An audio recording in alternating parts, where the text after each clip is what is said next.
This story begins on a rainy night on a battlefield. On top of the mountain of corpses was Qin Feng, who despite being under the effect of accelerated aging 100 times, had still managed to clear the ruins of the ancient god. A woman holding a dagger praised Qin Feng for being impressive and decided to take the divine artifact called Eye of Judgment. Qin Feng, injured and on the brink of death, asked his sister Qin Xiaoyu why she was betraying him. Coldly, Qin Xiaoyu made it clear that Qin Feng was nothing more than an adopted child whom her parents took in. She did not consider him her brother since he did not share the same blood as her. A blonde man named Song Fei appeared and mentioned that Qin Feng had turned out to be useful. Resting his hand on her shoulder and holding the divine artifact, he smiled and thanked Qin Feng since without him, Qin Xiaoyu and he would never have obtained the divine artifact. To completely drain Qin Feng's lifespan in one go, he had worked hard to obtain the soul-stealing blade that was now embedded in his body. He asked if Qin Feng liked his farewell gift. Qin Feng had raised Qin Xiaoyu after their parents passed away, supporting her in school, and even after the game descended upon the world.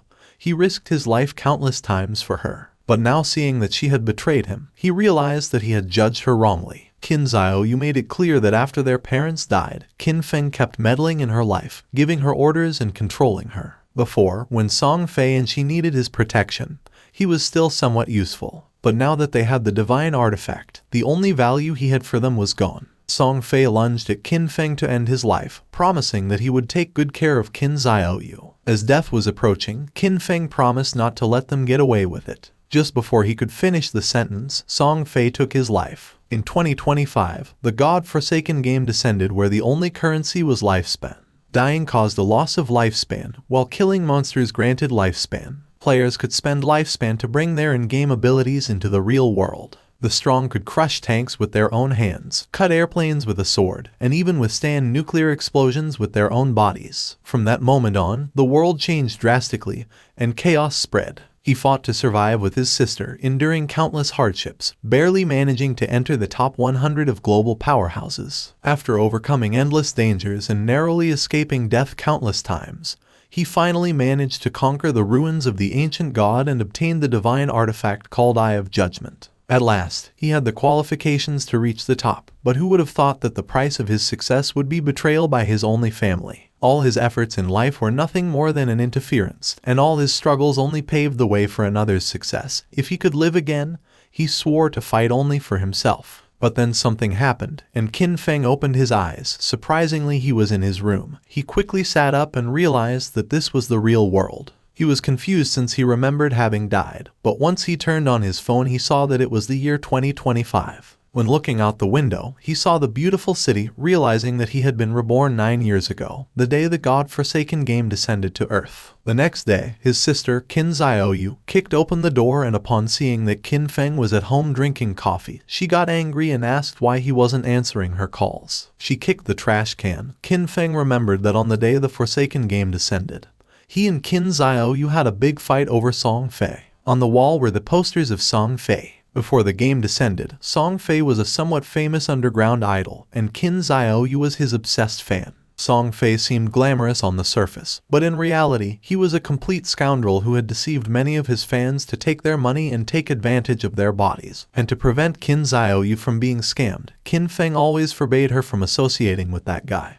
But in the end, our boy was accused of controlling her life. Pointing at Qin Feng with her finger, Xiaoyu asked if he was deaf, saying that it was his fault that Song Fei had lost first place this month, threatening him that if Qin Feng did not give her money to help Song Fei rise in rank, she would get angry. Just then, with a cold expression, Qin Feng gave her a strong slap on the face, making her fall to the ground. Her cheeks swelled, and blood began to flow from her nose, and her eyes filled with tears. She could not believe that Qin Feng had hit her. With a piercing gaze, Qin Feng made it clear that he neither had the desire nor the time to argue with her, warning that if she kept barking, he was going to break her mouth. He threw the credit card over her head and said that this was the money their parents had left behind, and no matter how difficult the situation had been all these years, he had never touched a single cent. For the sake of their parents, he decided not to lower himself to her level, but he made one thing clear: from today on, he did not have a sister like her. Xiaoyu began to cry and could not help but get angry. In his past life, to protect Xiaoyu, Qin Feng lost too many opportunities, too many secret treasures and dungeons that required risky exploration,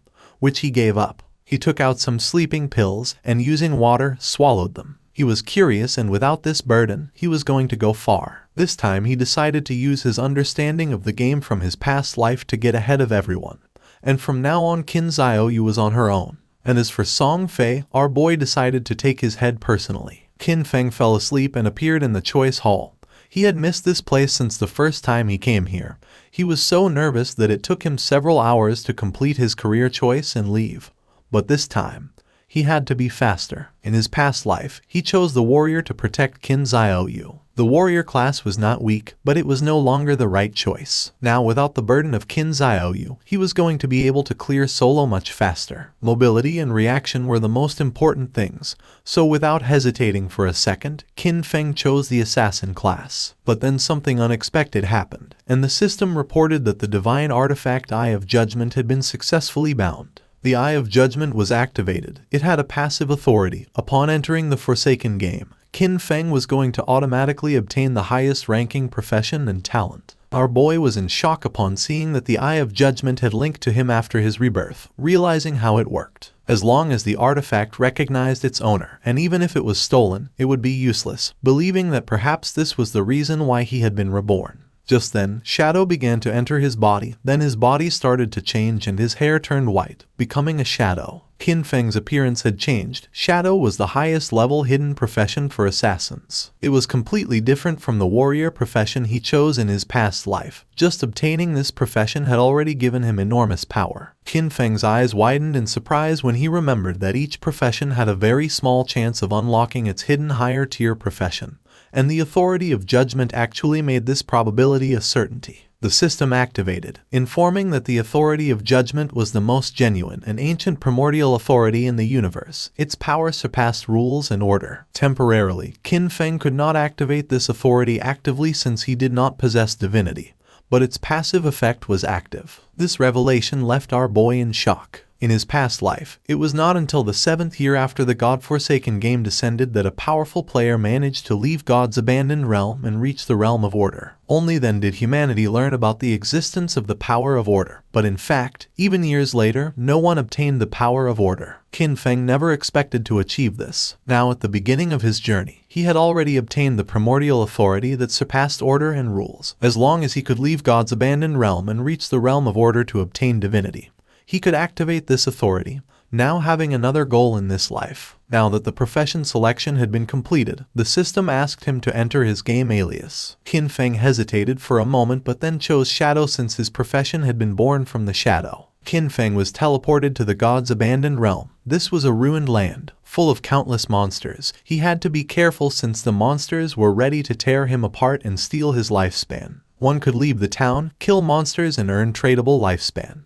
But if they died in the game, they would lose half of their lifespan, both tradable and non-tradable. Qin Feng was in Shell Town, a safe zone. Here there were no monsters and players could not attack each other, and the lifespan loss speed was multiplied by 1. Many people were dragged into the game. Some had taken a nap after eating and some others had fallen asleep after a long workday, only to end up in this place. Everyone's attention was fixed on Qin Feng.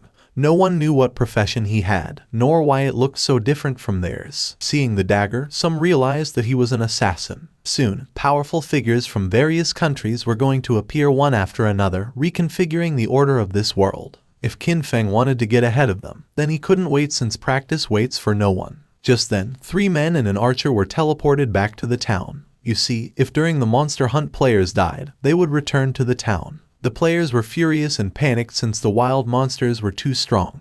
With one bite the monster had taken all their life. They had been fighting against a weak level 1 crawler. But even so, they had only managed to take away a third of its health together, and now that they had died, their lifespan had dropped to half. They asked the archer Lizzie what to do now. Qin Feng started observing her and remembered that archers started with short bows, realizing that she was also a hidden class. Lizzie noticed that Qin Feng was also a hidden class. With a kind smile, she asked if he wanted to team up with them. The monsters outside were really strong, and they couldn't handle them alone. Her team had already been annihilated once, so they had experience. Qin Feng refused and continued on his way. Lizzie's companions mocked him when they saw that he was pretending to be a pro. The 5 of them together had not been able to defeat the monster, so there was no way he could do it alone. According to them, Qin Feng was looking for death. Using the system, Lizzie saw that King Feng's alias was Shadow. While our boy was walking towards the exit of the town, Lizzie decided to follow him to see if they could find out what skills he had. She couldn't help but smile since maybe they could get new information about monsters and see how Qin Feng died. The land abandoned by the gods was a too unsettling and dangerous place. Lizzie and the others began to secretly follow Qin Feng. She did not know why she had ended up here, but with years of experience in online games, she quickly formed a group. However, the first monster they encountered outside of the town annihilated them. She knew that this monster was not an enemy that a level 1 player could defeat. Lizzie's friends were furious since Qin Feng's initial weapon was different from the group's assassin.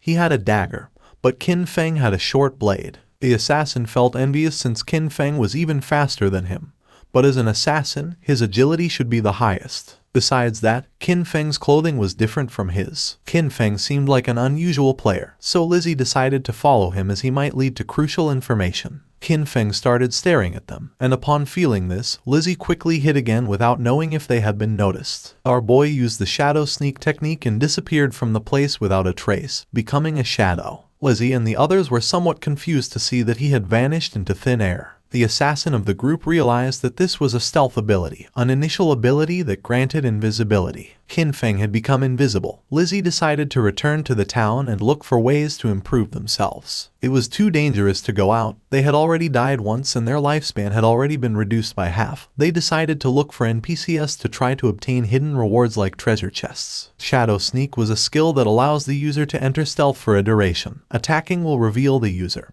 and the first hit after breaking stealth deals increased damage. Stealth Mastery doubles the duration of stealth and increases the level of stealth by 1. As expected, the Shadow class was extraordinary. The stealth of a normal assassin at this level would be easy to detect, but the Shadow class had its own stealth mastery, which made it impossible for anyone, even monsters, to notice Qin Feng in the early stages of the game. Our boy couldn't help but think that Lizzie and her friends were naive since the beginner town had nothing that could really improve your strength. It was just a refuge for players. In this forsaken game, weak players were nothing more than prey for monsters. A few seconds later, Qin Feng's stealth came to an end. For now, the duration wasn't very long. Luckily, the cooldown started as soon as he activated stealth. In just a few more seconds, he would be able to disappear again. The status window of Qin Feng appeared. His codename was Shadow, and his class was also Shadow. He had a non-tradable lifespan of 75 years and 0 tradable lifespan, strength of 13 points, constitution of 13 points, agility of 18 points,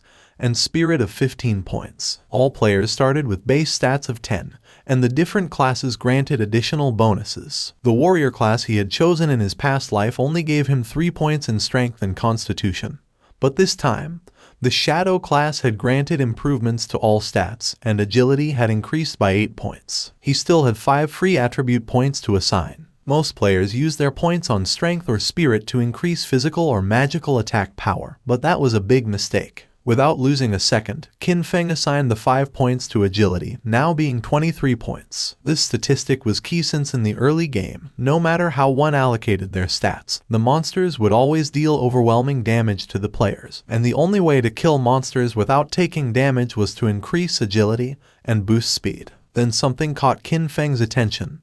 There was a monster behind a tree. It was a level 1 crawler with a normal grade, but it was evolving. Qin Feng became alert. Upon noticing that it continued absorbing lifespan, he quickly realized that this monster had been the one who had annihilated that group of 4 players. The crawler felt the presence of Qin Feng. It was somewhat injured because it had lost part of its HP. The monster attacked, but Qin Feng dodged it with a jump. When monsters killed players, they could obtain their lifespan, and if they absorbed enough, they could evolve. Qin Feng activated Shadow Sneak and unsheathed his short blade, and just before the crawler could get close, he disappeared into the air. While the crawler was trying to see where he had gone, Qin Feng appeared above and using Stealth Break Strike, landed on top of the monster and forcefully stabbed his short blade into its head, causing 174 damage, killing the monster and gaining 10 experience points. He did not expect to be able to kill the crawler in a single blow, but then he remembered that attacking the nape of a crawler triggered a critical hit. Just then, a system window appeared informing that the skill Backstab allowed doubling the damage if the attack came from outside the enemy's vision.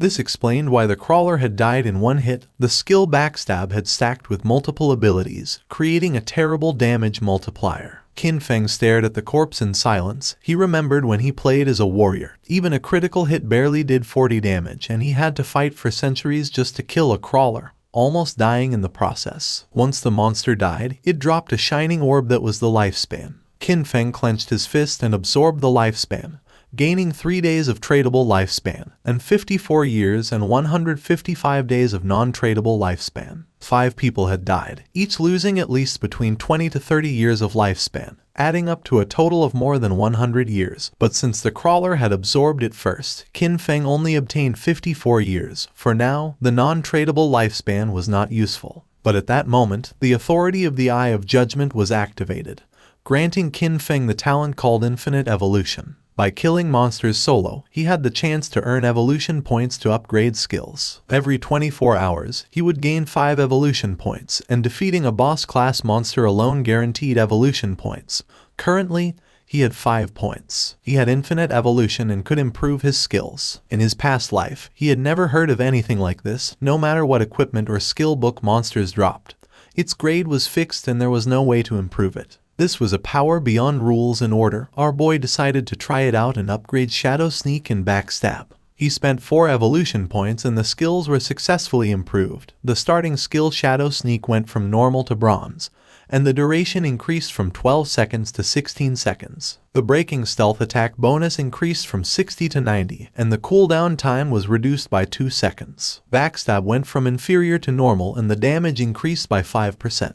The Shadow Sneak now lasted 16 seconds, and with Stealth Mastery it doubled to 32 seconds. With such an extended stealth duration, he could now remain invisible permanently, and if his abilities had been improved earlier, he would have been able to eliminate even a full HP crawler in a single strike. Just then, a boy who was accompanied by a woman mentioned that this game was easy since even a scrawny guy like Qin Feng had taken down a monster alone. The woman praised him, thinking that with his physique he would be able to face 10 people. The boy began to smile and promised to protect her. Qin Feng noticed that there was a monster hidden in the tree. With a confident smile, the boy asked if he wanted to team up with them. Qin Feng sensed danger and disappeared using the Shadow Sneak. Seeing this, the boy thought that his muscles had intimidated him. A spider descended to the ground, making them panic. This was the level 1 and bronze grade monster nurturer. It attacked, ending their lives. Qin Feng remembered that the nurturer was a beginner boss with 16 OHP points. It was not something that a normal rookie could handle,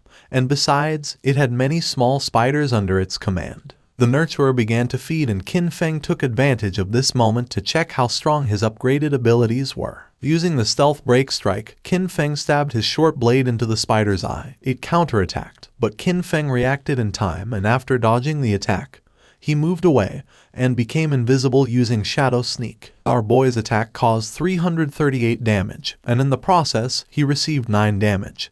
He had barely escaped thanks to his agility. Qin Feng had 130 HP points, and if the spider's attack had connected, he would have died instantly. He was impressed to see that his attack had dealt more than 300 damage to the boss. The nurturer enraged and in the process split the trees in the area in half. Qin Feng was aware that these monsters were intelligent, and that the spider would not just stand still taking hits. The spider was attacking indiscriminately to identify Qin Feng's location. Now even the small spiders were on alert, so he could not rush in recklessly. While the spider was distracted, Qin Feng took the opportunity to throw a rock, which hit its abdomen directly, causing 299 points of damage. Qin Feng grabbed another rock and his assumption was correct, realizing that his main source of damage came from the bonus of the skill Stealth Ambush Strike and the class skill Enhancement, so even by throwing rocks he could still deal solid damage. All he had to do now was wait for Shadow Sneak to come off cooldown, and then throw a rock. This way, the rock was going to activate the bonuses of Ambush Strike, Backstab, and Weak Point Attack. Once Shadow Sneak came off cooldown, Qin Feng threw another rock again,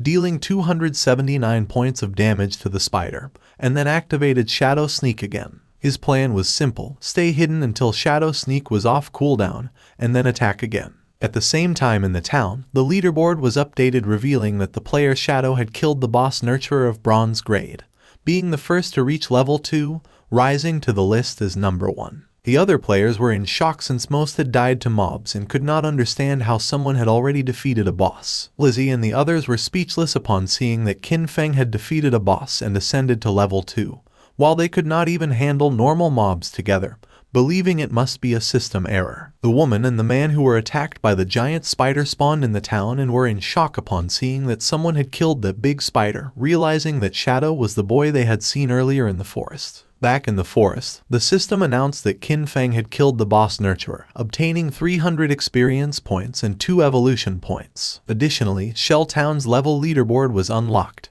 granting our boy 1 reputation point. Qin Feng began to absorb the lifespan of the spider. The moment the big spider died, the small ones scattered, which was a waste. He couldn't help but regret it since he should have killed the small spiders first to gain more experience. He obtained 46 tradable lifespan and a new skill book called Greedy Hand of bronze quality along with a corrosive dagger, which had 35 damage points and 4 agility points. After learning the skill Greedy Hand, Qin Feng could use it on defeated monsters, granting a 20% chance to obtain an additional loot reward. Qin Feng was somewhat surprised as he did not expect a bronze boss to drop this god-tier assassin skill. This skill significantly increased loot acquisition. In the late game, defeating powerful bosses would have a 20% chance of producing extra loot. According to what Qin Feng remembered from his past life, there was a guy in the Godslayer guild who had average combat strength. But just because he had this skill, he became one of the most sought-after players. He even had a personal bodyguard who escorted him everywhere. Qin Feng's eyes widened in surprise, realizing that although the activation rate was only 20%, if he combined it with his unlimited evolution talent,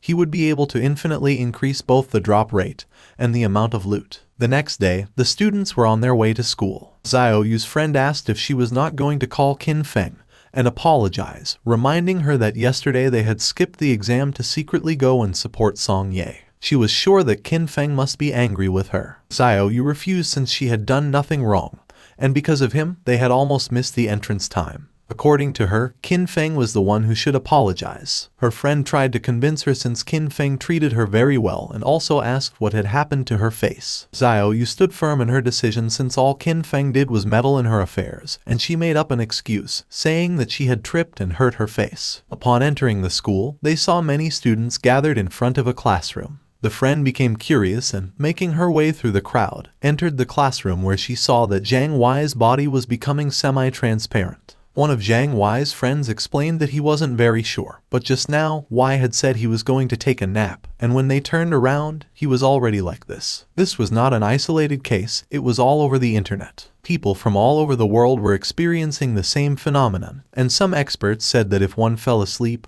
they would enter a semi-transparent state like a ghost, and no one knew why. The friend went on alert and decided to call her parents to warn them and advised Xiao Yu to call her brother to warn him as well just in case. But she refused since she preferred to see him dead rather than contact him. Meanwhile, Qin Feng evolved the new skill Greedy Hand, upgrading it from bronze quality to gold. Now, when looting an enemy, the probability of obtaining an extra piece of loot increased from 20% to 70%.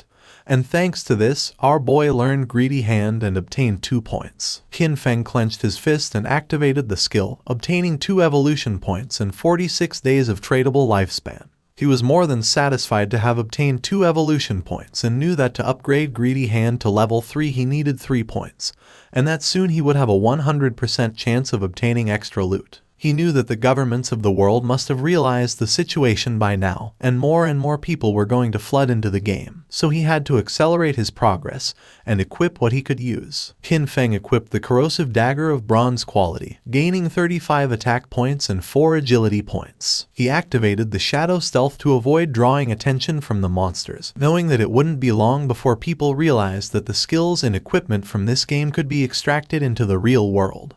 And when that happened, the world would fall into chaos. Extracting skills and equipment required 2 conditions. First, reaching level 10, and second, having enough tradable lifespan. Defeating small monsters took too much time, so he decided to find stronger bosses. While he was walking through the area, he heard someone fighting, and when he went to the cliff, he saw several players fighting against a level 2 sprint predator, bronze grade. Qin Feng was planning to find stronger bosses and now he had found a sprint predator, being a perfect timing. The monster attacked, but the player carrying a shield and mace blocked the attack without much effort. It was Wang Meng. Qin Feng did not expect to meet him here, realizing that the rumors were true. It was said that when Wang Meng first entered Forsaken Game, he had gathered an entire team of hidden class players. The 6 members of his team were hidden class users. Wang Meng summoned the Holy Barrier, creating a golden barrier to repel the monster. He had the hidden class of Holy Shield Warrior, having twice the basic stats of a normal warrior, and, as if that were not enough,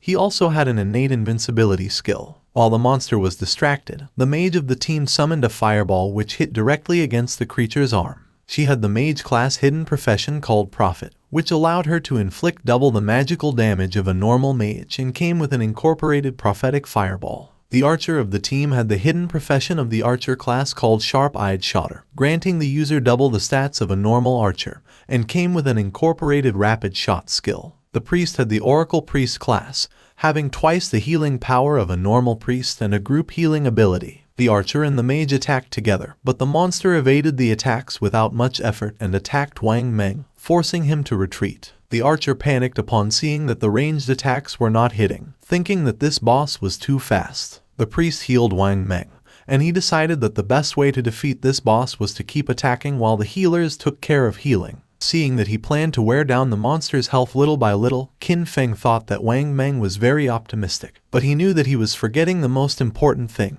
This was the wild nature, and if a battle dragged on, other monsters would be attracted. Just then, 2 monsters appeared behind Wang Meng. Qin Feng recognized them as corruptors, regular level 2 monsters covered in dark brown mud, specialized in using ranged attacks. The swordsman of the team rushed towards the monsters and attacked one of them. He had a hidden class that our boy had not seen before. The attack caused 33 points of damage, and the swordsman did not take long to realize that the defense of these monsters was very high. The corruptor vomited mud on the swordsman. It was ground bind and now his movement speed had decreased. The other corruptor began to chase the mage, forcing her to flee with tears in her eyes. But just then, Qin Feng jumped in the blink of an eye, decapitated the monster, causing 441 points of damage, saving the mage and leaving everyone in shock. Our boy's attack was so powerful that he defeated the corruptor in a single blow. The mage became confused, not knowing who had done this and if someone was helping them. With the help of his sword, the swordsman stood up. He was in shock upon seeing that someone had eliminated a level 2 corruptor with a single blow. While on the other hand, for them to defeat a level 1 corruptor they had to join forces for 10 seconds. The corruptor tried to attack, but again, Qin Feng moved like lightning and decapitated the monster. The swordsman began to tremble with fear and asked if Li's eye had seen who it had been. She panicked and said that she had not seen it. Wang Meng stood up and asked them not to get distracted. Deep down he hoped that Qin Feng was on their side. Now only the sprint predator remained, and our boy was watching from a branch. As a reward for having killed 2 level 2 corruptors, he obtained 40 experience points, 1 evolution point, the skill book called Venom Dart of common quality, and 8 days of tradable lifespan. Qin Feng did not waste a second and evolved Venom Dart as it was a perfect mid-range poison damage skill. Upon evolving it, the skill rose to level 2 and went from common quality to silver. It allowed the user to throw a deadly poison dart with a maximum range of 14 meters, inflicting 120 attack damage points upon impact and applying the status Venom, with a cooldown of 5 seconds. The status Venom inflicted 50% continuous damage per second, lasting for 5 seconds and could not be stacked. The monster attacked again. Wang Meng managed to block the attack with his shield, but in the process, the creature stabbed its sharp limb into his stomach. Wang Meng dropped his shield and mace to the ground, and the monster took advantage to stab him with its other limb, causing him terrible pain. The archer began to tremble with fear. The priest panicked knowing that this was not good since he could not heal fast enough. In a desperate attempt, Wang Meng asked them to flee. Qin Feng shot a dart, which lodged in the head of the sprint predator, causing 845 points of damage. The mage and the archer were in shock upon seeing that the attack had taken half of the boss's HP. Both the monster and Wang Meng began to writhe in pain, and venom started to emerge from the monster's wound until its body collapsed to the ground, causing 324 damage multiple times. Since Qin Feng had inflicted more than 90% of the damage, the loot belonged to him, and for having killed the sprint predator, he obtained 600 experience points, reaching level 3, obtaining 2 evolution points and 55 days of tradable lifespan. He did not expect that the damage over time of the Venom Dart would activate his class's passive ability. With Stealth, he could remain invisible and throw darts indefinitely, and now nothing in the early and mid-game could stop him. The loot began to emerge from the monster's corpse. Wang Meng was in shock upon seeing the amount of damage the monster had taken, and several seconds later, the loot disappeared. Wang Meng stood up and thanked Qin Feng for saving them, but our boy made it clear that in the wildlands, one could not trust people so easily, leaving everyone in shock. Wang Meng thanked our boy for the advice and they decided not to bother him while he was checking the loot. He also added that if he ever needed anything, he could come to find him. Qin Feng picked up the loot, realizing that Wang Meng seemed trustworthy. Plus, he had the backing of Daxia's government, which had many resources. Our boy decided to look for a stable sales channel to sell the unused loot. He used Greedy Hand, gaining 3 evolution points and 55 days of tradable lifespan, acquiring Sprint Predator's bronze quality leather greaves. Our boy equipped the leather greaves, obtaining 9 points in physical defense, 5 points in all elemental resistances, along with a 15% cooldown speed. This had been a great loot, since he still had many other class gears and skill books, and once his bag was full, he decided to return to the town and exchange everything for lifespan. His eyes began to shine with confidence since this time his growth was 100 times faster than in his last life. Not far from the area, another team of players was being attacked by more monsters, and seeing that the number of monsters was increasing, they decided it was better to flee. But before they could do so, another much larger monster appeared, and just before the players could escape, the monster attacked with sharp vines, killing them all. The players respawned in the town and couldn't help but feel frustrated since the monsters always appeared in groups and fled when they had low health. It was said that players had to be level 3 to leave the game, but this seemed like an impossible task. Some players thought they needed more people since a team of 3 players was not enough, believing they should form groups of 6 or 10 players. The other player argued that this was not going to work since he had seen a team of 10 be surrounded and wiped out. Plus, too many people were going to attract a boss, and recently, a group of 40 had activated some curse master and it had annihilated more than 30 of them in one single strike. Lizzie's team also spawned back in the town. If the players did not reach level 3, they were going to be trapped inside the game forever. They had all ended up here after falling asleep, so in other words, only their consciousness was inside the game, and if they could not get out, their real bodies were going to starve to death. Lizzie was frustrated because she did not know why the game was so difficult. Her friend panicked since they had already died 3 times and their non-tradable lifespan had dropped to less than 10 years, and at this rate, they were going to end up dying in real life. Despite not knowing if it was real or not, Lizzie knew that they could not afford to die again. Upon seeing that Shadow was level 3, she was somewhat confused, realizing that he must have discovered some trick. She knew they needed him to carry them to level 3 in order to escape this game. Clenching her fist, she gave the order to her team to spread the word. They had to get Shadow to help them reach level 3. She was determined to give him 10 million in cash once they returned to reality. The others were in shock, but she knew there was no way Shadow could ignore the 10 million. Back in the forest, our boy took down a level 2 polluter, earning 20 experience points and 1 evolution point. After absorbing the lifespan of the monster, Qin Feng decided that he already had enough evolution points and decided to spend the 5 points he had to evolve Greedy Hand. It improved in quality, going from platinum to emerald, increasing the probability of obtaining extra loot to 160%, and now the extra loot had a 20% probability of being 1 tier higher. Qin Feng was amazed knowing that the effect was insane, realizing that if he kept evolving it, it would reach 100% or even 200%.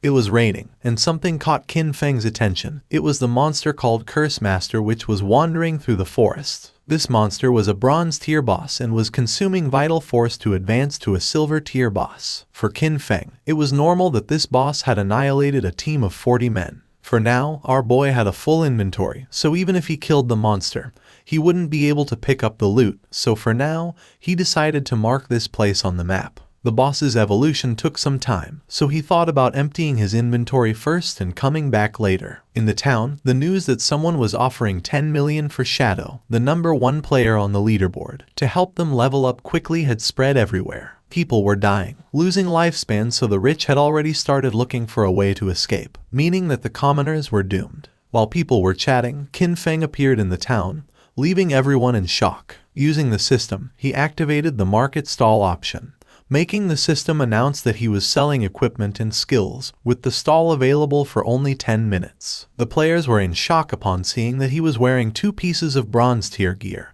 and furthermore was selling 2 more. They still couldn't believe that he had killed a bronze tier boss. One of the players asked why they couldn't see Qin Feng's face. Another player explained that he had enabled the face concealment function, making the in-game appearance match the real one, so for this reason he wanted to remain mysterious. A mage approached our boy's stall and with a curious gaze asked how much for the icicle spell, to which Qin Feng replied that it was 100 days of tradable lifespan. She was Grey Rose, currently ranked 11 in Shell Town, who also had face concealment activated. For Rose, 100 days of lifespan was a lot, so she asked if he could lower the price, to which Qin Feng explained that the common tier skill icicle spell increased a mage's early farming speed, and 100 days was already a bargain. Rose asked if she could use real-world money, but Qin Feng refused to accept it, advising her that if she had cash, she could first buy tradable lifespan and then exchange it with him, and if no one offered more, he was determined not to sell the skill until she had the lifespan. She started to ponder, and then using the team channel, she asked her teammates if this was a good offer. They had leveled up to level 2 so quickly thanks to her leadership, so they showed no objections. Moreover, with this skill, they would be able to reach level 3 even faster since the most important thing was escaping first. She asked them to transfer their tradable lifespan to her, promising to send them money when they returned. She handed over the 100 days of tradable lifespan to our boy. Seeing that all of her team members were level 2, Qin Feng realized that they must have killed at least 30 or 40 crawlers. Therefore, their tradable lifespan should be much greater than 100 days. Qin Feng sold the spell, obtaining 100 days of tradable lifespan. Now his tradable lifespan went from 268 days to 368 days. Just then Lizzie appeared and was happy to have found Shadow. With a smile, she gave him an opportunity. In exchange for helping her ascend to level 3, she promised to give him 10 million in money when they returned to the real world. The other players were in shock. She was Jiang Lizzie, and in our boy's past life, she was the leader of a criminal syndicate. Later, her syndicate was annihilated by the country. With a confident smile, she said that her father was the president of Dajiang Industries, and seeing that our boy didn't believe her, she asked him to look her up. According to reports, it was said that she used cash to lure people into selling their lifespan, then kidnapped them for forced labor, and those who had resisted had been murdered in reality. Qin Feng coldly rejected the offer knowing that she was scum. Lizzie admitted that Shadow was strong in this game but revealed that no one knew how the game worked yet, so she advised him to team up with her, and in return, she would make sure he lived in luxury, cars, houses, women, and everything he wanted. Qin Feng did not change his mind and asked her to stop blocking his business. He better than anyone knew that cash was worth nothing. And soon, the only universal currency was going to be the tradable lifespan. Lizzie became arrogant and made it clear that if this were the real world, she would have given him a good lesson. With a murderous look, Qin Feng made it clear that if she said another word, he was going to kill her until her lifespan reached 0. Lizzie and her friends felt the pressure and without losing a second, they ran away from the place. A few minutes later, our boy sold the last item from his stall, the Gleam Robe of Tier Bronze. Now he had a total of 546 days of tradable lifespan, now that he had sold everything. He decided it was time to go deal with the Curse Master. He became invisible. No one knew it yet, but the tradable lifespan could extract skills into reality, and soon this forsaken game was going to plunge the real world into chaos. Along with the real world backgrounds that people once took pride in, soon only personal strength would matter. Lizzie and her team moved away from the area. They're out of breath from running, and Lizzie shares that Shadow not only turned her down but also threatened her. She vows to find and kill him once she's in the real world. While she's thinking this, a man named Mao Li Jun, also known as Lao Mao, approaches her. Lao Mao says he's at level 2 and claims he knows some tricks to level up in the game. He asks if he can take the 10 million offer that Shadow turned down to help Lizzie and her team reach level 3. Lizzie, feeling cautious, asks what Lao Mao means by tricks. Lao Mao tells Lizzie that he normally keeps his tricks a secret, but he'll make an exception for her. He explains that to level up in this situation, you should quickly allocate all your attribute points to agility. Doing this will make your running speed faster than the monsters, helping you win without getting hurt. Lizzie is shocked because she had put all her points into strength. She agrees to Lao Mao's offer but says she'll only pay him 5 million since he's not as strong as Shadow. Lao Mao accepts, mentioning that while Shadow is strong, it was odd for him to turn down such a big amount of money. Meanwhile, Qin Feng arrived at the place he had marked earlier on the map. Still in stealth mode, he notes that the monster has advanced to the silver rank, and the gray fog around it shows it's still evolving. He activates his Venom Dart ability, knowing that the monster's evolution to gold rank will take 7 or 8 hours. Not wanting to wait, he launches the Poison Dart, which hits the monster for 659 damage due to his stealth strike. The poison then continues to harm the monster at 219 points per second. He quickly jumps at the monster, using his Shadow Sneak skill, understanding that the silver boss monster's health is 2 or 3 times that of a bronze level 1. Suddenly, the monster starts gathering a massive amount of magical energy in its hands, making it grow larger. Qin Feng figured he just needed to hit the monster with his Venom Dart skill 2 or 3 times. But suddenly, the monster unleashed a powerful attack, destroying the surrounding area. He explains that this monster is a magic-type boss, with skills that deal a lot of area damage at once. After launching the Venom Dart, he quickly retreated and barely escaped the attack's range. Still invisible, he realized that with his current health and defense, he wouldn't survive if he took the monster's attack directly. As the battle continued, the monster started charging another big attack. Its massive form turned toward him, but he stayed calm, moving carefully across the battlefield while watching his cooldown timer. His hidden shadow ability wasn't ready yet, so he needed to wait for the boss to show a moment of weakness. The plan was simple: wait for the right moment, strike precisely, and disappear before the monster could hit back. Moments later, the creature stumbled, briefly distracted. This was the chance. Without waiting, he moved forward, using his Venom Dart skill. The attack hit perfectly, dealing 659 damage. Almost right away, the venom started working, draining the monster's health by 219 damage per second. Seeing the danger, the monster tried to escape, but Qin Feng wasn't going to let it get away. He followed closely, his eyes focused and determined. The monster was nearly defeated. Its attempt to run away was useless. In a swift movement, Qin Feng vanished and reappeared on the creature's head, slamming it into the ground.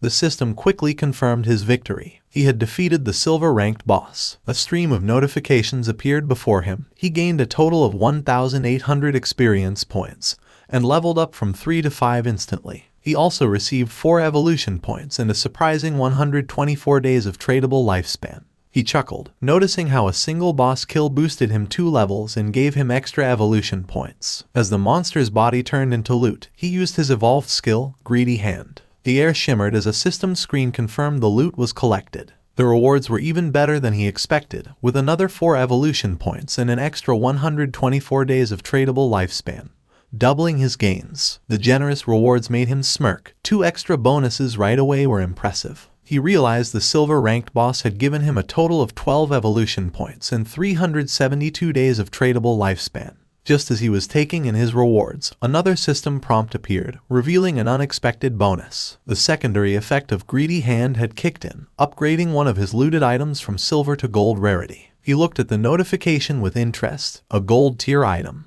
It made sense why Greedy Hand was considered a Jade level skill. It could enhance loot beyond its original quality. His focus then turned to the scattered loot. 7 or 8 pieces of gear had dropped, but he only had 10 slots left in his backpack. He sighed, realizing that running back each time he defeated a boss would waste a lot of time. He knew that a storage ring or something similar would have been perfect to solve this problem. Just as Qin Feng was about to check out a specific item among the loot, the scene suddenly shifted back to the Shell Town. There, the mage from Wang Meng's team appeared in a flash of light, her face showing relief. She was finally back, all thanks to Wang Meng. As the rest of the team followed, they thanked him, admitting that without his leadership, they wouldn't have reached level 3 and returned safely. But Wang Meng brushed off their praise, saying their progress was due to everyone's hard work. The mage, however, couldn't let go of a lingering regret. She sighed, wishing she had managed to add Qin Feng as a friend in the forest. She thought maybe it was because she had been covered in mud at the time. Her teammate reassured her with a playful grin, saying that with her new outfit, she looked great, and surely the mysterious player wouldn't reject her again. As they chatted, a system announcement echoed through the town. The leaderboard had been updated. Shadow had reached level 5. The news shocked the players in town. Someone couldn't believe how Shadow had jumped from level 3 to 5 so quickly. The only explanation was that he must have defeated a powerful boss monster. Another player mentioned that just 10 minutes ago, he saw Shadow casually selling gear in the town square, And now this. Another guy said that his sister had just turned 18, and if Shadow liked her, it would be a big win for their family since having Shadow's help with leveling up would be a game changer. His friends quickly dismissed the idea, reminding him that Shadow wasn't interested in 10 million cash, so he wouldn't be interested in a matchmaking proposal. Back at Wang Meng's camp, his team was starting to worry. They had just celebrated reaching level 3, only to find out that Shadow had already moved far ahead. But Wang Meng stayed calm. He told them to put their worries aside for now. They needed to log out, return to reality, and warn their families and friends about this dangerous game. As their bodies started to fade, the system confirmed their logout. Wang Meng's last words were serious. If the world was heading toward chaos, they had to prepare their loved ones. The scene shifted to the real world. Wang Meng's eyes opened, and a voice quickly called for the captain. He wasn't just any player. Wang Meng was a police officer. His fellow officers rushed to him, visibly worried. One admitted they were scared because his body had started to turn transparent while he was unconscious. The terrifying truth was clear. If a player died in the game or lost all their life, they didn't just log out, they disappeared from the real world. But there was no time to dwell on that horror. Wang Meng stood up and called for everyone to gather as something serious had happened. Someone asks Wang Meng about his report. Wang Meng explains that he and his team formed a party and each member had a hidden profession, which was a big advantage in the game. Yet, they were almost wiped out by a single monster. They were only saved at the last moment by an unknown player, Shadow. Wang Meng confirms that his report is accurate. He then describes Shadow's incredible progress. When Shadow helped them, he was at level 3. But by the time Wang Meng and his team reached that level, Shadow had already moved up to level 5, a huge jump of 2 levels. This news worries the higher-ranking officers. One of them asks the obvious question, does this mean Shadow is now the strongest player in the world? How did he level up so quickly? The speculation starts, and Wang Meng suggests that maybe Shadow defeated a high-level boss monster or did something equally impressive. Another officer, curious about the details, notices an inconsistency. According to Wang Meng, Shadow was already at level 3 when he saved them. If that was true, why didn't he log out like the rest of them? Could it be that Shadow had no close family or friends waiting for him in the real world? A female officer comes up with a daring idea. She thinks Shadow might be a transmigrator, someone who shows up suddenly and gets stronger fast, as if destined for power. She says that transmigrators are often orphans, which might explain why Shadow hasn't come back to reality. Her words make the room go silent, and realizing the weight of what she said, she blushes with embarrassment. A senior officer, not impressed, calls her NEU and tells her to stop making jokes during a serious talk. He dismisses her idea, saying she's been reading too many novels. Then, shifting back to the main subject, the officer shares some crucial information. Secret reports from the higher-ups reveal that researchers are studying a worrying pattern. Many older people have been mysteriously dying in their sleep. When researchers compared this data with those who had returned from the forgotten game of the gods, they found something alarming. It turned out that those who died in their sleep had also died multiple times in the game. This shows a scary truth. If a player's lifespan hits 0 in the game, they don't just die there, they die in real life too. One officer shares his worry, saying the forgotten game of the gods is an anomaly, something way beyond what they understand.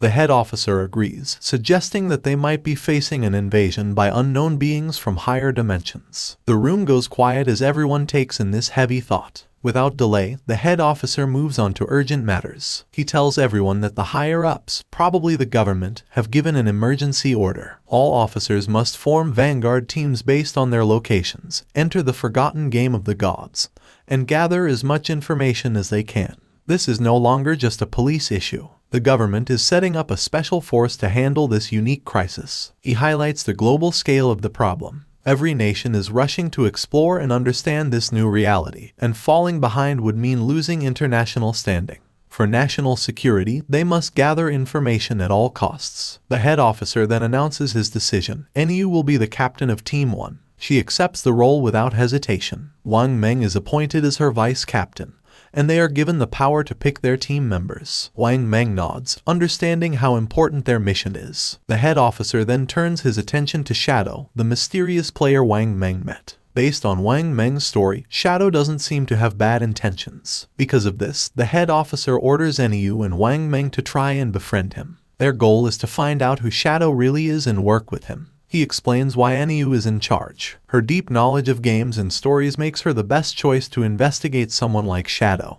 whose abilities and actions seem almost like those in myths. The head officer hopes that Enyu and Wang Meng can make Shadow an ally, someone who could represent them in the game. If they succeed, they will get access to vital information that could give them a strategic edge. The other police officers are tasked with keeping public order and stopping any mass panic. With that, the meeting ends. As the sun sets and casts a golden glow over the city, the officers get ready for the challenges ahead. The next day, the scene shifts to a high school where the protagonist's younger sister sits at her desk, lost in thought. Around her, students chat excitedly about recent news. A small group nearby talks about a surprising discovery. Chang Wei, the student whose body had started to vanish, has reached level 3 in the game and logged out safely. One of the girls shares that Chang Wei revealed something important. If several people from the same district fall asleep at the same time, they will all end up in the same starter village in the game. This news stirs both excitement and worry among the students. Another girl, alarmed, insists that this won't work. She feels she must bring her parents into the game. They have no gaming experience, and she's scared something might happen to them if they enter unprepared. But another student disagrees, saying they shouldn't rush to involve their parents yet. They should focus on getting stronger first, so they can protect their families when needed. Meanwhile, the protagonist's younger sister looks at her phone, deep in thought. A nagging frustration grows inside her. Why hasn't her brother reached out to her yet? With something as big as the forgotten game of the gods happening, she expected at least one message from him.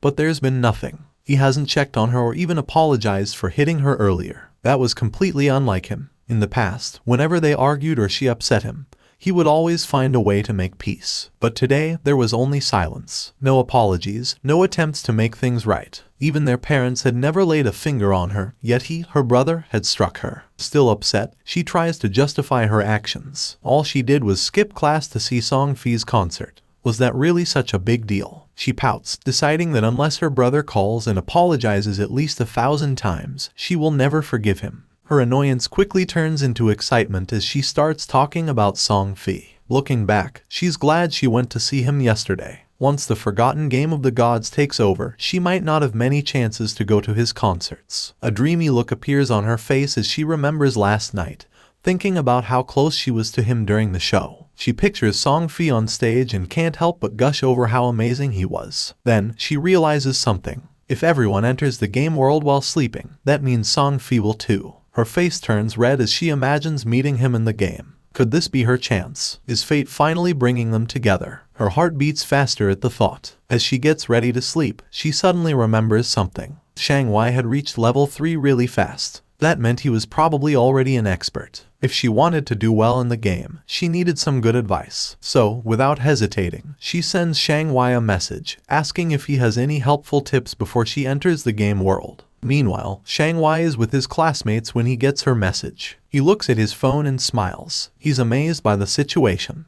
Who would have thought that someone like the protagonist's younger sister would ask him for advice? He sees this as a great opportunity. This was his chance, whatever that meant. Chang Wei quickly replies, saying she's asked the right person. He shares an important game secret. At the start, she should put all her attribute points into agility. If she doesn't, she won't be fast enough to escape monsters and will keep dying. She asks if this is true even if she chooses a mage class. Chang Wei assures her it is. Agility is useful for mages too, he explains, because it boosts casting speed, which is key early on. Still unsure, she asks what if she still can't win after improving her agility. Chang Wei confidently tells her not to worry. As long as someone in their village reaches level 5, the village's teleportation formation will activate, connecting all the starter villages. Once that happens, she can just join a random party to help her level up, and he will come find her when the teleportation circle is active. Hearing this, she feels very happy. Lying on her bed, she smiles to herself, thinking how handy people like Chang Wei are. Just like that, she's found someone to help her out. As she starts to fall asleep, another thought pops up. This is great. She'll get into the game before her brother, level up quickly,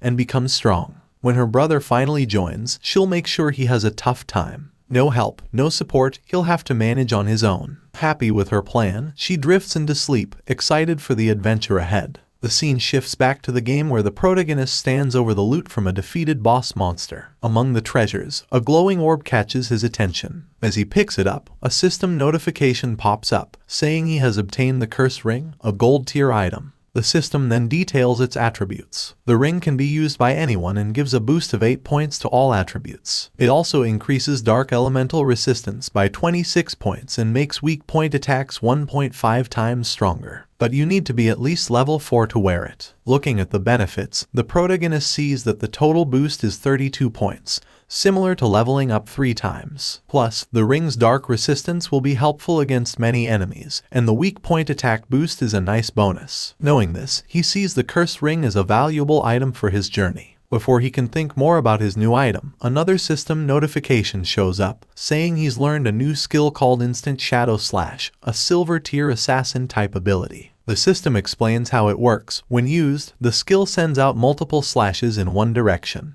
reaching up to 15 meters. It also gives temporary invincibility for 5 seconds, hitting all enemies in a 2.1 meter wide path 3 times. Each hit deals 100 damage and counts as a backstab, but it doesn't hit weak points. The skill has a 12-second cooldown. Seeing how useful this ability is, the protagonist knows it's a strong area attack with the bonus of temporary invisibility. He quickly learns the skill. With some evolution points left, he decides to improve one of his key skills, Greedy Hand. The system takes 8 evolution points and upgrades the skill from Jade rank to Diamond rank. The effects of Greedy Hand get a big boost. The chance of getting extra loot from defeated monsters goes up from 160% to 220%, and the chance of that loot being upgraded by 1 level increases from 20% to 40%.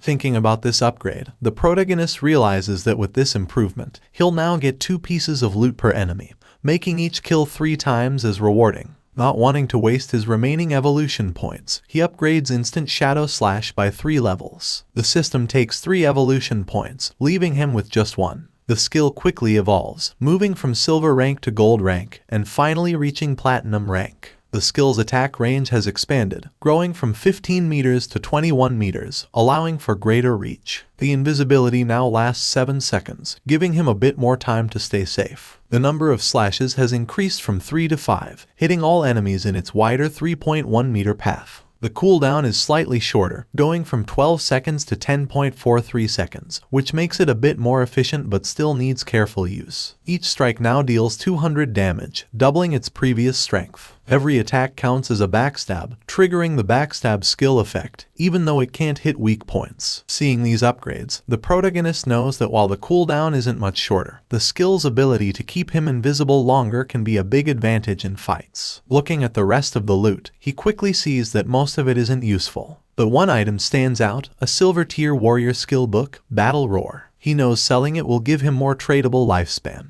Just as he finishes checking the loot, he notices something moving. Turning around, he sees 3 huge creatures coming toward him. Without delay, he recognizes them as level 4 limb crawlers, ugly and dangerous monsters. Instead of being scared, he sees this as a great chance to try out his improved skill. He quickly activates Instant Shadow Slash. In a flash, he becomes a blur, launching a series of fast slashes that cut through the creatures with ease. The limb crawlers are torn apart before they can even react. As the dust settles, a system notification pops up, confirming their defeat. The system records his win, giving him 80 experience points and an extra 5 days of tradable lifespan as a reward. Standing in the aftermath, a dark, intimidating aura surrounds the protagonist. He calmly thinks about his new power, realizing that his ability to defeat enemies has greatly improved. He thinks about a strategy, figuring that if he uses his poison dart skill with Instant Shadow Slash, he could win battles before they even start. Checking his tradable lifespan,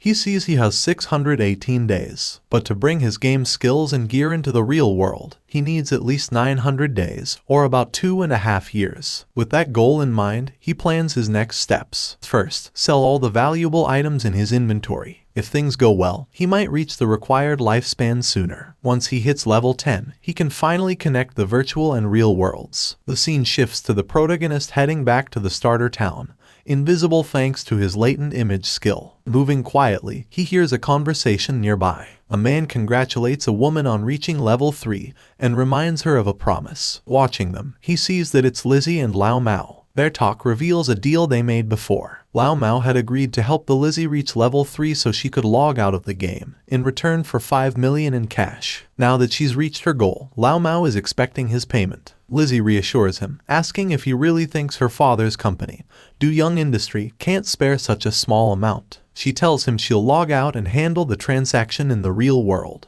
Before leaving, she gives Lao Mao her phone number and tells him to contact her after he logs out. She then makes another offer. She wants to buy all of his tradable lifespan, offering 10,000 in cash for each day's worth. Lao Mao eagerly agrees, excited about the money he'll make. With a smug look, he remarks on how foolish King Fen was for turning down Lizzie's offer, saying they can talk more about the deal when they meet in reality. Unseen by them, King Feng moves silently between them, hidden in plain sight. Lao Mao, unaware of King Feng's presence, dismisses the importance of lifespan in the game. He thinks there's no need to worry since he can gather lifespan just as easily as in-game currency. For him, turning game achievements into real-world money is the best strategy, and he feels clever for figuring this out. The scene shifts to the starter town, where King Feng stands in front of the teleportation gate. As he stretches out his hand, the gate glows with bright blue energy. As the light grows stronger, a system window appears, congratulating him for activating the teleportation formation in Shell Town and awarding him 1 reputation point. The system explains that he can use the teleportation gate once a day for free, but using it more will cost tradable lifespan. However, since no other teleportation gates in the game are active yet, it's not useful right now. King Feng thinks about the teleportation system, knowing it's a two-way setup. Just activating one side doesn't help. Another player in a different starter town needs to reach level 5 and activate their gate for it to work. He remembers that in his past life, Song Fi was in Firefly Town. To stay ahead, he sets up an altar that will alert him as soon as someone activates the Firefly Town gate. He's not just waiting, he's getting ready. The moment that gate is active, he'll be prepared to face Song Fi. As he moves deeper into the city, his thoughts are on his main goal. While teleporting between towns is important to most players, he knows the real challenge is still ahead. His true aim is to reach level 10 and enter the God's Abandoned Realm, where he can finally activate his authority. Only then will the real challenge of the God-forsaken game begin. A bit later, he sets up his shop, and a system notification appears, letting all nearby players know that he's selling equipment and skills, but only for 10 seconds. It's a first-come, first-served chance. A reaction is immediate. Players get excited, rushing toward him and calling him an expert. Some say they've been waiting for this moment, saving up tradable lifespan just for this. One player proudly mentions he has saved up 150 days worth, while another remembers that the last time King Feng set up shop,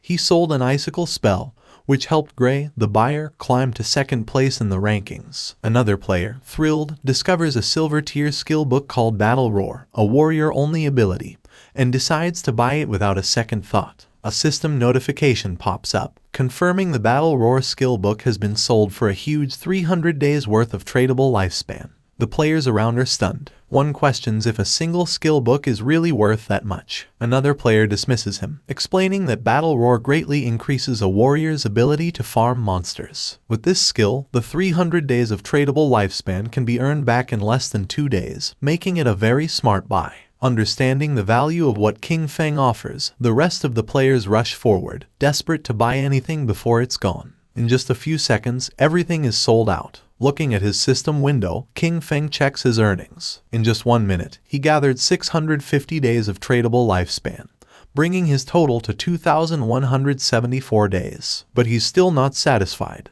To bring his attributes, skills, and equipment into the real world, he needs much more lifespan. Meanwhile, some players complain about not getting a chance to buy anything. They ask if he'll set up shop here again, and he confirms he will. Suddenly, a female player calls out to him, saying she has a treasure and asks if he's interested in making a deal. As he turns to look, he recognizes her. She's one of Wang Meng's teammates. The system quickly identifies the treasure as a space ring with 12 inventory slots. It adds that the ring doesn't take up King Feng's backpack or equipment slot. King Feng is momentarily taken aback. He knows the true value of the space ring. It's a rare storage item that doesn't use up a ring or backpack slot. Since players can only carry up to 3 storage backpacks, an item like this is invaluable. He understands that while space rings can technically drop from any monster, the chance is incredibly low. The fact that this girl, with her prophet profession, got one so early in the game is amazing. Her luck is incredible. Without delay, he asks for the price of the ring, already figuring out its true worth. In his past life, a 12-slot space ring like this sold for an astounding 3,600 days worth of tradable lifespan. But instead of asking for lifespan, the girl surprises him with her offer. She doesn't want his lifespan at all. Instead, she asks him to add her as a friend and team up with her to defeat a boss monster. King Feng agrees right away, and a system notification pops up, confirming that player Big Plum has accepted his friend request. As they leave Shell Town, King Feng asks Plum about the boss monster she needs help with. Plum explains it's a gold-tier boss, but she didn't catch its name because it was too far away. She says it's located on a worn-out boat in the swamp. King Feng is surprised. Could it be the Golden Ghost ship? He knows this ship is a rare special boss that can show up at any level. Its appearance rate is very low, but when it appeared in the past, it caused big guilds to fight fiercely over the strong gear it dropped. Just spotting this monster could start a big battle. But from what Plum says, he thinks this version of the Golden Ghost ship is probably around level 5, making it the easiest to beat. Still, he wonders how Plum found such a rare boss so near the starting town. His mind races as he tries to figure it out. The Space Ring, her link to Wang Meng's team, a gold-tier boss showing up as if by luck. A thought hits him. Could she be the rumored koi fish from his past life? He recalls whispers from before. People said someone in Wang Meng's team had crazy luck, finding rare bosses, treasure chests, hidden palaces, and ancient temples just by wandering. He used to think it was just a cover-up to hide their real info. But now, looking at Plum, he realizes the rumors were true, and she's right in front of him. Deep in thought, he stares at her, trying to understand what it all means. Plum notices his gaze, blushes, and asks why he's looking at her like that. Snapping back, King Feng tells her it's nothing and focuses back on their journey. As they step past the main gate of the starting town, they don't notice a figure lurking nearby. A bald player hides behind a tree, watching their every move. The scene shifts to a group of tough-looking players, where a long-haired man stands in front of a bunch of bald players, speaking with authority. He talks about his past victories, like leading his team to conquer the overlord of Sand City. With confidence, he tells the bald players that if they follow him, he will make sure they succeed in the game. Before he can say more, the bald player who is watching King Feng runs back and reports that the target has left town with a girl. The boss smirks. He laughs at the news, thinking King Feng is just another young guy, easily distracted by a pretty face. Without delay, he gathers his group and orders them to move out. It's time to make their move. Meanwhile, outside the town, as they continue their journey, King Feng talks about his conditions for helping Plum's party. He says that if the boss drops equipment or skill books Plum can use, they will go to her, but the rest will be his. Plum thinks about this for a moment and then asks what the other party members, like Wang Meng, will get from this deal. King Feng explains that since the party has different roles, there's no promise that gear for an assassin will drop. If that happens, he would have fought for nothing, which wouldn't be fair. Understanding his point, Plum agrees to his terms but has a small request. If any gear drops for her captain or other party members, she asks if he would sell it to her at a discount. King Feng agrees. With the terms set, Plum says they will go to the boss's location once Wang Meng and the rest of her party log back into the game. But after walking for a while, she realizes she doesn't know where they're going. It's only when King Feng finally tells her their destination that she understands. They are going to fight the gold-tier boss monster now. Plum is shocked. The idea seems crazy. King Feng is an assassin, and she is a mage. He might turn invisible, but she can't take a hit from such a strong enemy. Facing a gold-tier boss this early with just the two of them sounds like a death wish. But King Feng stays calm and confident. He doesn't plan for her to fight at all. His plan is to tackle the boss alone while she watches from a safe distance. Even with his confidence, Plum finds it hard to believe. She knows he's strong, but beating a gold-tier boss solo is unheard of. Just as she gets ready to question him more, King Feng suddenly stops, sensing something. Without a word, he uses his latent image skill, and he disappears into thin air. Plum is left there, stunned. She looks around, trying to understand what just happened. Moments ago, he was next to her, and now there's only empty space. Confused, she calls out for him, but there's no answer, just silence. Meanwhile, hidden behind a tree, the group of bald-headed players keeps watching King Feng and Plum from afar. Their leader smirks, sure they have the upper hand.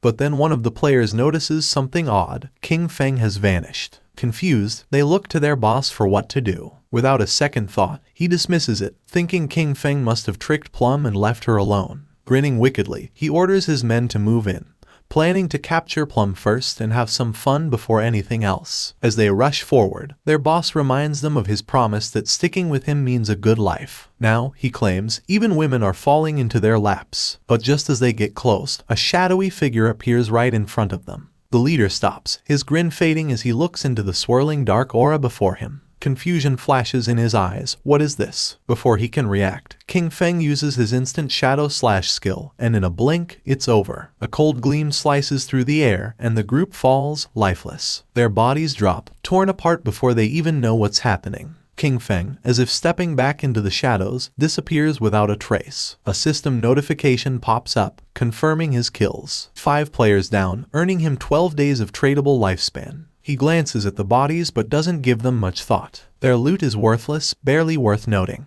To him, killing them was like taking down 2 low-level monsters. Without a trace of what just happened, King Feng reappears next to Plum, looking indifferent. Plum, still in the dark about what occurred, immediately asks about his sudden disappearance. King Feng shrugs, saying a few people were following them, so he sent them back to town. Plum seems satisfied at first, but her curiosity kicks in and she starts asking questions. She jokes that she thought he left to relieve himself and muses about how handy his invisibility must be. With it, she jokes he could do his business without being seen. King Feng cuts her off, clearly not amused by the odd turn in the conversation. He tells her to focus and hurry up. They need to get to the gold-tier boss monster. At the same time in Shell Town, the ground began to shine. And just then, King Feng's sister spawned as a healer. Her eyes widened in surprise upon seeing a magic staff. She picked up the staff, realizing that everything was real, so much so that she could even feel things. The player's attention was fixed on her, realizing that she was another newcomer. She was happy since she had obtained the hidden class sacrifice. Thinking that it must be very powerful, she firmly believed that with this class she was going to capture Song Fei's attention. She was worried about knowing where Song Fei was right now and if he knew the secret about the starting points. Her eyes began to shine with rage at the thought of where King Feng might have gone. He was always looking after her all day, but when the critical moment arrived, he couldn't be trusted at all. She decided to stop thinking about it since she now had a hidden class and Jiang Wei had promised to help her level up. From now on, King Feng would have to manage on his own because she was not going to worry about him. Her attention fixed on the leaderboard, leaving her in shock upon seeing that rank 1, Shadow, was level 6. She was furious because Jiang Wei was only level 3, and yet dared to boast about how powerful he was. Realizing that Shadow was the true expert, she thought that if she could stick close to Shadow, she would be able to level up faster than with Jiang Wei. But a question came to her mind: where should she go to find that expert? Not far away, there was a group of players talking. They were worried because they couldn't contact Swaying, the healer of the party. It was Wang Men's team. He knew they didn't have time to wait for him, so he asked if anyone had any ideas. One of them, somewhat concerned, explained that they couldn't kill mobs without a healer. The other player argued that they weren't experts like Shadow, who could farm alone, suggesting finding another healer to party up. While they were trying to find a solution, someone greeted them, and when they turned around, they saw King Feng's sister. For her, this opportunity was perfect. With a smile, she asked if they needed a healer, revealing that she had the hidden class life sacrifice. Meanwhile, in the forest, King Feng and Plum were on top of a cliff with a swamp at the bottom, where they saw the Golden Ghost ship lurking. Using Shadow Sneak, King Feng disappeared into the air, asking Plum to hide and be careful of ambushes while he went to take care of the boss. Plum, somewhat confused, nodded but asked him to be careful. Our boy descended onto the swamp, and a system window appeared informing that due to the influence of Ghost Ship, this area had become a violent domain, with a rate loss of lifespan of 100 times. Doing quick calculation, King Feng realized that at a speed 100 times greater than time, staying here for 15 minutes was equivalent to consuming 1 day of lifespan. For him, this kind of violent temporal domain did not have a great effect. The system detected that the Golden Tier Ghost Ship was a level 5 boss, and then something unexpected happened. A timer of 45 minutes and 25 seconds appeared. King Feng was somewhat surprised to see that there was a time limit to defeat special bosses like this, but he felt fortunate since there were still 45 minutes left. It was more than enough time to kill it. Using instant shadow slash, King Feng moved like thunder, attacking the boss with powerful slashes, causing a total of 15-0 damage. While the boss was trying to understand what was happening, King Feng deactivated Shadow Sneak and launched a Venom Dart, which hit the ship's bell directly, activating Critical Hit and Stealth Break Strike. While the poison was causing continuous damage, King Feng distanced himself from the boss. To climb at the Golden Ghost ship, there were some challenging points. First of all, many people did not know what its weakness was and believed it had to be its skeletal body, or the ship. But in reality, the weak point was the Ghost Fire Bell located at the tip of the ship. The boss enraged because when its weakness was attacked, it controlled the surrounding water. The boss prepared a massive AI attack, making pillars made of water emerge. Evading the attacks, King Feng began to approach the boss. The water pillars had abnormally high damage, and early-stage warriors wearing silver armor sets could barely take a hit. He was happy since his shadow class had high agility, otherwise, he wouldn't have been able to dodge. At that moment, hands emerged from the swamp. Decaying zombies known as ghosts began to surface. King Feng remembered that once the AoE attack ended, the boss would summon 12 decaying water ghosts, each with a silver tier capability. Thanks to Shadow Sneak, the ghosts couldn't sense King Feng's presence as he stood right in their midst. The 12 decaying water ghosts were about to attack savagely, and most parties would be in a frenzy by then. And as if that weren't enough, the Golden Ghost ship would summon a decaying water ghost every 3 minutes. If you weren't fast enough in dealing with them, their numbers would only increase more and more, resulting in total party elimination. But since he had been invisible from the start, they wouldn't be able to detect him. He just needed to find the perfect angle. Using instant shadow slash, he started moving quickly and destroying all the ghosts at once. While our boy was taking care of the monsters, Plump was watching from the cliff. She was trembling and red, realizing that this was the power of the ranked 1 expert, Shadow. To her, he was too powerful since he appeared and disappeared without a trace. In the blink of an eye, he had already taken more than half of the boss's health without even giving it a chance to counterattack. But to her surprise, King Feng communicated with her through chat and, calling her by the nickname Little Black, revealed that he was going to die in a while, leaving her in shock. With a confident expression, King Feng said that there was nothing to worry about and the only thing she had to do was wait for him to revive. Plump panicked as she thought our boy had the advantage, and also asked who Little Black was. Calmly, King Feng asked if she wasn't Little Black. She explained that her nickname was Big Plum and not Little Black, which sounded like a dog's name. Someone stomped on the ground forcefully. It was the man our boy had killed before. This time he had brought his entire team and was furious for having been careless. In his glory days, he used to kill legends one after another, but now he was being bullied by a little girl. One of his men appeared running with good news. He had found the girl on the cliff, revealing that Shadow's bastard was challenging the boss alone at the bottom of the cliff. The leader was filled with determination and thought they could kill him since this time he had brought his entire team. In the swamp, the boss was furious and the ship's bell was shining. King Feng was in stage 4 and the most difficult to deal with. The boss raised the ore, creating powerful waves. When it was at half health, it launched massive AI Soul Surge. The waves started traveling through the swamp, making Plump's eyes expand in fear. The Soul Surge disabled our boy's invisibility skill, and something started emerging under his feet. In the next second, a powerful giant pillar of water trapped his body, taking away 1059 points of damage. The system confirmed his death. Our boy lost 326 years of non-tradable lifespan and 1087 days of tradable lifespan. The leader, who was on the cliff, was pleased thinking that King Feng had become arrogant after being called an expert several times. To him, our boy was a fool for believing he could challenge a gold boss alone. Seeing King Feng's lifespan lying on the ground, he and his men started running like mad towards it. They didn't know Shadow was so rich, realizing that such a large orb of light must contain at least 100 days of lifespan. They decided to kill the boss now that it had low health, believing that at the same time they could collect our boy's lifespan. But once they took another step, they appeared in the sky. The leader was confused, not knowing what was happening. He and his men were teleported back to Shell Town. They felt frustrated without knowing why this boss was so powerful, and how the player Shadow had attacked it until leaving it at half health. Some were furious since just after entering the swamp, the boss had instantly killed them with the water pillar, not to mention that the swamp was full of small mobs. For them, there was no way to fight this. The leader gritted his teeth and refused to believe this. They had suffered great losses, so he gave the order to his men to follow him as he wanted to try again.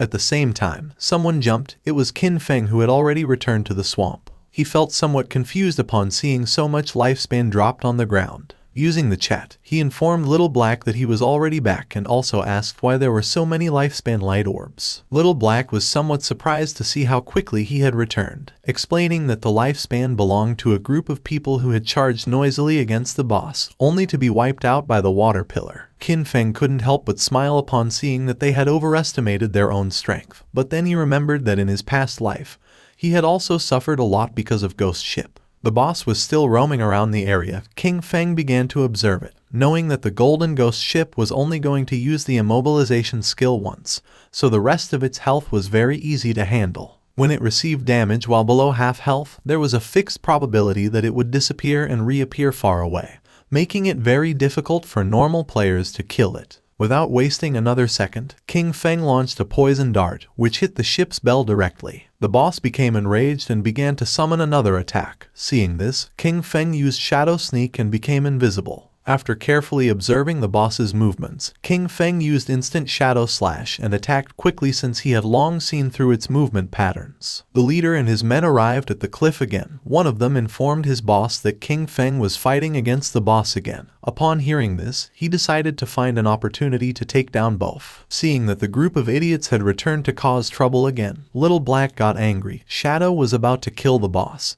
so she decided not to let these bastards get away with it. She gripped the magic staff tightly and concentrated. Making thunder appear, a thunderbolt emerged from the magic staff, falling on the men, charring their bodies and leaving the others in shock. The leader, somewhat furious, asked who was attacking him. One of his men began to point at Little Black with his finger, informing that it had been her. He picked up his axe from the ground and gave the order to his men to kill her. Seeing this, Little Black's eyes filled with fear. She started running, asking for help. The leader and his men began chasing her, swearing to kill her. Not far from the area, a man who was hiding behind a tree began to observe them. He was not alone, there was another man behind him. Upon noticing that Little Black and the others were approaching, they hid again behind the tree. Back at the swamp, King Feng distanced himself from the boss, his gaze fixed on it, realizing that it was almost dead. But it was as he had expected. Despite being only a level 5 boss, the Golden Ghost ship was difficult to kill alone. He knew that his damage was very low. The battle had taken too long, attracting many people to spectate. Noticing that there were people on the cliff, he realized they were those who had just died. Additionally, he noticed that there was also a group beside the swamp waiting for him to kill the boss before killing him and seizing his loot. The poison started to take effect on the boss, making its eyes start to shine, and not many after, its body started to disappear. The system announced the death of the Golden Ghost ship of gold grade, granting King Feng as a reward 48 experience points.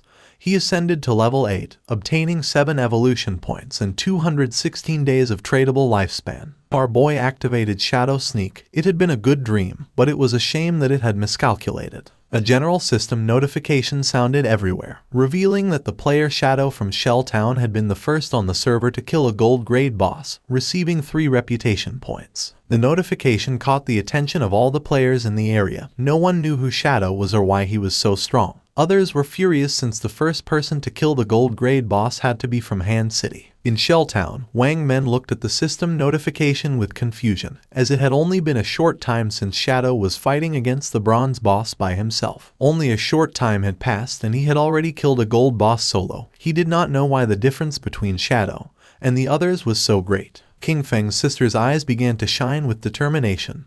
Realizing that Shadow really was the strongest, she thought that if Shadow helped her level up, then she would be able to see Brother Song Fei. The body of the boss disappeared, leaving lifespan and loot on the ground. The boss of the group that was hiding behind the tree couldn't help but smile upon seeing that the boss had dropped so much loot. With a wicked expression, he realized that Shadow had hidden using invisibility without taking the loot, realizing that he must be wary of them. He gave Guang the order to release his skill and find Shadow. They were going to kill King Feng and take the gold boss's loot for themselves. Guang nodded his head, then drew his bow, used the skill called Phantom Horned Eagle, and shot an arrow toward the swamp, which transformed into the ghost of an eagle. The eagle flew until it exploded, causing its feathers to start falling over the swamp. King Feng began observing them carefully. He did not expect this hunter to learn this anti-invisibility ability so quickly. For him, it was no surprise that they were so confident in killing him and seizing his loot, but it was a pity that his assassin class came with an extra point in invisibility level. Guang's skill was level 1, so it could not break his skill. Confident, Guang turned to the boss, informing that Shadow must have fled after seeing so many of them. The boss and his men began to advance towards the loot. Deciding to protect the loot first, he asked his men not to be careless and to prepare for battle at any moment. The ownership of the boss's loot was 5 minutes. After the time ended, the loot was going to be theirs. A proud smile appeared on their faces, but just then, Shadow began to emerge, making their eyes widen in fear. Just before they could react, King Feng moved like thunder, taking everyone down. Now that the atmosphere was quieter, King Feng's attention focused on the loot. But then a question came to his mind: where had Little Black gone? He decided to forget about it and find her later. For now, he had enough evolution points to upgrade Greedy Hand, so he decided to upgrade the skill before obtaining the loot. Greedy Hand went from being diamond quality to epic. It could be used on monster corpses, having a 220% to 300% probability of obtaining an extra loot drop. The extra loot had a 100% probability of being one tier higher. Our boy picked up the loot. He was determined to use the 100% chance to gather all the light together and squeeze them. Greedy Hand started to absorb the loot, making a smile appear on King Feng's face. A bright light began to emerge from the forest, and after using Greedy Hand, he obtained 21 evolution points, 648 days of tradable lifespan, and 2 special items called Ghostfire Bell. King Feng's eyes widened in surprise upon seeing that he had obtained 2 Ghostfire Bells. It was a special item. After equipping it, King Feng would not lose lifespan upon dying, with a cooldown time of 1560 seconds. It had 2 skills, 1 passive and 1 active. Soul Absorption was passive. When killing monsters, the amount of dropped lifespan would increase by 20%, and having 2 Ghostfire Bells at the same time would double this effect. Soul Shock was an active skill. He could shake the bell to immobilize all enemies within a 100-meter radius for 3 seconds, with a cooldown of 512 seconds. The Ghostfire Bell was not considered equipment. It was an item. It did not take up 2 equipment slots, and 2 Ghostfire Bells only occupied 1 inventory slot, making it very convenient. While he was distracted, Little Black contacted him through chat asking him to come save her. Shadow became alert and asked with a worried expression where she was. King Feng, somewhat worried about knowing where Little Black was, the only thing he heard through the voice chat were her screams asking them not to come near her. Little Black was very scared since the leader and his men had already cornered her. They praised her for having strong resistance, but revealed that there was nowhere to escape, advising her to come over calmly, promising that they were going to make her feel so good that she would ascend to heaven. She clenched her fist, and when she looked back she saw that she was at the edge of the cliff, determined not to give these bastards the kill. Without thinking too much about it, she threw herself backward off the cliff, leaving the leader and the others in shock. Her body began to descend rapidly until it forcefully hit the ground, causing her terrible pain and making a pool of blood appear. Her body began to disappear and turn into lifespan. The leader peeked over the cliff and felt somewhat confused upon seeing that she had really jumped, thinking that she was quite resolute. Little Black informed our boy that he no longer needed to save her, since she had died and returned to the town. She felt relieved, as it was good that the tradable lifespans of their party were all on Captain Wang Meng. King Feng felt relieved and asked Little Black to wait for him there, as he was going to pass the stuff to her. She felt happy and praised our boy for having worked hard. He collected all the lifespan that was in the area. This time he had 1 big. His tradable lifespan had reached 3115 days, and he even had 21 evolution points. He decided to use the points and evolve Greedy Hand. A system window appeared, informing that the skill Greedy Hand had already reached epic. It required 10 times the evolution points to keep evolving.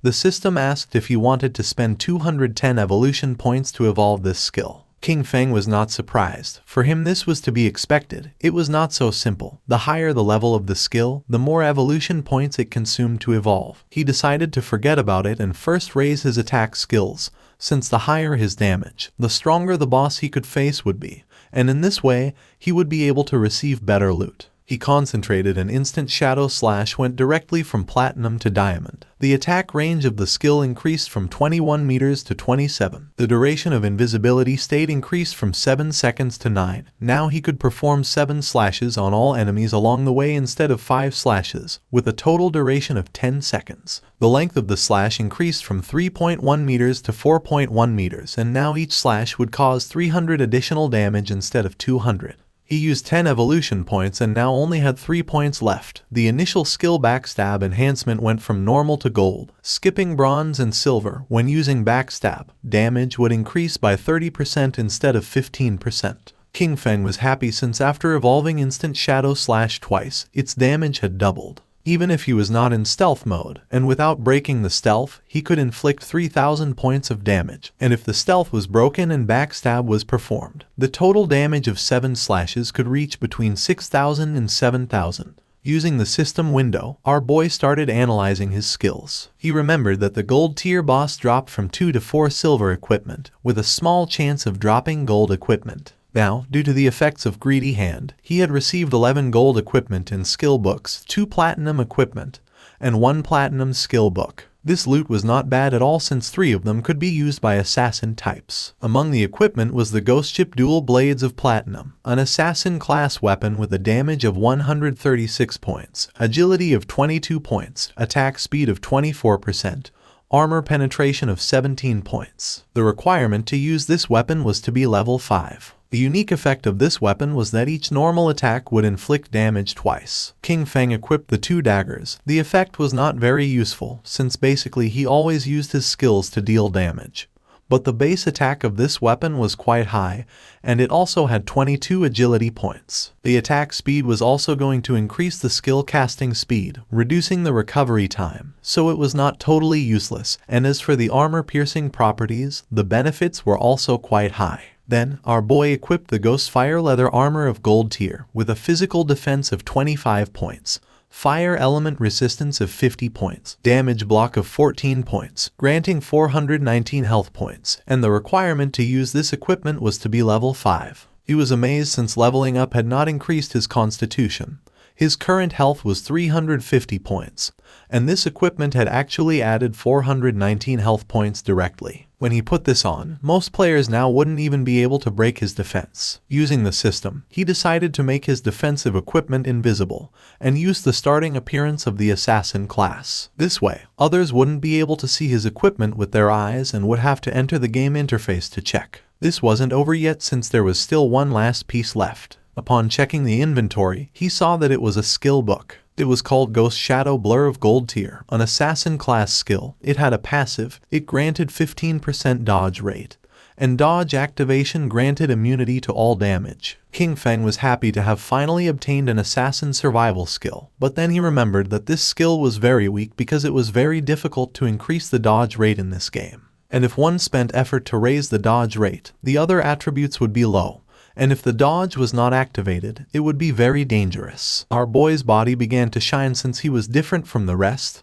He could evolve skills infinitely. While increasing the dodge rate, he would not sacrifice other attributes, so there were only benefits for him. King Feng started to move away from the area and decided it was time to return. The remaining loot consisted of warrior, priest, and archer items. He could sell them to Wang Meng with a 10% discount, and although they couldn't afford them now, he was sure that with Wang Meng's personality, he would sell them on credit. This great upgrade was all thanks to Little Black. Without this koi, he wouldn't have been able to find a level 5 ghost ship to attack, so he decided to thank her. King Feng passed by a tree and just at that moment, the leader, who was furious, and his men appeared. King Feng noticed them, and they did too, and their faces turned pale. With eyes full of fear, they started running upon seeing Shadow. As expected, King Feng was not going to let them escape, so he used Shadow Stealth, and while the skill was activating, he let out a sigh. Just before they could take another step, King Feng moved like thunder and finished off all the subordinates. Upon seeing this, the leader panicked and ran with all his strength, but King Feng was not going to allow this. Our boy appeared in front of him and deactivated the invisibility skill. The leader's face touched King Feng's,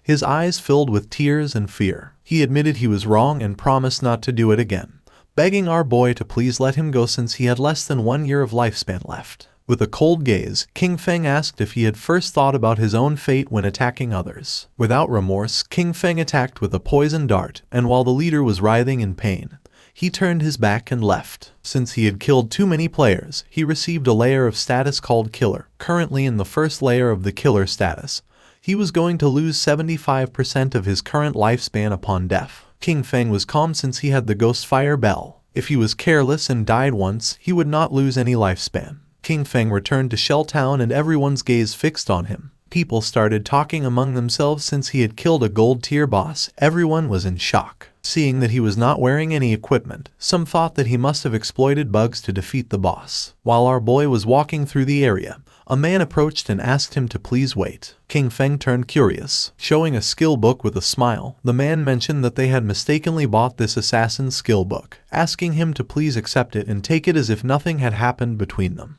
The system identified the skill book. It was a common tier called Impale. It was a single target skill. Upon hitting, it added 20 attack points and caused stun for 2 seconds, with a cooldown of 22 seconds. King Feng took the skill book and his eyes widened in surprise since it was a control skill. After taking the book, he went on his way, and the man and the others on theirs. One of the men, furious, told Zion Shao that they had been killed by King Feng. For him, it was too cowardly to have to give a skill book to him. The other man nodded since no one treated them like that. The other man decided to use each of their connections to gather people, with everyone contributing. Even a single spit from each of them could drown King Feng, so there was no reason to fear him. With a serious gaze, Zion Shao made it clear that Shadow was growing so fast and leveling up by himself, so he must have a great secret. He wanted to find him in real life and kidnap him, since not only would they learn his secret, but they could even make him their slave to collect lifespan for them. The man praised Zion Shao for this great plan.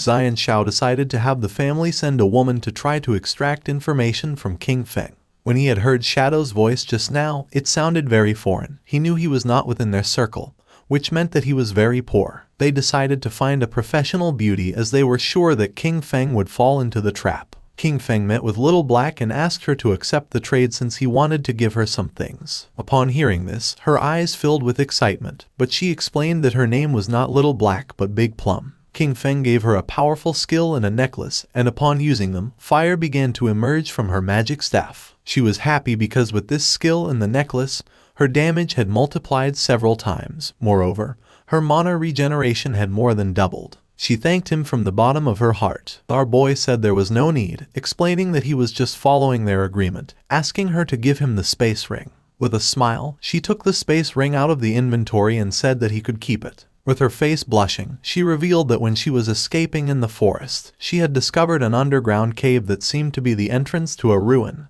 asking if he was interested. King Feng was somewhat surprised, since first it had been the Golden Ghost ship and now it was a ruin entrance, realizing that it was really beneficial to be friends with this girl. The sincerity was mutual. If he had not given her 2 equipment of gold, maybe she would not have told him this information. With this space ring, his inventory had finally reached 27 slots. King Feng asked where Wang Meng was, promising that once he sold them the things, he would go to the ruins she had mentioned to take a look. She extended her hand, revealing that the captain and the others had gone to train the new priest, so they were not going to return soon. Using the map, she marked the entrance of the ruins, explaining that there was a stone slab on the ground behind the bushes. She moved the slab aside and hid inside while fleeing, but she had only walked a few steps when she heard screams from within. She was so terrified that she ran out, otherwise, those guys would not have caught her. King Feng disappeared and decided to head to the ruins right now and trade with Wang Meng when he returned. Little Black was somewhat confused. Our boy left Shell Town and entered the forest. Originally he wanted to find some place to grind to level 10.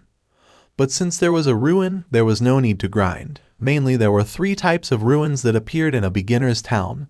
They were tombs, cursed ruins, and temples of faith. No matter what type of ruin it was, the small mobs were all bronze tier. There might even be some silver tier monsters. For him they were a sea of lifespan and evolution points. Following the location that Little Black had marked on the map, King Feng arrived at the entrance of the ruin. Without wasting time, our boy entered, remembering that there were mainly 3 types of ruins that appeared in a beginner's town: tombs, cursed ruins, and temples of faith. There was not much to say about the tombs. They were inhabited by a lot of monsters and it was very difficult to kill them all, and also there was almost always going to be a golden boss at the end. The monsters in the cursed ruins were all cursed by ancient gods and evil gods. They could have been humans in the past, but some went mad and others became ghosts after death. The monsters in the temple were all believers of ancient gods and evil gods. Moreover, the layout of the temple was very complex. The walls were filled with ancient murals. If one managed to get past the last 2, they would receive a special item or a skill book. Upon observing the murals on the walls, our boy realized that this was a temple of faith. He began to observe the murals carefully as they were very familiar. At that moment, roars began to be heard. Our boy started walking down the hallway, realizing that this was the faith temple of the ancient god of judgment. It had the same origins as his eye of judgment. At the same time, in the forest was Wang Meng and his party fighting against a monster. Wang Meng drew his shield and blocked the monster's attacks. But then, the monster lunged at him and just before he had time to react, it attacked with its fierce claw, causing Wang Meng's body to fly through the air, inflicting terrible damage on him. Seeing that the captain was injured, the party's archer panicked and gave the order to the healer to heal. King Feng's sister was paralyzed with fear, not knowing what to do. With tears in her eyes, she tightly grabbed the magic staff and asked how to do that. While they were distracted, the monster jumped and prepared to attack. Seeing this, the party's swordsman drew his sword and gave King Feng's sister the order to use her skill. But instead of obeying, she fell to her knees on the ground, dropped her magic staff, and began crying in fear. The monster attacked again and Wang Meng's party was eliminated and they were teleported to Shell Town. Wang Meng and his men were furious. Little Black, who was in the area, greeted them and with a smile asked why they were back so soon, explaining that the expert Shadow was still not back so they couldn't buy equipment now. The archer, who was furious, started pointing at King Feng's sister and said he had never seen someone as stupid as her. She didn't know how to dodge monster attacks, nor how to use her skills. Xiao Yu started to cry, not knowing what to do. Little Black stood in front of her and with a confused expression asked the archer why he was so fierce, explaining that she was a beginner, and it was her first time playing the game, so it was normal to die once. With eyes full of rage, the archer asked Little Black to move away since he was going to scold her to death. The swordsman explained to Little Black that they had not died once, they had died 3 times in less than an hour. Upon hearing this, Little Black's eyes widened in surprise. With a smile, she began to show the necklace that King Feng had given her. She decided to go with them, revealing that she had just received 2 good things from the expert. She was very powerful now, and believed they were not going to die once she was there. Wang Meng stepped forward and gave the order to everyone to stop arguing. For him, Little Black's suggestion was not bad since with her joining them this time, things should go well and maybe when they were back they would be able to meet Shadow. Although deep down Xiao Yu was furious, she pretended to be grateful, apologized and promised to work hard. She could not believe that they themselves could not do the job and still dared to blame her. If it weren't for the connections they had with Shadow, she wouldn't bother with all of them. She was very angry. At the same time, our boy entered a room and something caught his attention. 2 monsters knelt before him, and the system identified them as devout followers of the ancient god. Called the Judged, they were level 10 monsters and silver tier. King Feng's eyes began to shine with suspicion. Without wasting another second, with a determined expression, he attacked the monsters using instant shadow slash. Our boy became invisible and when he turned around he saw that he hadn't taken much health from them. Even after breaking his stealth and backstabbing them, they had only lost a small portion of their health. For him, this was to be expected. They were level 10 silver bosses, and the health of these 2 devout followers together was already greater than that of the gold tier golden ghost ship. Just then, something caught our boy's attention, making him turn curious. The monsters knelt before him again.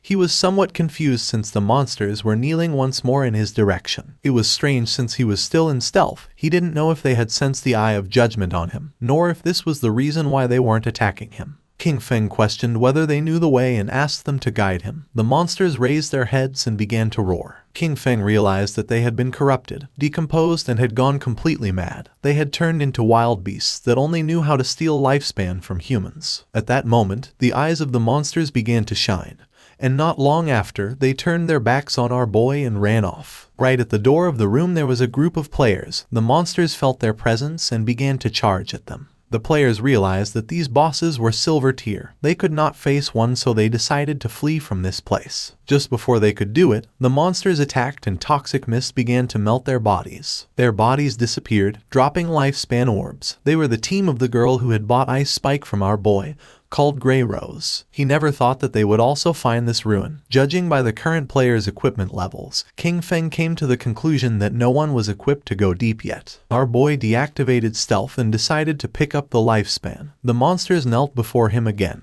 These guys had lost more than 100 days of tradable lifespan, and our boy didn't expect them to be rich. Our boy returned to the room and started searching. Several minutes passed, and after searching around, he hadn't found anything. There were no traps or treasures, so he came to the conclusion that there were only 2 silver mini-bosses. His eyes began to shine with rage and he decided to forget it. Without hesitating for a second, he attacked using the poison darts, which embedded themselves in the heads of the monsters. As a reward for having killed 2 silver tier bosses, he obtained 4,000 experience points and ascended to level 9, obtaining 4 evolution points and 188 days of tradable lifespan. King Feng used Greedy Hand and the bodies of the monsters began to disappear. He felt happy since the epic tier Greedy Hand was absolutely insane.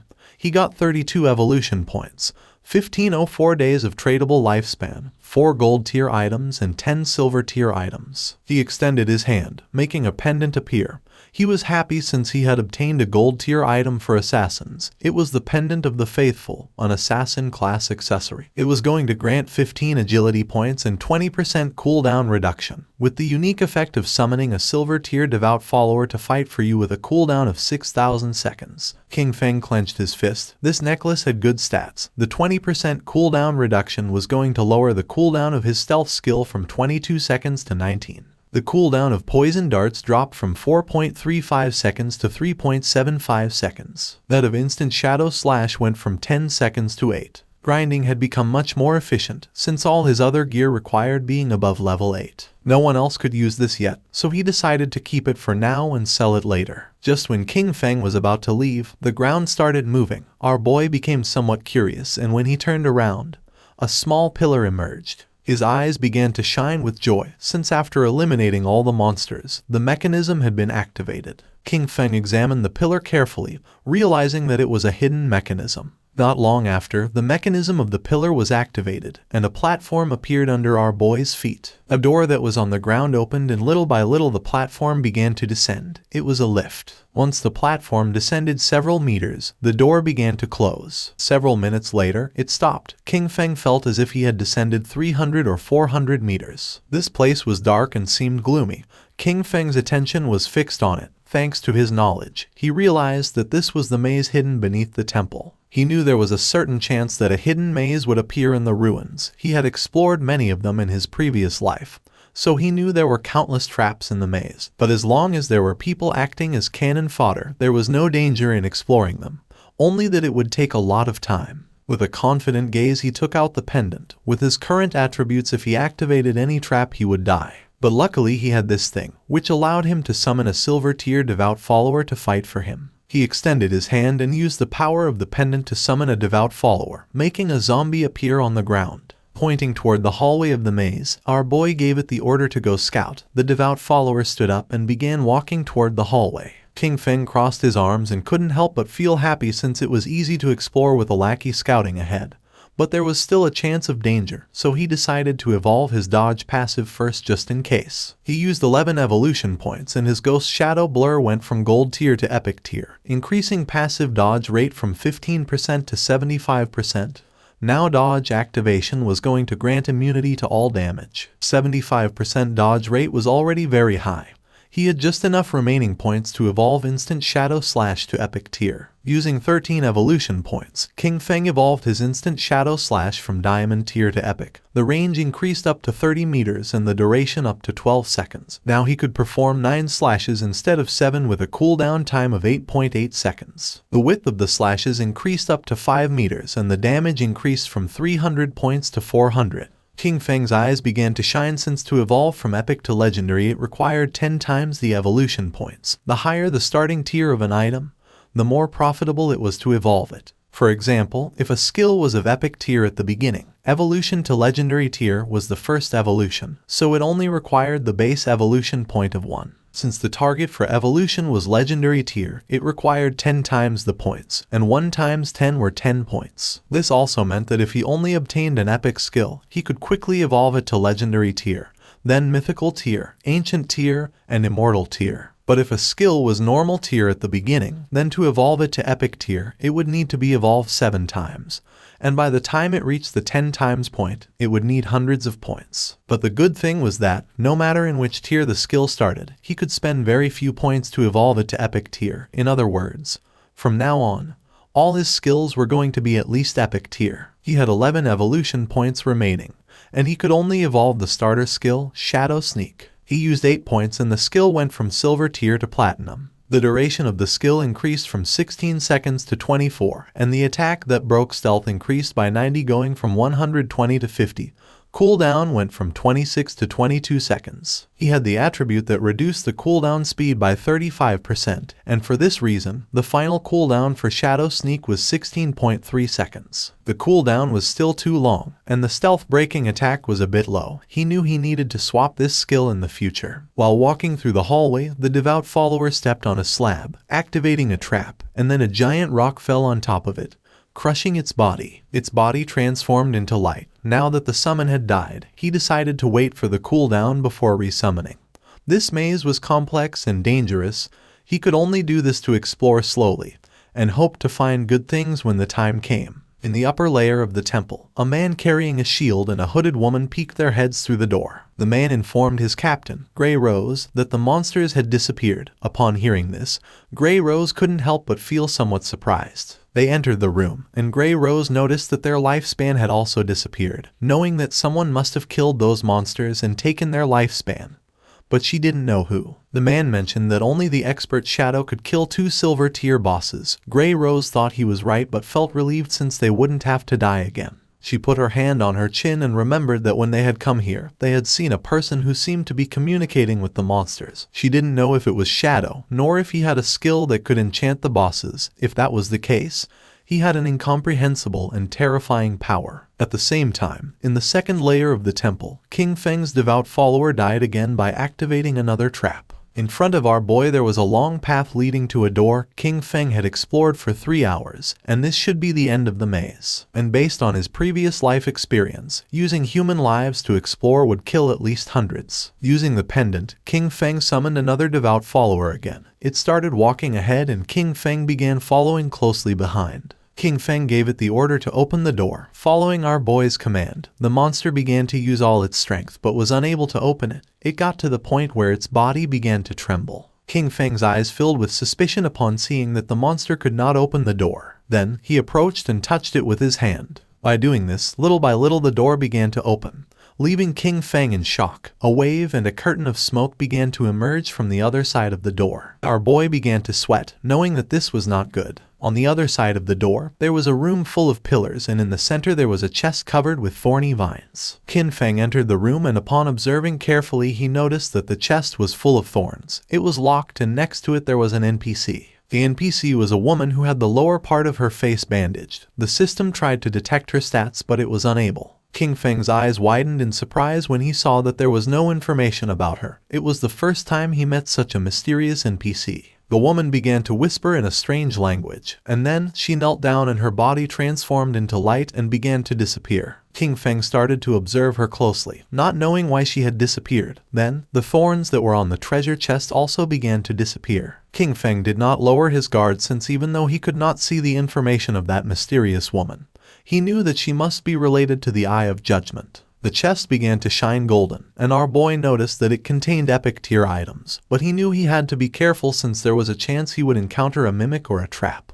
Pointing at the chest, King Feng gave the order to his summon to go open it. Following the order, the monster opened the chest and a bright light began to emerge from it. King Feng's eyes widened in surprise as he realized it was a skill book, a godly skill for assassins containing passive and active effects. The chest contained an assassin-type skill book of epic tier called the Stole of Mercy. It had the passive effect of 100% weak point hit correction, and weak point damage multiplier doubled. The chest also contained an active skill called Slit Throat. Shadow's next attack was going to inflict Slit Throat, causing 100% of that attack's damage per second for 3 seconds, with a cooldown time of 60 seconds, but thanks to his skill the cooldown dropped to 44.4 seconds. King Feng noticed that the passive ability doubled the hitbox for the enemy's weak spots, but the most ridiculous part was the active skill, Slit Throat. If his next attack dealt 300 damage, the debuff would cause 300 damage per second for 35 seconds. The total damage would be 12 points, which is 3 times the original damage. King Feng began to read carefully. Skills like Instant Shadow Slash landed multiple hits, but Slit Throat only counted the first strike.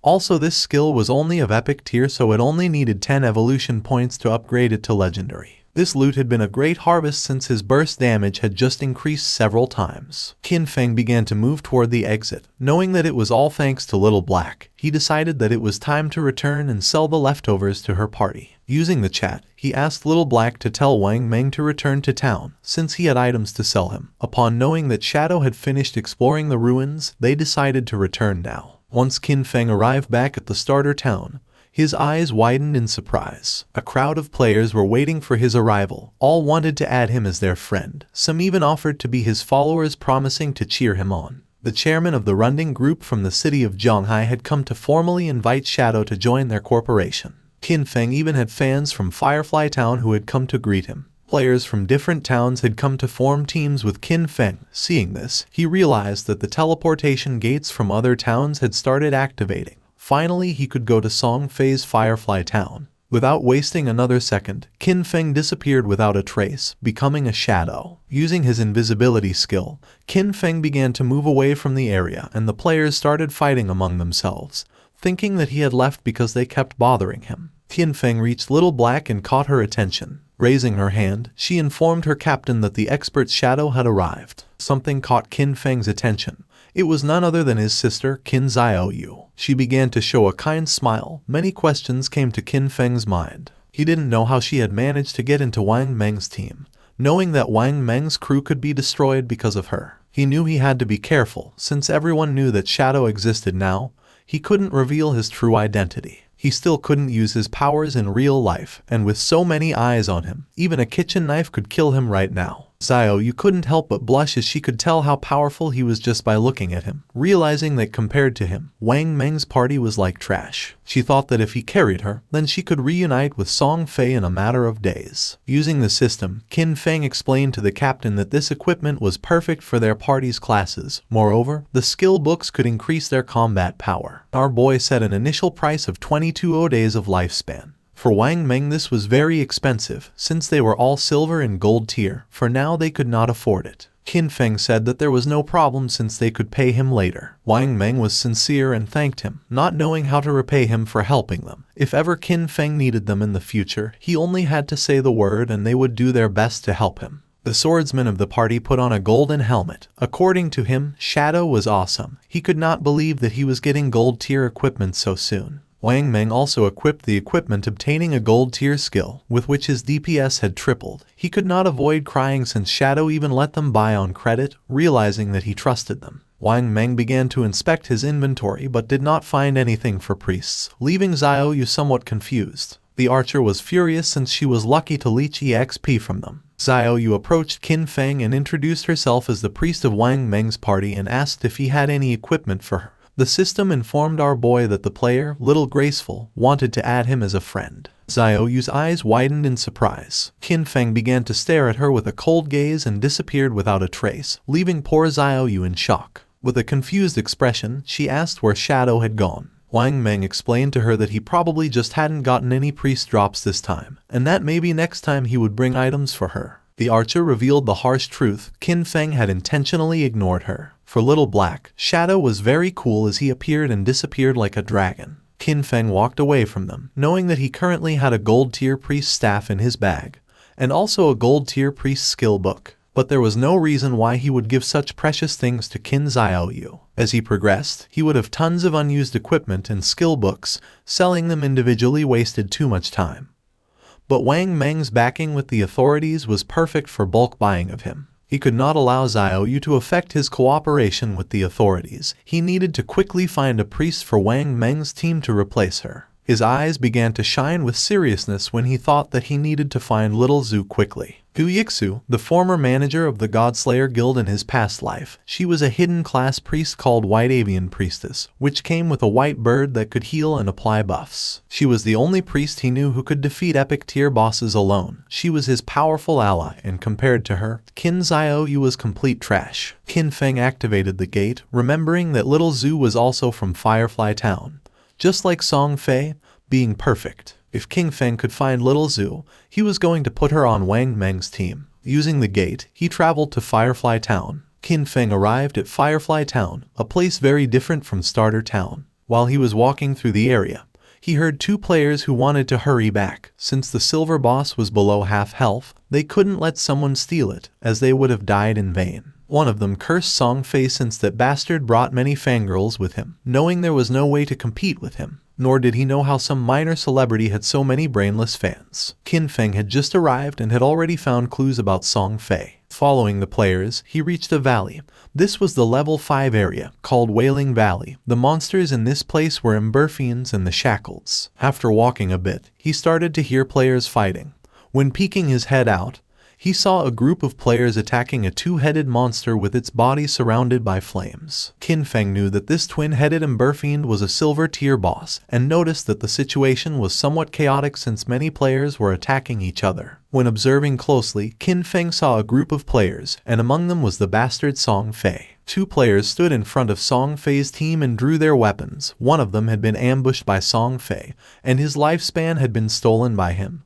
He swore to kill him. With a smile, the player carrying a shield asked if Song Fei thought that hiding behind his mage girls made him safe, revealing that he had the godly anti-mage skill. Just before he could take a step, one of Song Fei's mages crushed his head using the magic staff. Qin Feng remembered that Song Fei, with the title Heaven-Defying Mage God, had the mage class. In his past life, this bastard tricked a bunch of fans into choosing the mage class, only to take all their equipment and skills to strengthen himself quickly. But a team couldn't be made up of only mages, so his fangirls came up with a solution. Some put their attribute points into intelligence to become glass cannon mages. Some put their points into agility to become disruption mages. Others used their points on health to become meat shields, and some chose strength to become battle mages who attacked using their staff. In the early stages, Song Fei's team was extremely dominant, stealing lifespan from players everywhere without anyone being able to stop them. And as expected, as the game went on, most of his fangirls died pretty quickly. Pointing at the boss with his finger, Song Fei made up a lie saying that his fans were working so hard that now his heart hurt. He hoped the boss would die soon so everyone could rest, and also that the world would be full of love and free of violence. The twin-headed Emberfiend began to advance towards Song Fei's group. One of Song Fei's fans explained that this was not hard for them since the one who was trying the hardest was him. According to her, he worked so much that he shouldn't have to endure all this. She started pointing at the monster and decided to kill it so it wouldn't hurt their beloved Song Fei. Song Fei's fans began attacking the monster by casting spells. They were willing to defeat it so that Song Fei would become king, swearing to follow him no matter where he went. The monster opened its mouth and launched a burst of fire towards Song Fei, putting him on alert. But just before the burst of fire could get close, one of his fans stepped in the way, taking the attack fully. Song Fei took the girl's hand and began to show a sad gaze, while the woman's body was disappearing. With tears in her eyes, she swore to do anything for him. The chubby girl tightly grabbed her magic staff and told the others to get angry since if they killed this ugly monster, brother Song Fei would be able to ascend to first place in the ranking.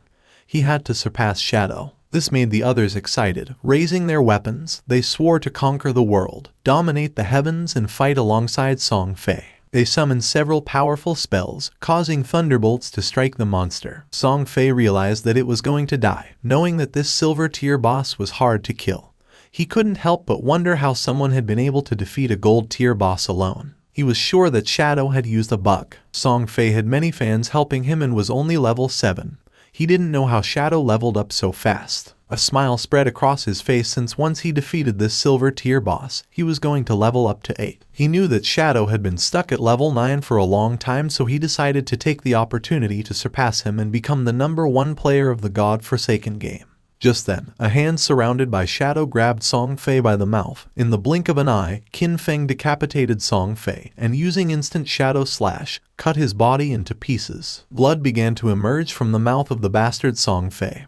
His fans went into shock, and just before they could take another breath, Qin Feng attacked again. Moving like thunder, he cut the bodies of the fans and of the boss into pieces. A system window appeared, informing that the boss had been defeated and granting him 15 experience points. The boss fell to the ground and its body began to transform into lifespan. The players were in shock since they couldn't believe that Shadow had killed the boss with a single strike. A single attack from Shadow did thousands of points of damage, while theirs only did 100 points of damage. Shadow was 10 times stronger than them. The corpse of the boss transformed into orbs of lifespan, and Qin Feng deactivated his stealth skill. The smartest players realized that it had been an AoE attack. They couldn't believe that a single attack had killed Song Fei and all his gang of fans. Upon observing closely, they saw Shadow and remembered that he was the one who had achieved the first global kill of the gold-tier boss. They decided to leave and let Shadow have the loot. They began to cheer for Shadow for having avenged them by killing Song Fei's gang.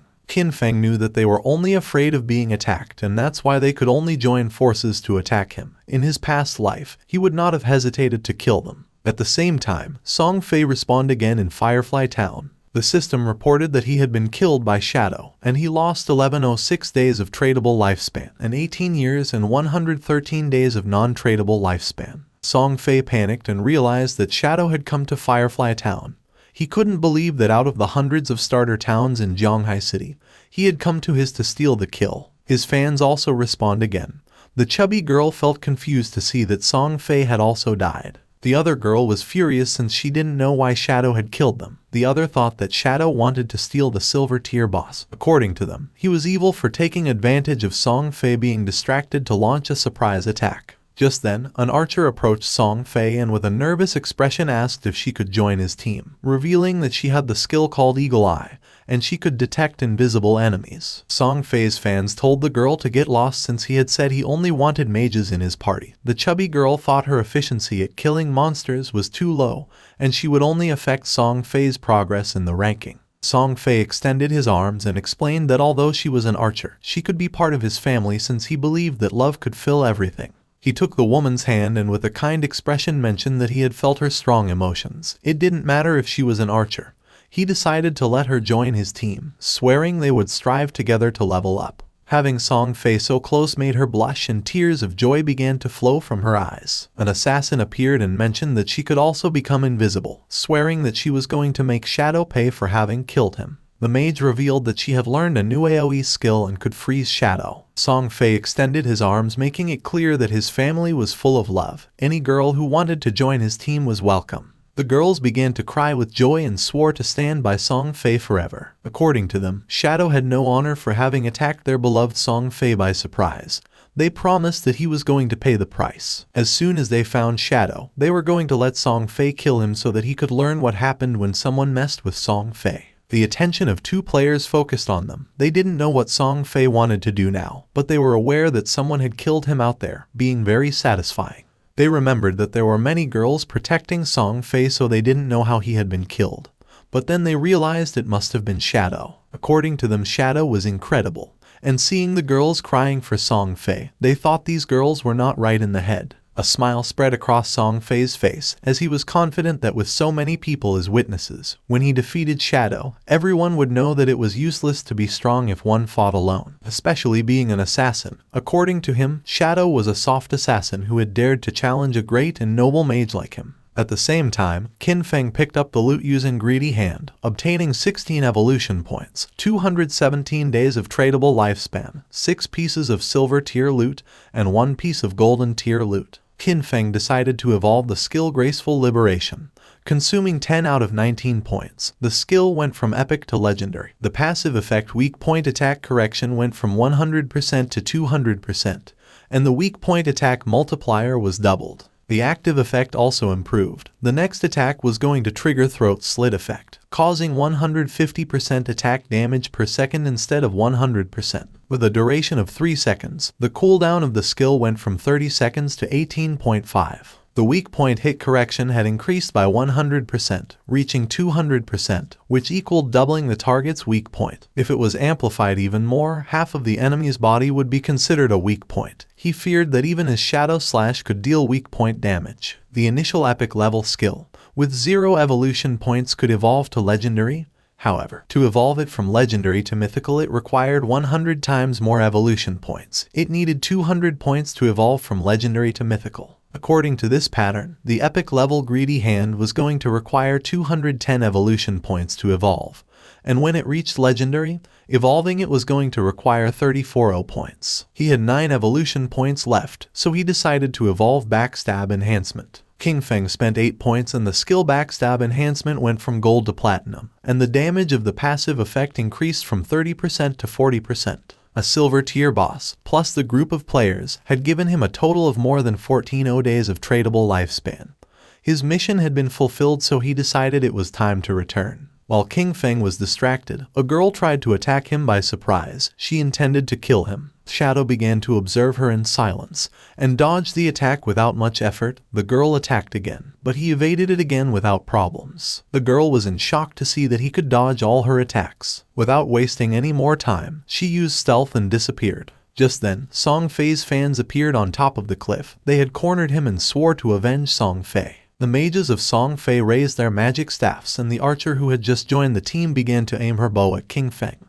They were furious and swore to avenge Song Fei. Qin Feng used stealth and disappeared into the air, becoming a shadow. Upon seeing this, the archer used her skill called Eagle Eye and made it clear that Qin Feng's invisibility was useless. Her arrow transformed into a ghost eagle until several seconds later it exploded and its feathers began to descend from the sky like drops of rain. The feathers began to fall on the assassin from Song Fei's party and her stealth was deactivated, making her visible. The chubby girl clenched her fist and felt happy believing they had detected King Feng. She gave the order to the others to use their most powerful skills and attack with everything. Following her order, Song Fei's fans used their most powerful skills to attack. A rain of powerful spells began to descend upon the assassin. Seeing this, she panicked and tried to tell them that she was not King Feng. It was already too late, as the spells hit her body directly, creating a great explosion. Instead of feeling sad, the chubby girl felt furious since she didn't care about this anyway because she wasn't a mage, and that showed that she didn't sincerely love Song Fei. According to her, this was a punishment from heaven for her falseness. She gave the order to the archer to launch the eagle again to find Shadow. The archer nodded with her head, but at that moment, King Feng took out the ghost fire bell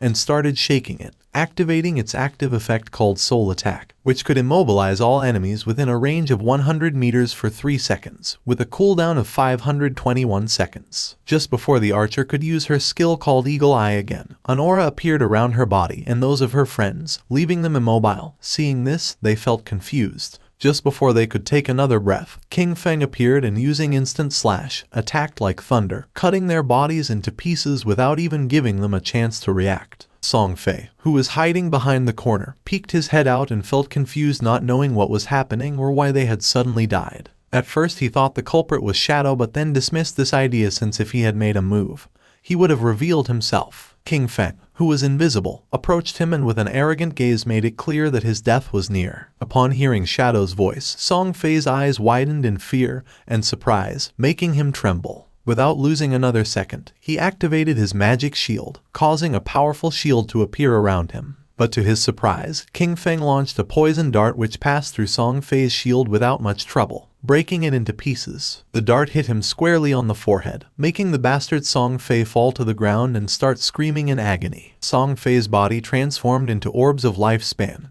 King Feng deactivated stealth and upon seeing that Song Fei had so much remaining lifespan, he realized that originally he had more than 2,000 days of tradable lifespan. Song Fei's body disappeared, leaving only lifespan.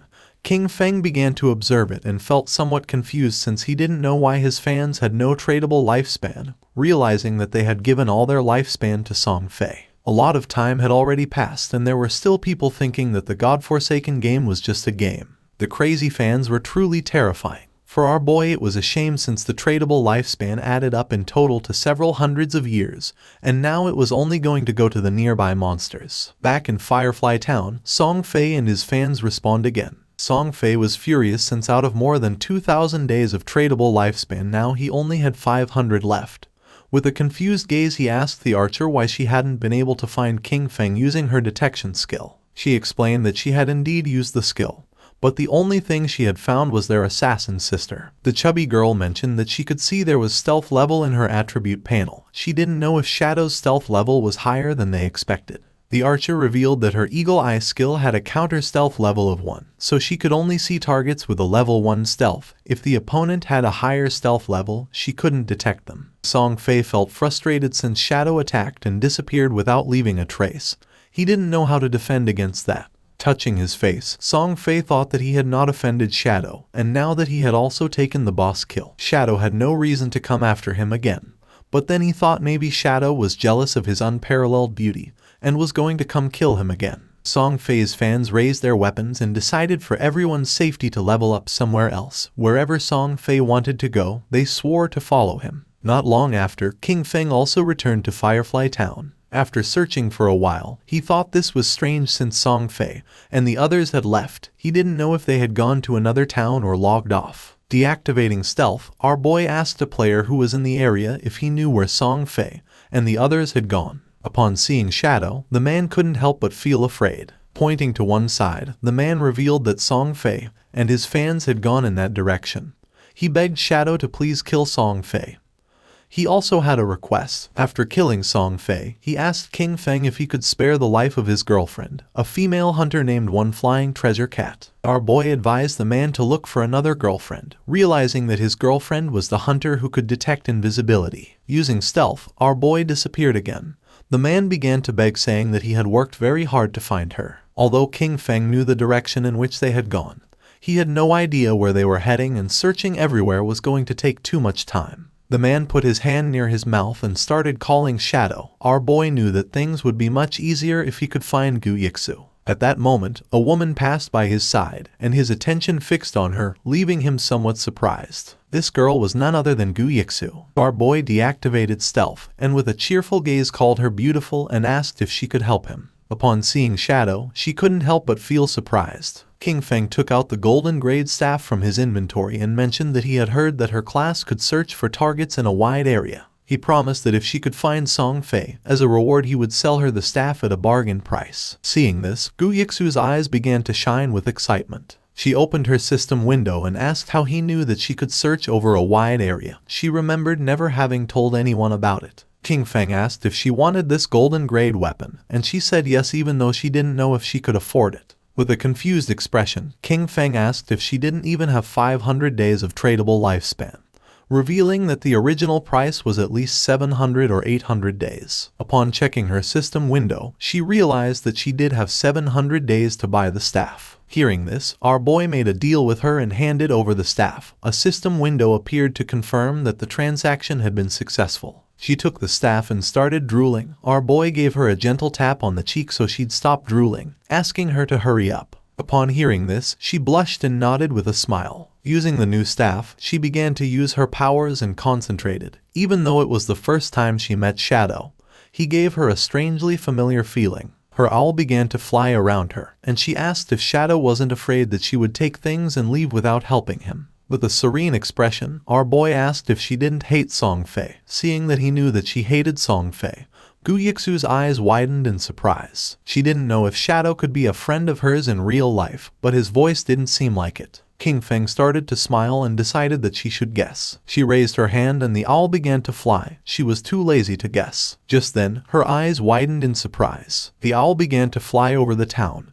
and in the distance in the middle of the canyons she saw Song Fei and his fans. Her owl finally found where Song Fei was hiding in the rocky canyons and quickly told King Feng the place. She also told him to hurry because Song Fei and his friends might leave before he got there. The owl could fly fast, but following them for too long could make it really tired. Shadow, ready to go, told her not to worry because he'd be there super quick. Right then, King Feng took off like a shot, zooming over rocks and through rough spots without slowing down. But then, the owl stopped flying. That made King Feng stop too, because it meant something was messing with their tracking. He looked around and saw a tree with a weird sign on it. Wanting to know more, he got in touch with you again, and she had the owl check the area. Soon, the owl found 2 more trees with the same signs. One was 100 meters ahead, and another was 100 meters to the left. King Feng went up to each tree, touching the symbols very carefully. When he touched all 3 with a bit of his energy, a bright light connected them. Then, the ground in the middle started shining, and suddenly, a treasure chest with a bright green light and golden glow appeared. Feng was shocked. A treasure like this in a simple place like Firefly Town. He could hardly believe it. These treasures, left by ancient gods, were super rare and could pop up anywhere. Some brought monsters, some unleashed swarms of beasts, and some, like this one, had incredible treasures. You, watching through her owl, couldn't believe it either. That green chest could be worth 1,000 days of someone's lifespan,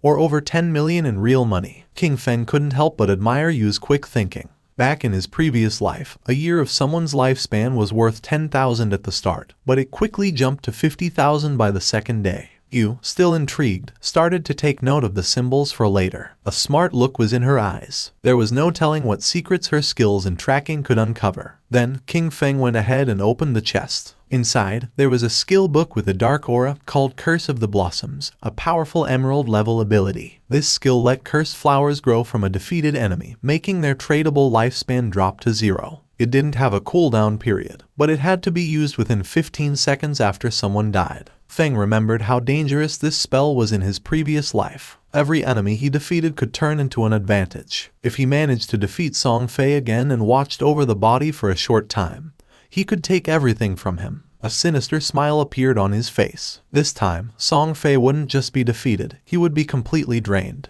As King Feng hurried toward his target, the scene changed. Somewhere far away in a canyon, Song Fei's biggest fans were busy fighting a boss, hitting it hard while Song Fei stayed back, waiting to land the last blow. Song Fei was overconfident, sure that King Feng wouldn't chase them this far, especially since King Feng had already beaten a silver-level boss and embarrassed him twice. That should have been the end of it. But Song Fei was mistaken. Right when the boss was about to go down, the girl who was a bit heavier noticed another group fighting a different boss nearby. Song Fei, smooth as ever, convinced his fans once more. He said the other group were fans of a rival idol, trying to make him look bad. The faces of his fans twisted with anger. No one was going to outdo their dear Song Fei. Without a second thought, they charged at the other group. The other team, thinking they were about to get some help, welcomed them. But before they could even say hello, the heavy girl slammed her staff down, knocking out their leader in one hit. The rest of the team was shocked as Song Fei's fans turned on them, madly talking about idols and fate. When one of the enemy tried to ask what was going on,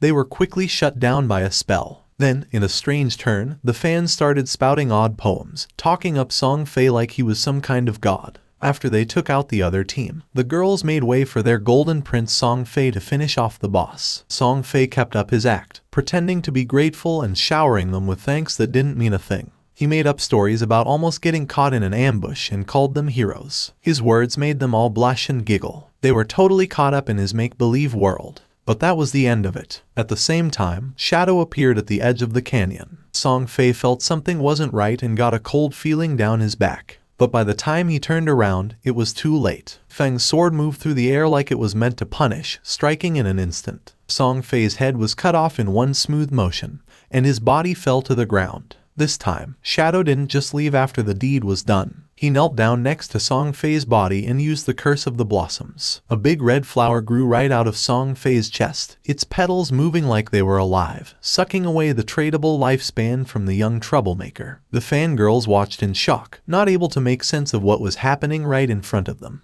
Then, the scene changed, and Song Fei was back at Firefly Town's portal, feeling confused and annoyed, still not getting why Shadow was always after him. In his confused way of thinking, he decided it must be jealousy. Maybe Shadow was upset about all the attention from the fangirls, or perhaps one of those girls was someone Shadow had feelings for. Song Fei convinced himself that Shadow's constant showing up in Firefly Town was part of some complex revenge scheme. While he was lost in his wild guesses, a system alert popped up, scaring him with the news that his tradable lifespan was going down fast, much more quickly than just from dying. At first, he thought it was some kind of penalty for dying too much, but before he could really figure it out, his fan club started showing up at the portal as well. A heavier mage girl was among them, out of breath, telling Song Fei about the creepy red flower that grew from his body, clearly taking away something important. Song Fei quickly figured it out. The cursed flower and his disappearing lifespan were Shadow's doing, thanks to a scary new ability. The realization hit him hard, and he suddenly ordered his fans to log off. He knew if they kept losing to Shadow, their tradable lifespan could drop to 0,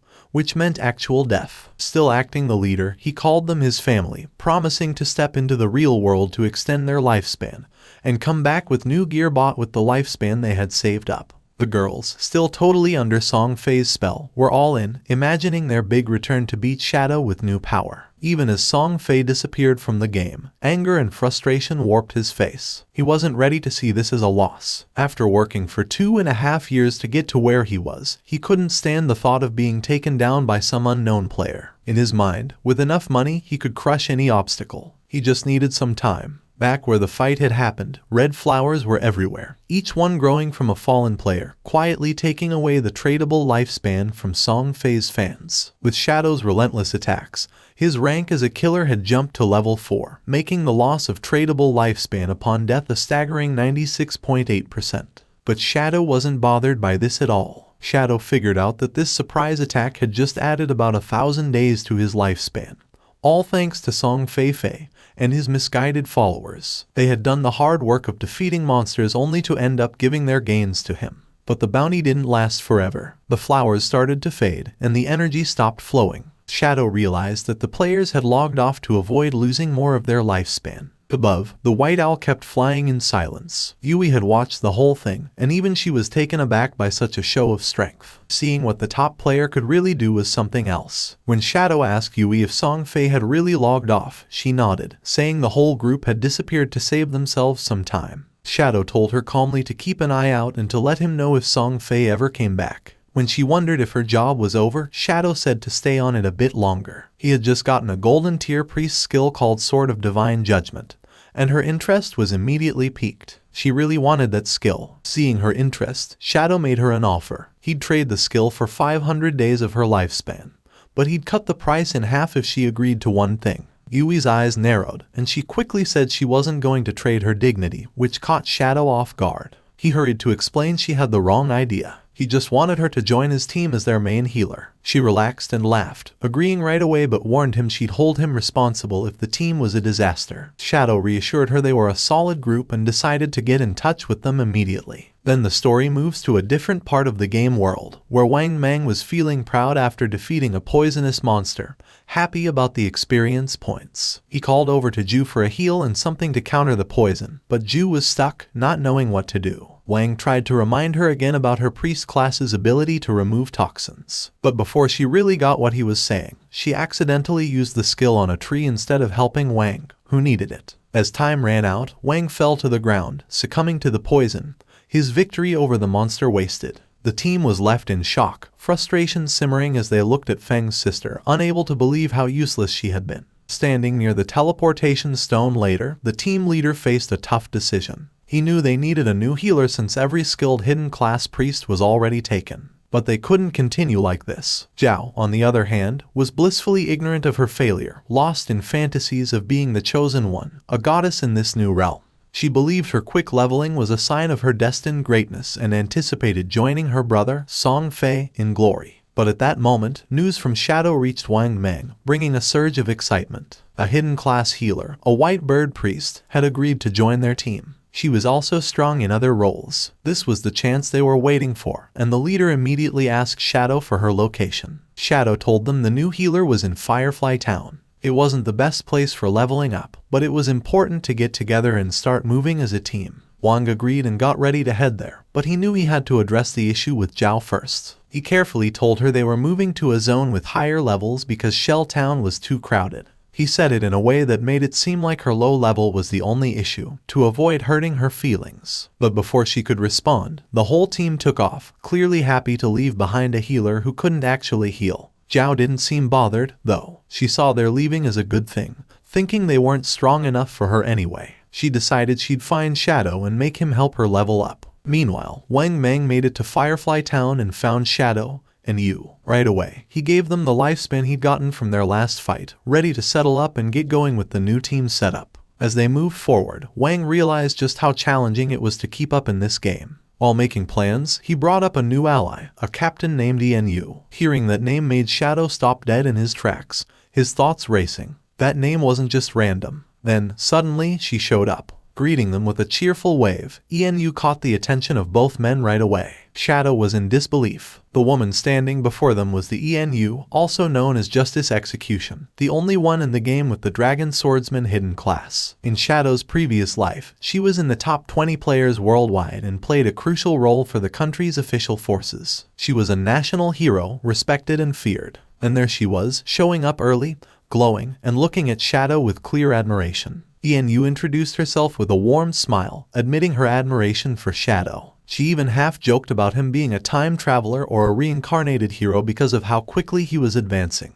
Shadow stayed quiet, his mind wandering back pre-his past there where their paths had crossed later, and under much grimmer conditions. She hadn't been part of Wang's team back then, which made this early encounter quite the surprise. She likely had a good amount of tradable lifespan already, probably gathered for government groups. As a dragon swordsman, known for their toughness, she was an ideal candidate to hold such power. Shadow saw the wisdom in the government's choice and respected it. Yu was straightforward, too. She told him if he had any gear to sell, she and her group were interested in buying. She sweetly but firmly reminded him of the responsibility she carried for her city. Shadow saw no benefit in opposing her, and they both understood that. He agreed, mentioning it would be short-sighted to pass up a chance for such a beneficial deal. Though Yu appeared cheerful and unthreatening, King Feng knew well there was much more beneath the surface. The fans of Song Fei logged out of the game. They had seen the official announcement that left them in shock. Lifespan in God-forsaken game was real, and if it reached 0, one would die in the real world.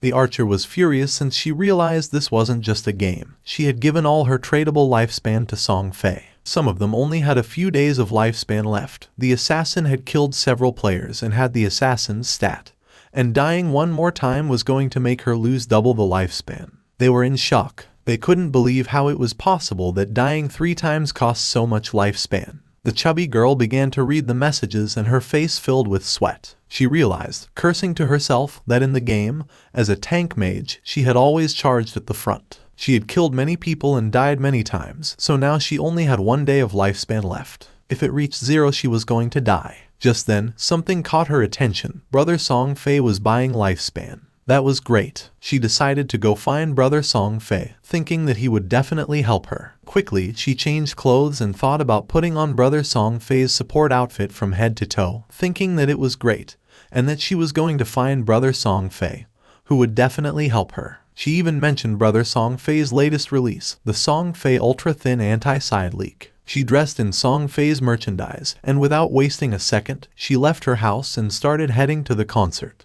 Not far away, there were some apartments. Qin Feng's sister also logged out of the game. She didn't know if she was in the real world since now it was hard for her to tell the difference. She turned on her phone and couldn't help but smile when seeing that. At that rate, 1 day of lifespan could be sold for 15,000. With the 200 days she had left, she could become a millionaire. But then, she went into shock when she saw that Shadow had killed Song Fei 3 times. She couldn't help but cry from sadness and fury, since she remembered that they had told her that if her lifespan reached 0 in the game, she would truly die in real life. Even having 100 years of non-tradable lifespan, dying 3 times had left her with barely 12 years remaining. Then she remembered Brother Song Fei and wondered why Shadow had killed him. According to the group chats, Shadow, despite being surrounded by dozens of people, had managed to kill Song Fei 3 times. To her he was something so terrifying and incredibly strong. The chubby girl started sending messages through the chat, saying that Brother Song Fei needed help at this moment. She asked any sister in Zhanghai City to go find her to sell their tradable lifespan to her. She also revealed that Song Fei was at Dajiang Plaza at that moment and that the exchange rate for lifespan was 1 to 10,000.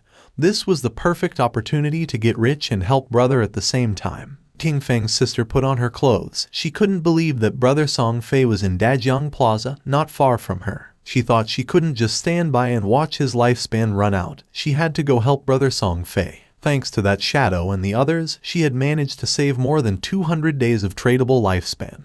Just enough to help Brother Song Fei. Without wasting any more time, she decided to go to Dajiang Plaza. At the same time in the game, our boy slaughtered several monsters without much difficulty. A system window appeared, informing him he had reached level 10. His attributes had increased by 2, and he had gained 5 free attribute points. He had unlocked class promotion. In addition, as the first player to reach level 10 in the Zhanghai City area, he had earned 7 reputation points. As the first player in the Great Xia Kingdom area, he had earned 14 reputation points, and as the first player worldwide to reach level 10, he had earned 21 reputation points. The window also revealed that the teleportation function to the continent of Forgotten Gods would be unlocked when there were 7 level 10 players in the Zhanghai City area. The system revealed in all towns that Shadow had reached level 10. People were in shock and commented with amazement. They said that, as expected, it was Shadow again. He had gotten the first kill of a gold tier monster and was the first player worldwide to reach level 10. They thought Shadow was simply too strong. They had also heard that the big shot had even killed a small celebrity several times recently. According to them, Song Fei deserved it. Other players were expressing their frustration. They cursed, surprised that Shadow was from Grand Xia, and compared their own progress, pointing out that their hidden smith class was only at level 8, while wondering what was going on with Shadow. No one knew if among the 1.5 billion people in Tianzhu, there really wouldn't be anyone who could catch up to him. Our boy was near a shore, and decided to use the points he had obtained. He consumed 13 evolution points, leaving him with 0 points. His initial skill, Backstab Enhancement, evolved from Platinum to Emerald, increasing its passive effect from 40% to 50%.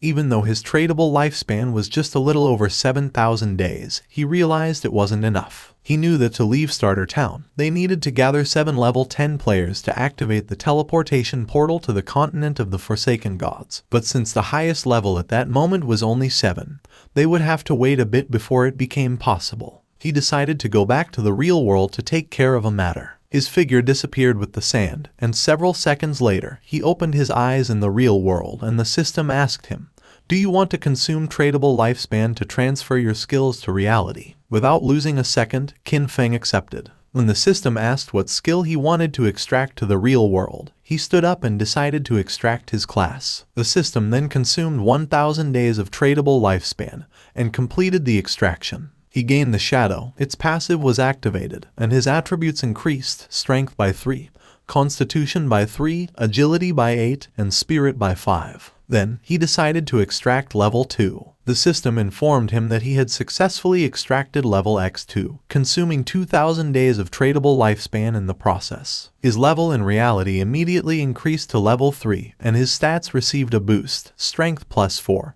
constitution plus 4, agility plus 14, and spirit plus 4. The system reported that he had consumed 900 days of tradable lifespan and extracted the skill Shadow Step of Platinum tier. It also informed him that he had consumed 2262 days of tradable lifespan and extracted the skill Venomous Dagger of Silver tier. He was happy since he still had 1292 days of lifespan left and for now could not extract other skills. He had only paid the price to extract a low tier skill, but had obtained the Shadow Step of Platinum tier, being a beneficial deal. He couldn't help clenching his fist and feeling furious when thinking about Song Fei. Now his base stats were double those of an average person, and his agility had reached 32 points, surpassing the human limit. With unlimited invisibility and the poisonous dagger that could be thrown up to 14 meters, he could definitely find an opportunity to finish off Song Fei. Qin Feng started browsing on his phone and was surprised to see that Song Fei was aggressively buying lifespan. He wondered if Song Fei planned to enter the game and then go after him. He saw that this bastard was in Dajiang Plaza and calculated that being about 7 or 8 kilometers away,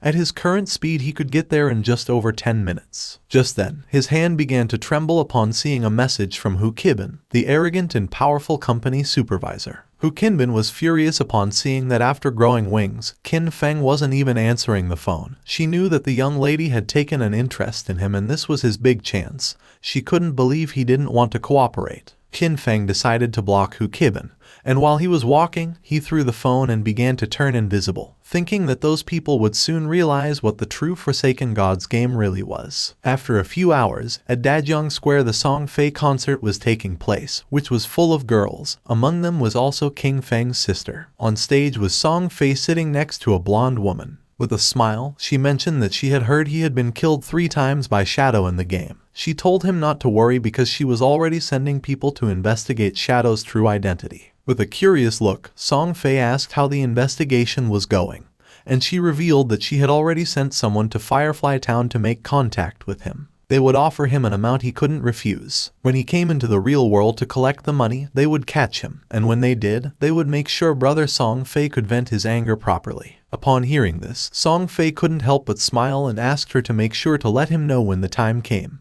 Then he asked if she had heard that her Dajiang Corporation had already used that method to control several players and make them work for free for her. Hu Qinbin couldn't help but laugh, since according to her, they were all idiots, so weak that they couldn't accumulate much lifespan. For her it was much better to be on Song Fei's side, since so many women voluntarily gave him their lifespan, and were even willing to die for him. Song Fei started laughing maliciously. A man who was among the audience began shouting and demanded that they all stop recklessly selling their lifespan to others. Turning to Song Fei, he added that Song Fei knew full well that lifespan was tied to life and death, yet he was still brainwashing his fans and aggressively buying up their lifespan. He accused Song Fei of endangering lives and declared that they were going to report him. Song Fei couldn't help but smile, thinking that there was always a fool who showed up to cause trouble. He stood up and made a public statement, saying that he had noticed some of the recent debates. He stated that his actions in acquiring lifespan had occupied certain public resources and caused inconvenience to the public,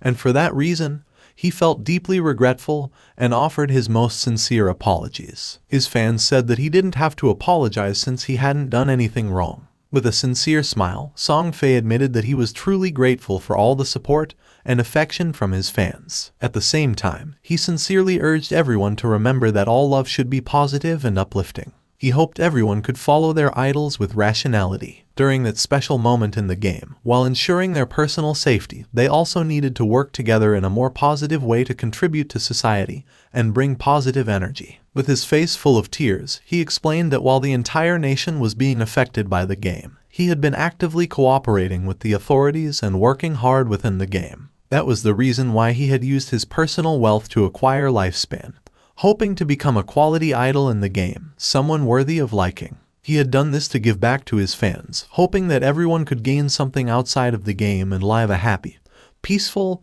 and safe life and work together for a better tomorrow. But he never expected that it would cause so many problems for everyone. His words made all his fans unable to avoid crying. He apologized to everyone for having caused them trouble. This made everyone feel sad. They started shouting, saying that he had not done anything wrong. They got angry with the man, calling him a bunch of savages and telling him to leave from there, since they were voluntarily helping the brother, and told him not to insult their genuine intentions. The chubby girl went up on stage and asked everyone not to listen to those ridiculous rumors from outside. She didn't know how they dared question the brother, since only fools with pig brains believed everything, asking how the lifespan of the game could possibly affect the real world. She put her hand over her chest and declared that she was the one who was willing to die for the brother. She said that when she logged out, it showed her that she had less than a day of lifespan left, but she was perfectly fine. Even if the rumors were true, if even they didn't have the resolve to die for the brother, then they didn't deserve to say that they loved him. His words made the other fans feel excited,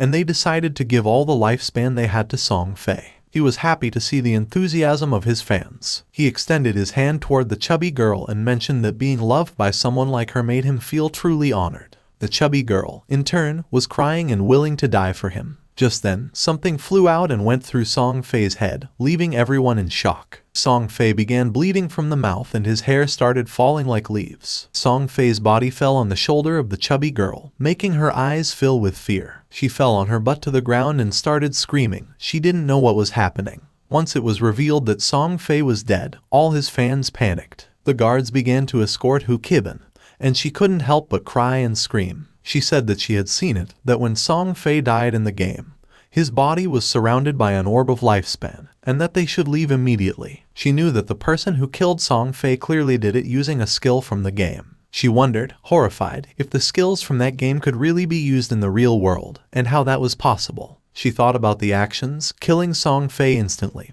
becoming invisible and collecting lifespan, and concluded that the only person who could do that was Shadow. Just then, a dart pierced her head as well, killing her instantly and leaving the guards in shock. Among the crowd was King Feng. It was already dusk, and the news announced the tragic death of superstar Song Fei in Dajiang Plaza. It was also reported that his most devoted fans had sacrificed all the lifespan they had left, falling dead next to Song Fei's corpse, and the police investigation had revealed that his death was due to supernatural abilities. The faces of King Feng's sister and her friend were full of tears and fear. She was sad since she still couldn't believe that just the day before they had gone to see Song Fei's concert, and now he was already dead. The friend wasn't dumb at all and realized that the throwing knives and invisibility must be abilities from the godforsaken game. She wondered if Shadow had been the one who killed Song Fei, since she had heard that Shadow had killed him 3 times in the game. Xiaoyu was confused as she wondered how the game's skills could appear in reality. She couldn't believe that Shadow had killed Song Fei. She remembered that Shadow had killed him several times in the game and came to the conclusion that, in reality,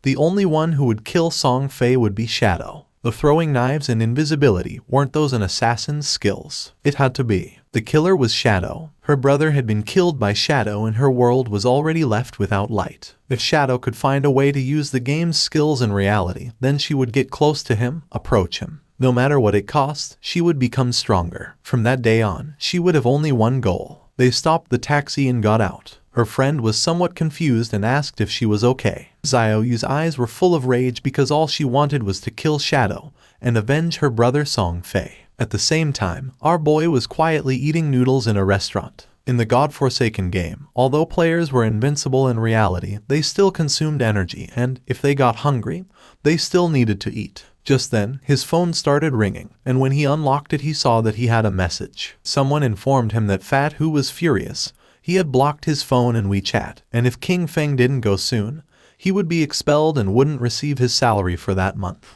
The message was from Yang Xiaoya, whom he considered a good girl, although quite delicate and often bullied. In his previous life, she had also been a member of his Jan Shen guild. King Feng asked her not to worry about him or the job but to focus on leveling up in the game. She was confused since she asked Qin Feng if he had played the game. She had heard that it was very difficult and that the lifespan of many people was almost exhausted. Our boy explained that, whatever her profession was, she simply had to focus on improving agility at the beginning. She decided to listen to him, but mentioned that she had heard that the lifespan produced in the game was really expensive at this moment. Then, she asked Qin Feng how his progress was going and how much he had earned. Our boy replied not much, since he had almost spent it all. He knew that Fat Hu was a lackey, and that the real problem was his boss behind him, Kyan Shishi. She was the daughter of the president of Kyan Group, and the company for which he used to work belonged to said group. This young woman did nothing all day except look at men. She had gone into a hotel with 6 middle-aged foreign men,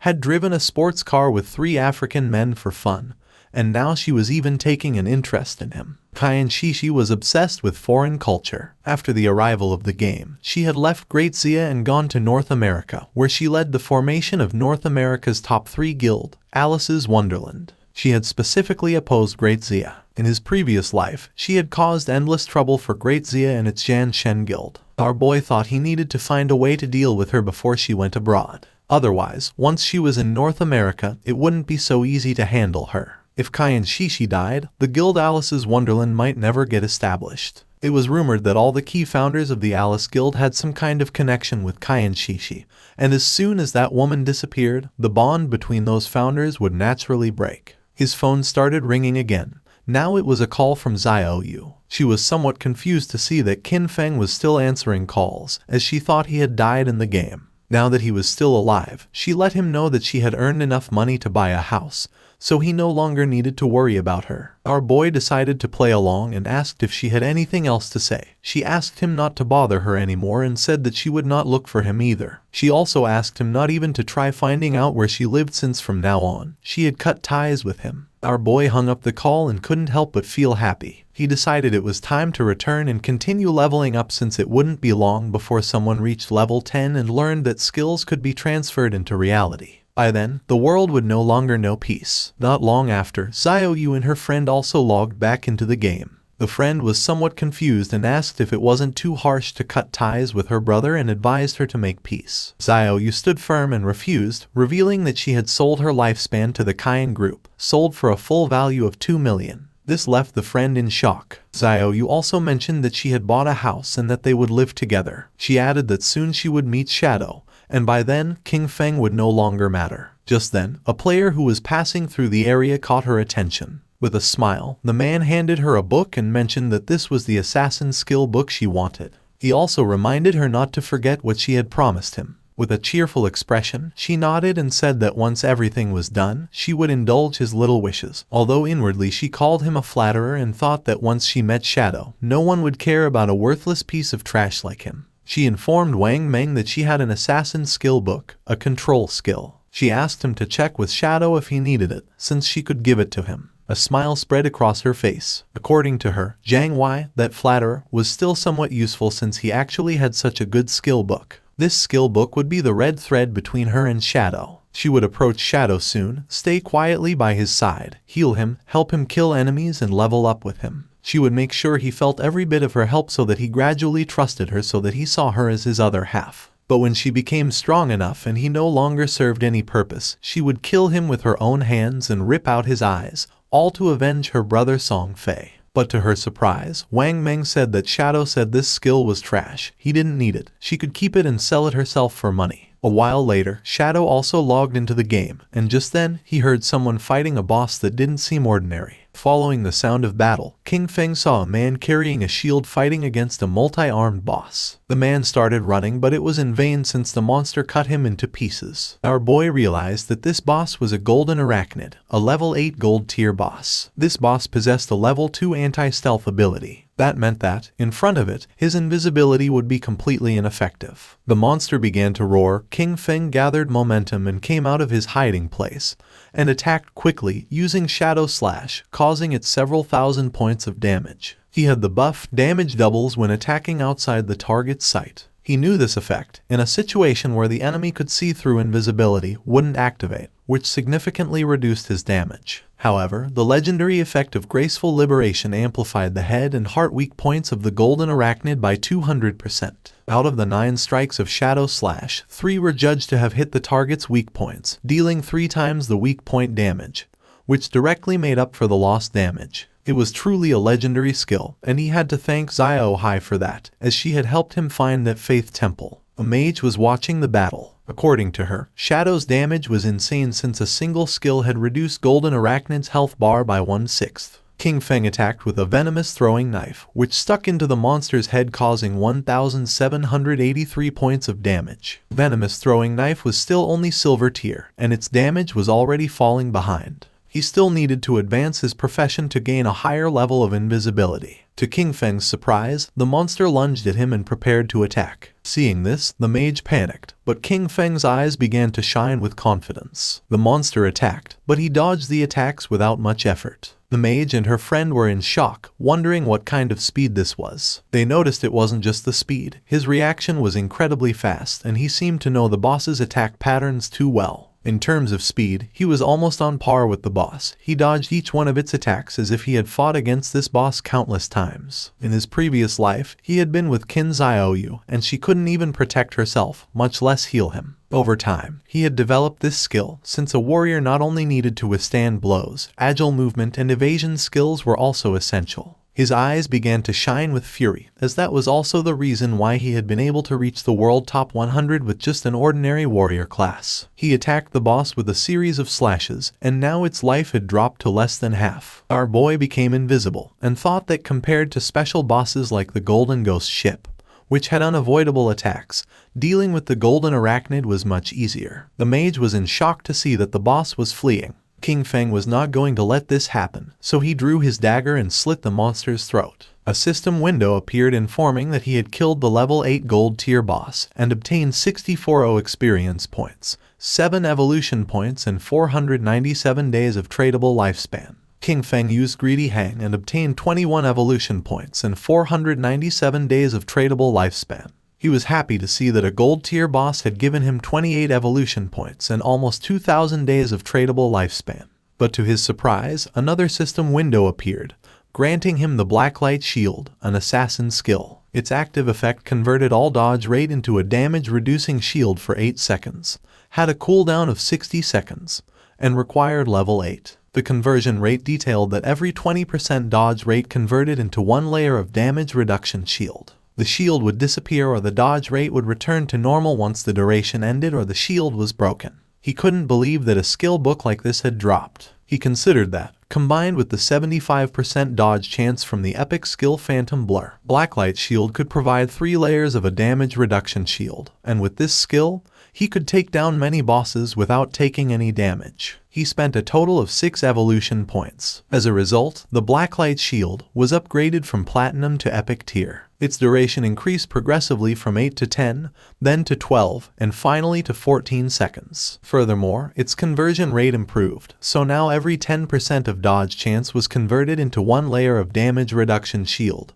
an improvement from the initial 20%, then 15%, and then 12%. He was happy since he now had 7 layers of damage reduction shield. With this, he could even explore many high-level areas ahead of time. He still had 22 evolution points left, so he also decided to evolve the venomous throwing knife to increase its damage. He spent 16 evolution points, and the venomous throwing knife of silver tier evolved into emerald tier. Its maximum range increased from 14 to 17 meters. The continuous damage had no weak point bonus, lasted for 5 seconds, and could not stack. The additional damage on hit increased from 120 to 240 attack, and the venom now dealt 80% of attack per second, instead of the previous 50%.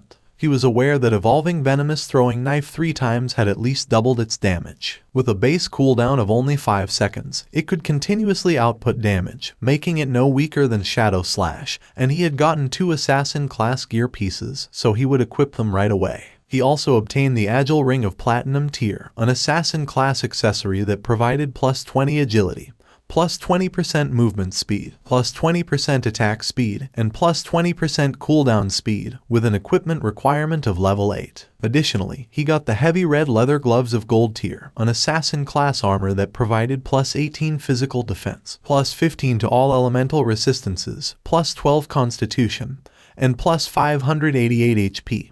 With an equipment requirement of level 6. With these 2 pieces of equipment, his cooldown speed was now at 55%. What used to be a 12-second cooldown for Shadow Slash was now only 7.7 seconds. Plus, he had increased 51 points of Constitution, 106 points of Physical Defense, and 17 points of HP. It was not bad at all. Now, his stats allowed him to tank 3 attacks from the Golden Arachnid without dying. Combined with Blacklight Shield, his survivability had greatly improved. The mage and the others went out and praised Shadow, saying that the boss had been nothing to him. They couldn't believe he had defeated it alone. Then, the mage asked him if he had any equipment or skill that she could use, adding that she would buy them. Our guy revealed that for a mage, he had a gold tier skill book, Frostball Bounce, a group skill that released ice balls, bouncing up to 10 times, priced at 800 days for a one-time purchase. The mage thought that 800 days was a bit expensive, as she had seen someone sell a level 5 gold tier skill book for just 400 days earlier. With a serious gaze, he made it clear that this Frostball Bounce was a level 7 skill book, which had over 40% higher damage than a level 5, so 800 days wasn't expensive at all. The mage did not hesitate and made a deal with King Feng and decided to buy it for 800 days. The system window confirmed that the transaction had been completed. Our boy started to become invisible. At this moment, there was no boss in the initial stages that could threaten him. He decided to go back to the town to post a message, gathering information about the locations of silver and golden tier bosses. This way, he would have a constant flow of bosses to hunt, and his leveling speed would be maximized. Wang Meng informed him that Xiaoyu, the priestess from his team, wanted to send him a skill book. He found it interesting and wondered what kind of skill book it would be. King Feng was somewhat surprised to see that Xiaoyu wanted to send him a skill book. Moreover, it was one of bronze tier. He wondered what it could be, but even so, he decided he should take a look at it. King Feng wasn't stupid at all and knew that now everyone speculated that he had killed Song Fei, and right after that she was trying to send him a skill book. He decided to reject her offer while wondering if she was trying to associate with him or if she was trying to avenge Song Fei, or maybe both things. Wang Meng informed her that Shadow said her skill book was trash, he didn't need it, and she could keep it and sell it for money. King Feng asked Wang Meng to go to the town since he had something to sell him and to prepare some lifespan. With a serious look, Wang Meng decided to ask him a question, and our boy asked what he meant and if he was asking whether he had been the one who killed someone. Then, he revealed that he had been the one who killed them. For King Feng, Wang Meng was his friend, so he knew that during the time Song Fei had been murdered, Shadow had been disconnected the whole time. The motive and timing of the crime matched perfectly. Since Wang Meng had asked this, it meant that the authorities had already deciphered most of it. King Feng asked if Wang Meng was trying to arrest him, as he knew that in 2 hours other players would reach level 10 and the ability to transfer powers to reality would no longer be a secret. He considered it the perfect opportunity to see how the Daxia government would react to this and would take it as a test. King Feng returned to Firefly Town and reunited with Wang Meng and the others. Manhua asked if he was really admitting to having killed Song Fei. King Feng nodded. With a smile, Manhua mentioned that King Feng was, in fact, the main suspect. However, they also knew that Song Fei and Zhonglai had harbored malicious intentions toward him, and that Dajiang Industries had captured and abused many players, forcing them to work. Strictly speaking, killing those two had been an act of self-defense. King Feng realized that since they couldn't uncover his true identity, they had chosen to maintain a temporary cooperation with him. He reflected that in his previous life, by working with the officials, his record had been spotless. However, this time he had directly killed Song Fei and Zhonglai, which might cause some changes. He was eager to see how much his rebirth could alter that doomed era of games. For now, he considered selling the platinum tier equipment he didn't use. Since they were backed by the authorities, they would accept equipment and skill books of any class, and most importantly, they possessed enough resources for the transaction to be worthwhile. Our boy opened the system window. Upon seeing what it contained, the others couldn't believe that he possessed platinum tier equipment and skill books. They exclaimed in astonishment, wondering if Shadow had just achieved the first kill of a platinum grade boss. However, they immediately dismissed that possibility, as there had been no global announcement about it. Our boy mentioned that his luck had been decent. He had found a few treasure chests, and Xiao Zhu could confirm it. Even he himself had obtained an emerald tier skill book. The mage confirmed that she herself had seen King Feng open that emerald chest. Little Black couldn't help but feel jealous upon noticing that King Feng called her Xiaozu, but when it came to her, he simply said you. Our boy decided to call her Little Blackie instead of Little Black, and this made her angry and she asked him to better call her Little Black. Wang Meng let out a sigh, since according to him, people really couldn't be compared with each other. and you felt jealous since it was true that they had barely managed to defeat a silver grade boss, while Shadow casually opened platinum and emerald tier chests. King Feng revealed the prices of the items. The Platinum Grade Archer Skill Book at a fixed price of 2,500 days. The Platinum Grade Berserker Weapon at 1,500 days. The Platinum Grade Mage Skill Book at 3,000 days. And the Gold Equipment and Skill Book package at 8,000 days, including the remaining Platinum Equipment and Skill Books, which totaled 25 items. He offered a discount, setting the total price at 16,000 days. Wang Meng was in shock and asked Enyu to pay whatever he said. Then he asked if she wasn't going to try bargaining. With a smile, she mentioned that she thought the price was quite fair. She would also include what Xiao Zhu and Wang Meng owed her from before in the deal. The transaction was completed and King Feng praised her, calling her a true heroine, direct and decisive. Deep down, King Feng knew that once the tradable lifespan exceeded 10,000 days, the unit would change to years. 60 years converted to days were approximately 22,000 days. At the current exchange rate, that equaled 400 million in cash. Even for the officials of Zhanghai City, it was a huge expense, but the benefits for them far outweighed the money. After all, with this batch of equipment and skill books, many teams under the tutelage of Zhanghai City officials could develop ahead of schedule. He was aware that the stronger the authorities became, the more unnecessary problems could be avoided in the future, and they could even gain an advantage in international confrontations. Enyu informed King Feng that several players had been imprisoned at Dajiang Industries. They were planning a rescue mission and asked if he wanted to join them. King Feng felt somewhat confused since he didn't know whether the authorities were trying to recruit him or just trying to whitewash the fact that he had killed Song Fei. He said he wouldn't go but that he could tell them something in advance. Their suspicions were correct.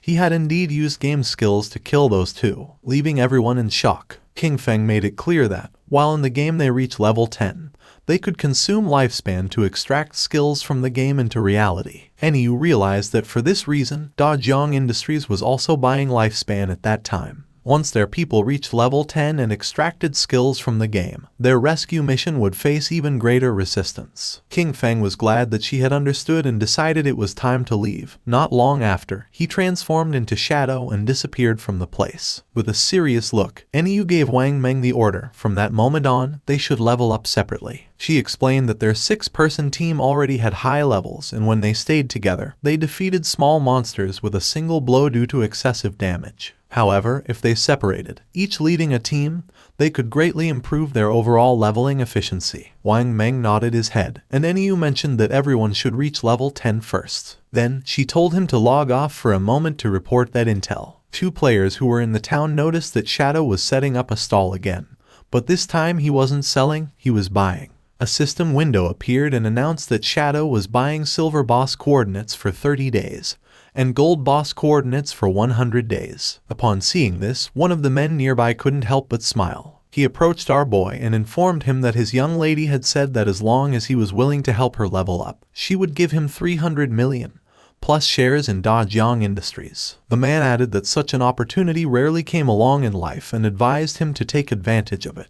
The other players noticed that the man still hadn't disconnected. He probably didn't know that Shadow had killed Song Fei and the young woman from Dajiang Industries in real life. Some couldn't believe that the girl from Dajiang Industries had also been eliminated. They had seen that girl and thought it was a waste. The man's face filled with rage as he remembered that the girl had brought it upon herself. She had initially planned to capture Shadow in real life to force him to do illegal work, but she was killed on the spot. With a shock, he realized that Zhonglai was dead. He recalled how, at first, Zhonglai had offered 10 million for Shadow to help her level up. Shadow refused, so he, seeing the money, rushed to help her. He thought he could get a huge payment of 5 million, but when it came time to collect the money in real life, they knocked him out. When he woke up, he found himself locked in an unknown basement. They whipped and abused him every day, forcing him to earn lifespan for them in the game and lure more people in. He never expected that Zhonglai had already been killed by Shadow. With a bitter laugh, he thought that hateful woman got what she deserved with a good death. He used to mock Shadow for being stupid, but it turned out the real fool was him. Upon seeing his expression, King Feng realized that he must have helped her tie up quite a few people. The man got nervous and refused, then mentioned that he had been forced to do it and decided to leave. King Feng knew this guy was trash and decided to let the officers take care of him. Two players approached King Feng and revealed that they had the coordinates for a silver boss, offering them for 30 days,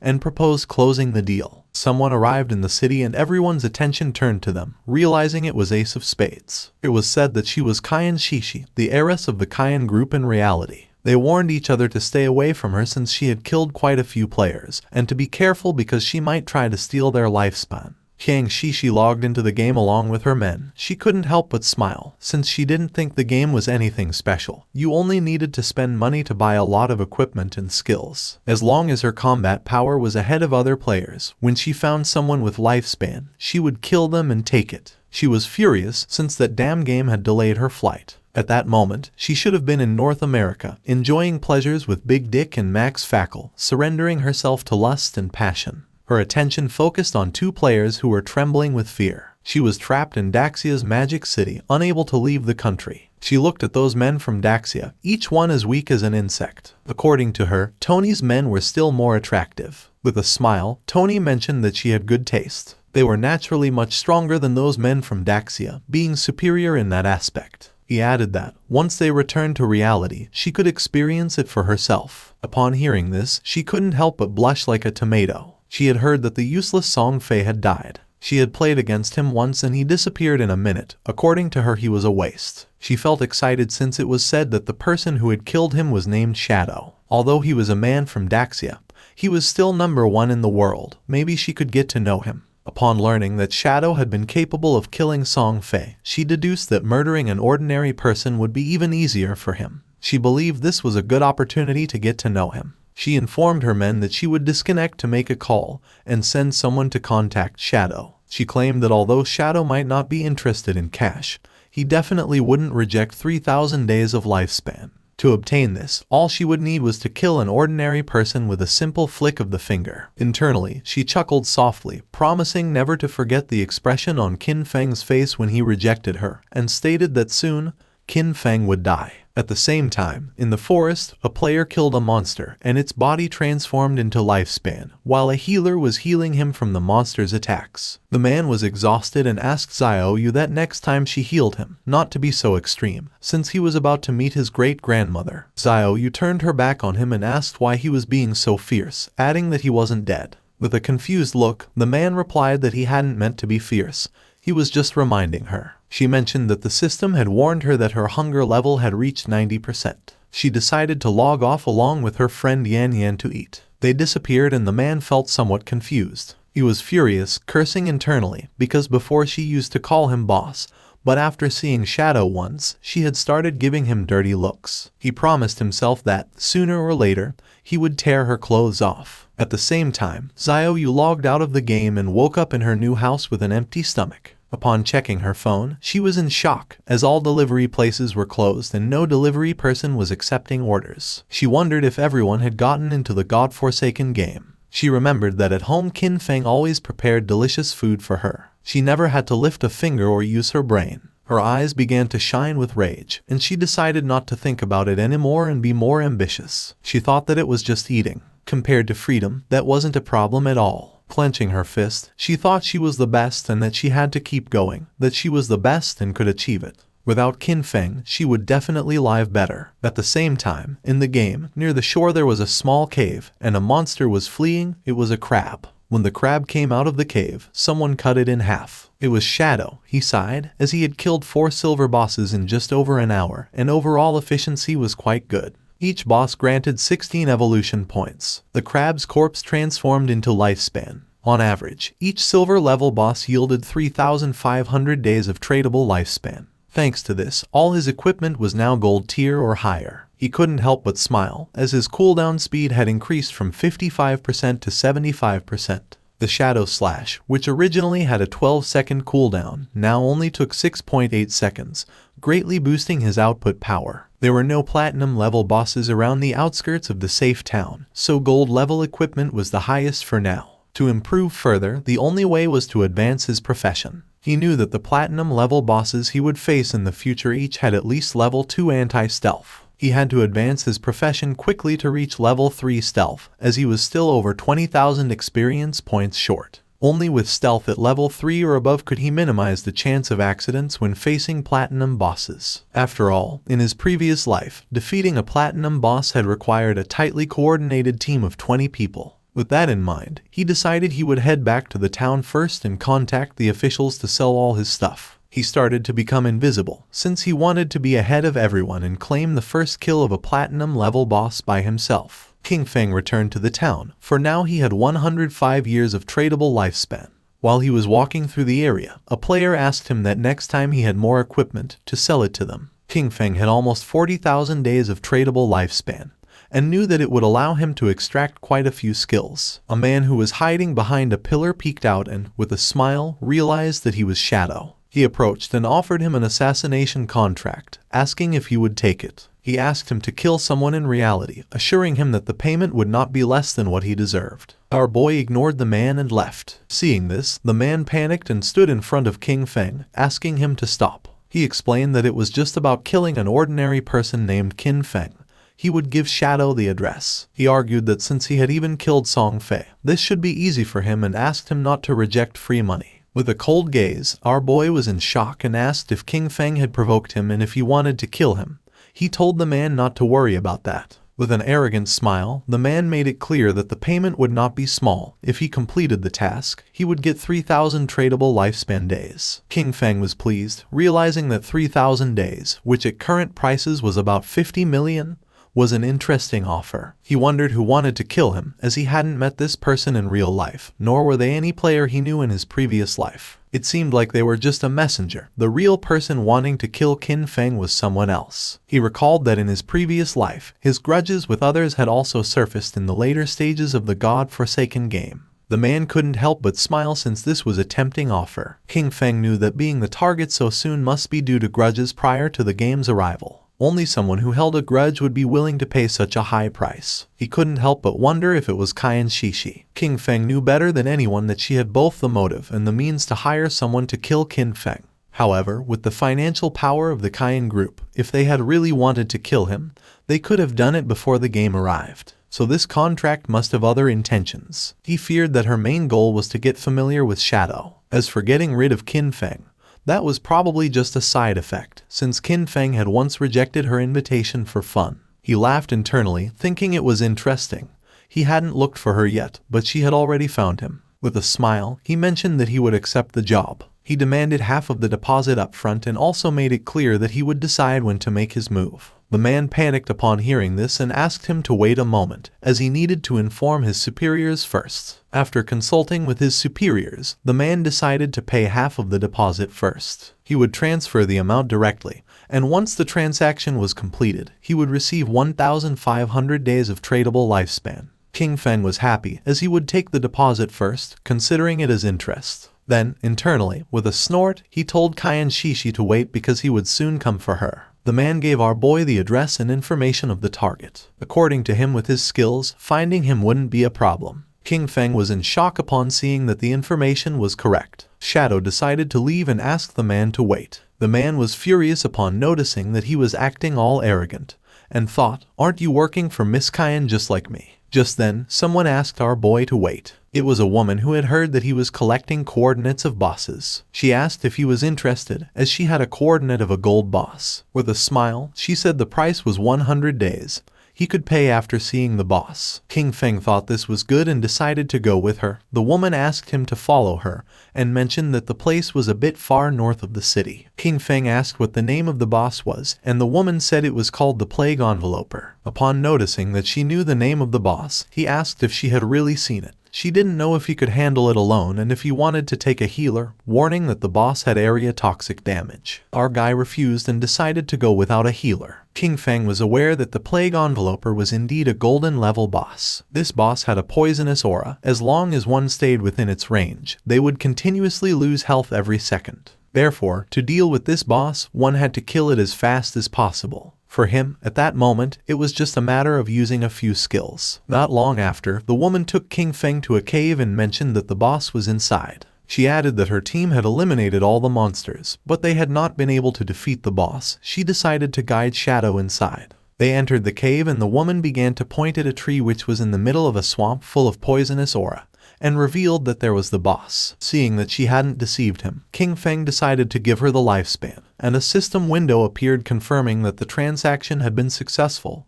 He had traded 100 days of tradable lifespan. He remembered that this kind of poison damage could be evaded. In this case, his Ghost Blur's 75% evasion would be really useful. With her face full of sweat, the woman mentioned that there was something she needed to remind him. In reality, it was a trap. As soon as he started fighting, someone would come to kill him. She remembered that they had level 2 anti-stealth items. For King Feng this didn't matter much, but the woman revealed that they had told her to pretend to stop them as part of the plan and to use that opportunity to get close to him. In the end, they wanted her to find a way to discover his real-life information. Our boy began staring at her. He was disappointed upon seeing their plan. The woman blushed and, with a nervous expression, said that she had also been forced. She wanted to tell him the truth so he could go after the one behind everything. Since they were blackmailing her in real life, she wished for their death as much as he did. When King Feng asked who was forcing her, she revealed that it was Dongfang Xian. She explained that in the game, his ID was Xianian,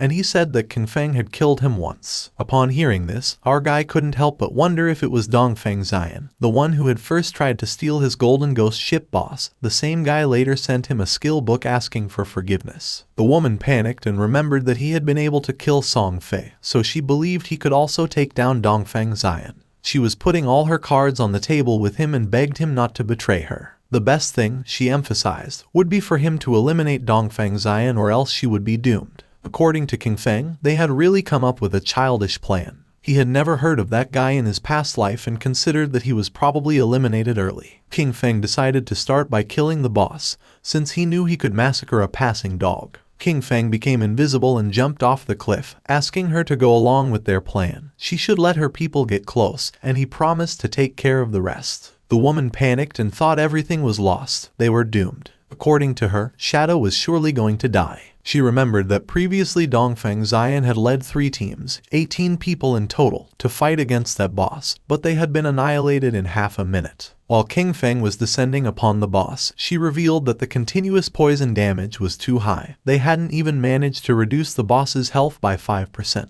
No matter how strong that Shadow was, when facing indiscriminate poison attacks, death would be the only outcome. Therefore, they had to find a way to escape. King Feng first used Blessed Release, and while the boss was preparing to attack, our boy activated the Weakness Amplification effect, and then the Throat Slash effect. His eyes began to shine with determination. King Feng attacked quickly, taking several thousand HP points from the boss. In an instant, its HP bar dropped to less than half. The woman was in shock, since she realized that a single skill had annihilated 2/3 of the HP of the gold tier boss, inflicting more than 80,000 points of damage. She wondered if King Feng was even human. Our boy disappeared and appeared behind her. Luckily for him, the active effect of Blessed Release had a 25-second cooldown. With a 75% cooldown speed boost, the final cooldown was 14.3 seconds. He decided he wouldn't kill the boss yet. He would wait for Dongfang Xian's people to come and die, and meanwhile, wait for his skills to cool down. Not long after, Dongfang Xian and his men entered the cave with the intention of killing Shadow. With an angry gaze, the leader made it clear that if anyone tried to stop them, they were going to kill them mercilessly. The woman drew her sword. King Feng was somewhat annoyed, since out of all the people, it was this guy again, and now he was also involved with Dongfang Xian. He wondered if their plan, which consisted of Snowy pretending to block this group, would really work. He didn't know if Snowy's combat power was really that strong. More than 10 people were rushing in, and he wasn't very sure if she could really stop them. Snowy used her powers and summoned a golden shield. Seeing this, Shadow understood why they had chosen her to act. With this defense, there really weren't many who could break through it in the early stages of the game. The men began to attack the shield. King Feng knew that she had encountered an ancient god's blessing in the wild and had gotten a golden level treasure chest. His eyes began to shine with seriousness, and using instant shadow, King Feng attacked quickly, cutting their bodies into pieces. With eyes shining with rage, King Feng used the skill Blooming Curse, and the corpses of the men transformed into flowers. Snowy was in shock since, according to her, it was terrifying. A single skill had killed so many people, and she wondered what those crimson flowers were. Fortunately, she hadn't listened to Dongfang Xian, or otherwise she would have died miserably like Song Fei and the others. She asked Shadow to add her as a friend, promising that if she had the chance, she would tell him Dongfeng Xian's location in real life. King Feng decided to listen to her. Snowy couldn't help but blush and asked him that if he ever needed any special service, he should come to her, assuring him that for him they would always be free. King Feng realized that was how it was, and it was no wonder it burned so much. Then he jumped and began descending the cliff. He attacked the boss quickly using powerful slashes. According to King Feng, the lifespan that had been absorbed from more than a dozen people did not even compare with what the boss had granted. He remembered that after all that, instead of dedicating themselves to farming safely, they went out to cause trouble, and therefore deserved to die. He turned around towards Snowy and asked if there was any problem. She said no and decided to leave. King Feng used Greedy Hand and felt happy, since it had been a long time since he had seen an assassin's skill book. Finally, another one had appeared. This skill book was called Darkest Hour of Platinum Level.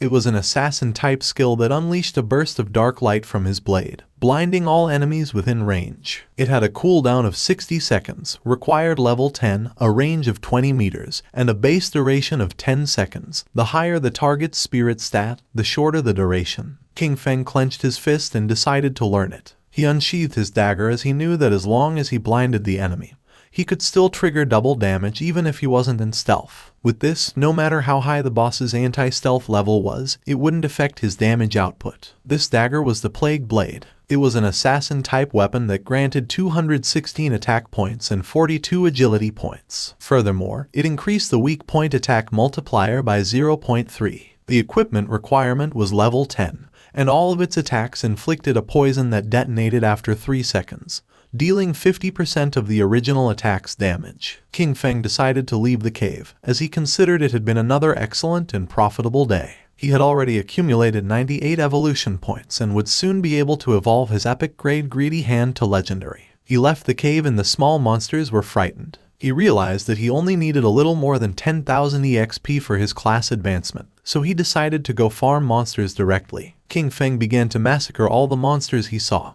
causing the others to start fleeing in terror. But King Feng was not going to let this happen, so in the blink of an eye, he finished them all. He couldn't help but smile since he could finally advance his class. Golden energy appeared around his body, and a system notification informed him that his shadow class had advanced. His current tier changed from tier 0 to tier 1. The class attribute bonuses also increased. Strength went from 3 to 9, Constitution from 3 to 9, Agility from 8 to 24, and Spirit from 5 to 15. His class passive 1 now doubled stealth duration and, as a new feature, allowed him to use stealth skills while in stealth mode. Class passive 2 increased his stealth level from +1 to +2. Finally, class passive 3 improved his damage when attacking from outside the enemy's line of sight, increasing it from double to triple. Our boy started to look at his hand as he realized that with the class advancement to tier 1, the attribute bonuses had tripled. He understood that he could even activate stealth while already in stealth, which meant, as long as his cooldowns were short enough, he could stay permanently hidden. Not only that, the damage dealt from attacks launched outside the enemy's line of sight had increased from double to triple. He mused that this was just tier 1, no wonder it was the strongest stealth class. At that moment, the system announced that there were already 7 players who had reached level 10 in Zhonghai City. It also informed that the teleportation matrix to the abandoned Divine Continent would be activated in 10 minutes, and urged players who met the requirements to prepare to depart. A table appeared, showing Shadow in first place, followed in second place by Grey Rose. In third place were Snowy Day, Black Elf Doll Lai Zai, and Wang Meng. Finally, in fourth place were Huaiyu and Yu Han. King Feng noticed that it was already 8:30 p.m. He had not expected so many players in Zhonghai City to have reached level 10. The ranking table was full of familiar faces, and he remembered that the last time, at the same hour, that table had been completely occupied by foreign players. His eyes began to shine with seriousness upon realizing that the impact of having sold so much equipment and skill books had begun to manifest. He thought that maybe the world order from the previous time would change, and he was really hoping it would. In reality, it was already night, and the police had arrested several men. One of them reported that all main members of the Dajiang Industrial Criminal Group had been arrested. However, he added that 3 key members were still inside the game, with their bodies in a state of non-existence, which made their capture impossible. They were waiting for further instructions from the commander. The commander praised his comrades for their good work and ordered them to inform MANHUA, assigning them the task of finding a way to force the suspects to disconnect. He told his companion that this method was effective, since even if the criminals hid in safe towns where they could not be attacked, their bodies would still feel hunger in reality. He nodded and mentioned that when they got hungry, they would have to disconnect to eat, and as soon as they disconnected, they could be captured. They were happy since this time everything had gone very well, and all thanks to Shadow. He had not only provided them with criminal intelligence about Dongua Industrial, but had also warned them in advance that the skills from the game could be extracted into reality. If he had been a little later, the leaders headed by Zhang Lai would have soon reached level 10. By then, they would have already extracted their skills, and any attempt to capture them would have resulted in numerous casualties. Several countries had already experienced small-scale uprisings, with thousands of deaths. The squads they had sent into the game had gradually reached level 10, largely thanks to the equipment and skills provided by Shadow. They knew that Shadow was an indispensable talent for Great Zia, and that they needed to find a way to fully bind him to their warship. At the same time, our boy returned to Firefly Town, and Snowy mentioned that she didn't expect him to be a great hero who would free the town from evil. She admired him. King Feng asked what she was rambling about and told her that if she had something to say, just say it. She stuck out her tongue and, with a smile, told King Feng that he didn't need to be modest, since the authorities had already made the news public. She explained that Dongua Industrial, along with Song Fei, had orchestrated the kidnapping, detention and murder of players, and that the reason he had to kill Song Fei and Zhang Lai was under official orders. King Feng remained silent. He could not believe that the authorities were clearing his name, and he could not help but think that, surely, they were doing it to facilitate future cooperation with him. When King Feng asked if she had already discovered Dongfeng Xian's location in the real world, she mentioned that he had not yet disconnected and asked him to wait a little longer, assuring him that she would send him the information as soon as she obtained it. King Feng began to walk through the city. He considered that everything else could wait. The urgent task was to head first to the Divine Abandoned Continent. He noticed that quite a few people were already using the teleportation arrays of the town.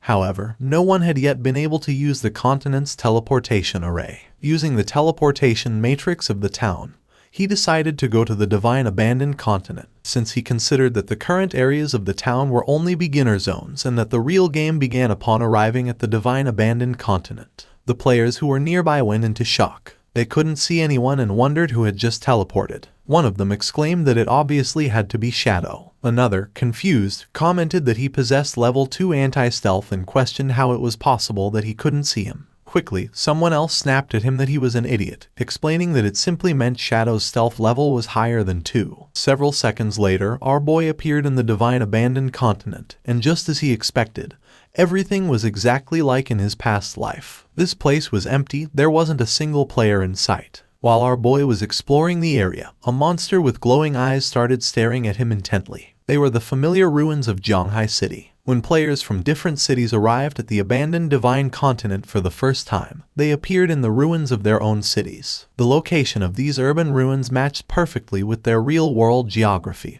and the reason for this had always been a mystery. The monster emerged from its hiding place, and upon noticing this, King Feng turned around. A worm-shaped monster appeared and began to roar. The monster attacked fiercely, destroying the ground. Using Shadow Blur, our boy dodged the attack, and then using Instant Shadow Slash, he cut the monster in half. A system window appeared informing that he had killed a level 11 Earthshaker. Just then, more Earthshakers appeared and tried to attack King Feng, but he jumped and dodged the attacks. With his eyes shining, he used Blessed Release, and then activated Instant Shadow Slash and cut the monsters into pieces. The bodies transformed into Lifespan, and he knew that there were no longer safe zones like in the towns. The monsters lurked from all directions, ready to attack at any moment. But he was aware that, as long as one could find the refuge hidden in the ruins, a fortress could be established and dominate the area. He remembered that the best refuge in the ruins of Zhanghai City was located in the northwest. It was exactly the refuge of the Godslayer Guild from his previous life. At the same time, in the Divine Abandoned Continent, another group of players also arrived. It was Wang Meng's party. Little Black was somewhat surprised,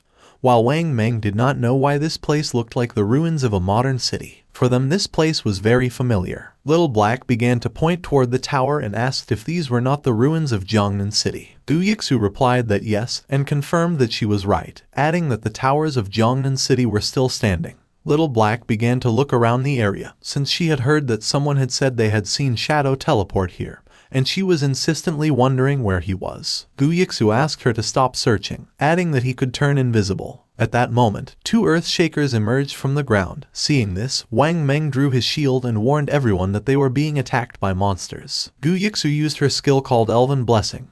The monsters attacked quickly, but Wang Meng blocked the attack using the shield, and thanks to her enhancement he was able to withstand the attacks. Gu Yixu asked Wang Meng to be careful, warning him that the ordinary monsters hit harder than the silver-tier bosses around the starting town. The party's archer used the skill called Binding Shot and shot an arrow toward the monsters. In the blink of an eye, the arrow created energy ropes which wrapped around the bodies of the monsters. With a smile, he mentioned that these monsters were vulnerable to control, and therefore he would keep them immobilized and unleash all his damage to finish them off. Little Black raised her magic staff into the air and summoned a prophetic fireball. 2 flames of fire struck against the monsters. The earth shakers died and their bodies began turning into lifespun. Wang Meng asked Xiaoxu to send her owl to fly high and explore the surrounding terrain. She nodded and her owl began flying around the area. She reported that there were monsters everywhere, a lot of them, and that the noise from the previous fight had already attracted some in their direction, which were heading directly towards them. She added that she didn't see any nearby safe zone and asked the captain what to do now. Wang Meng was in shock upon seeing that there was no nearby safe zone.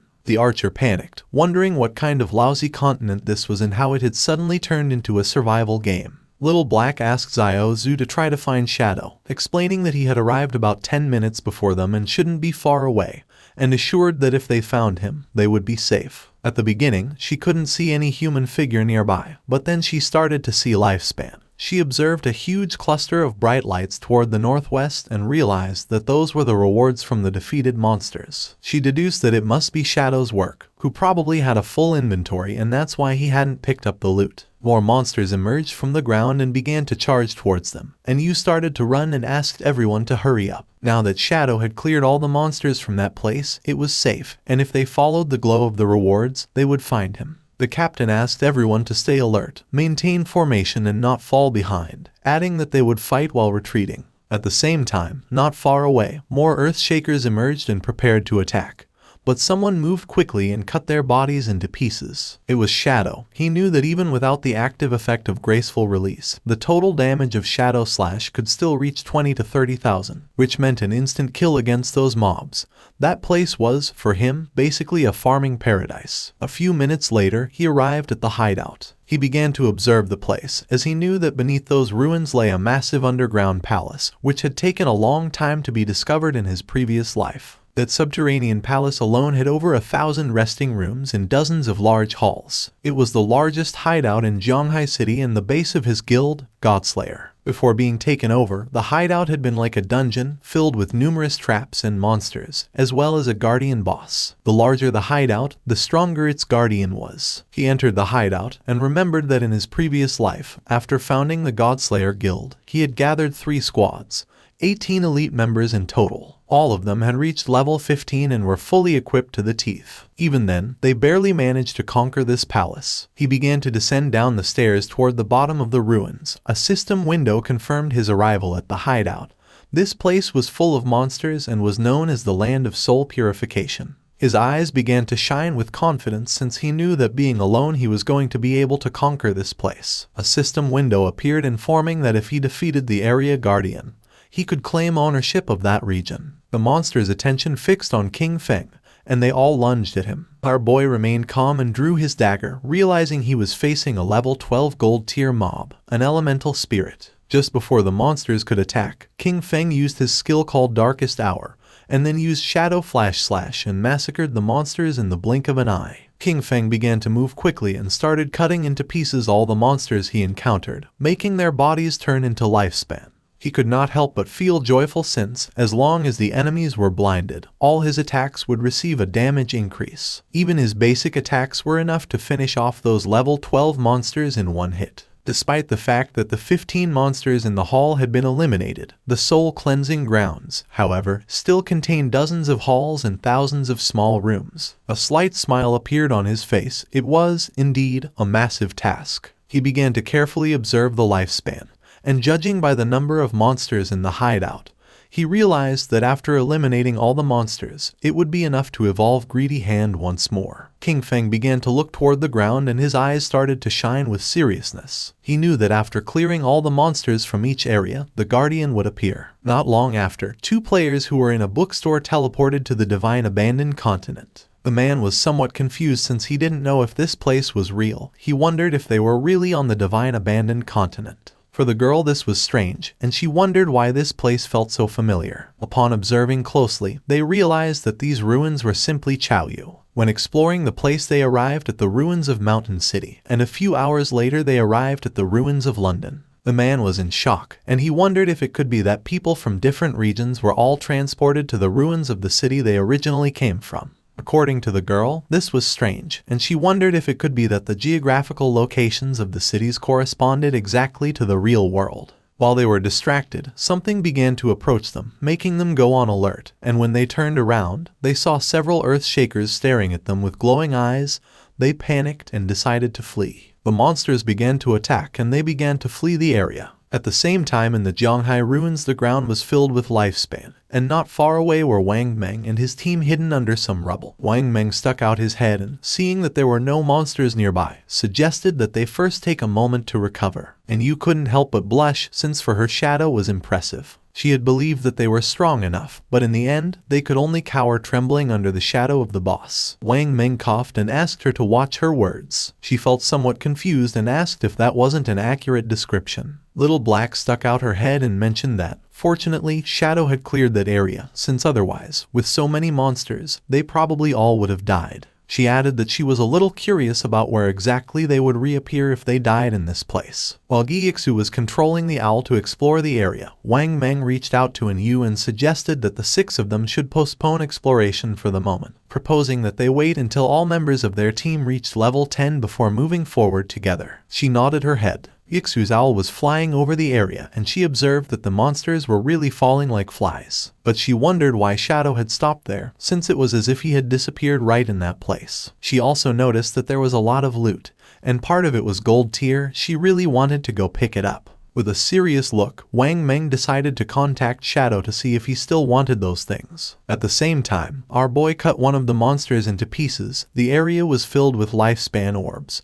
He felt relieved, as he had finally cleared all the mobs. He had cleaned more than 40 halls and more than 1,000 small rooms, taking down over 400 monsters. He had also defeated 4 bronze tier bosses and 2 silver tier ones, which had granted him more than 80,000 experience points and had raised his evolution points to an impressive 205. He began to walk, knowing that he only needed 5 points to evolve Greedy Hand. Wang Meng contacted Shadow and mentioned that they had noticed he had left some loot from the monsters he had killed, and proposed if they could collect it and pay him in lifespan according to its value. Upon hearing this, our boy realized that it seemed Wang Meng and his official squad had also arrived. He did not refuse and decided to let them collect the loot, adding that he would contact them later as he had a batch of equipment to sell. Wang Meng thanked him and said they would wait for him at coordinates 89,554, 66,666 inside the ruins shelter. At that moment, electricity began to manifest. King Feng's attention was fixed on it. It began to move quickly toward our boy. King Feng realized that the Guardian had appeared. A knight made of electricity appeared in front of him called Soul Purifier of Tier Platinum. According to the system window, its description indicated that it was the guardian of the Soul Purifier's domain, and that by defeating it, he would become the master of the Soul Purifier's domain.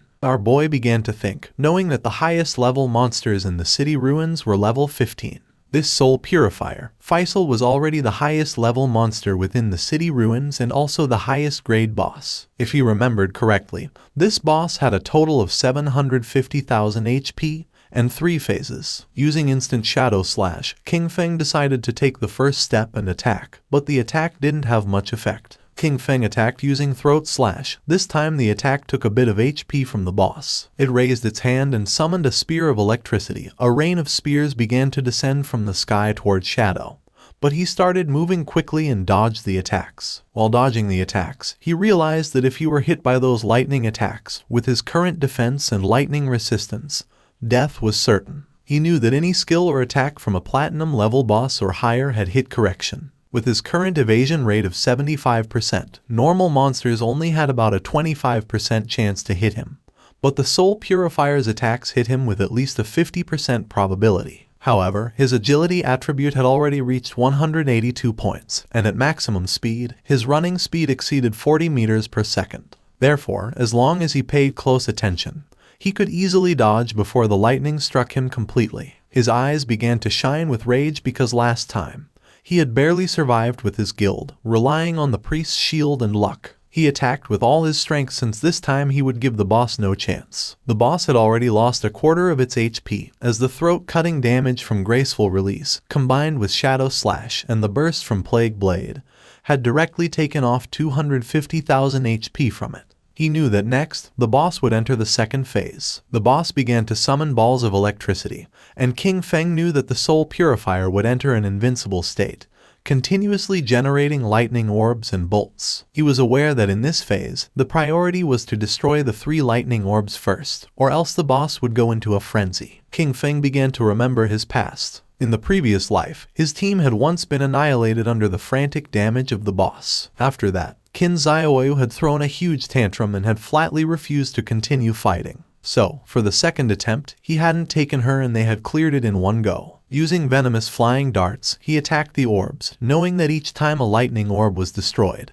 it would receive corresponding damage, and that once all 3 orbs were destroyed, it would enter the third phase. King Feng threw another dart, which hit the third orb, causing the boss's HP to drop below half. Its eyes began to shine with rage. It extended its hand and electricity started spreading through the area. King Feng remained calm because he knew that in the third phase, the Spirit Purifier continuously unleashed wide-area lightning attacks. He remembered that last time, the guild had equipped all participating members with full sets of lightning resistance gear in addition to 4 priest and healing shields, barely managing to survive it. King Feng jumped and a barrier appeared around his body, since this time there was no need for all that trouble. He used Graceful Release and Black Light Shield. With the continuous lightning on the ground, he decided to attack from the air. Upon noticing that there were continuous lightning strikes on the ground, he decided to attack from the air. King Feng used Graceful Release and the Black Light Shield, then his eyes began to shine with determination. Using Shadow Slash, our boy attacked quickly, cutting off the boss's head. After defeating it, King Feng landed on the ground. A system window notified that he had killed the Soul Cleanser Faisal of Platinum tier. As a reward, he reached level 11. His 4 main attributes increased by 4 points and he obtained 10 free attribute points. Additionally, he gained 20 evolution points and 1,520 days of tradable lifespan.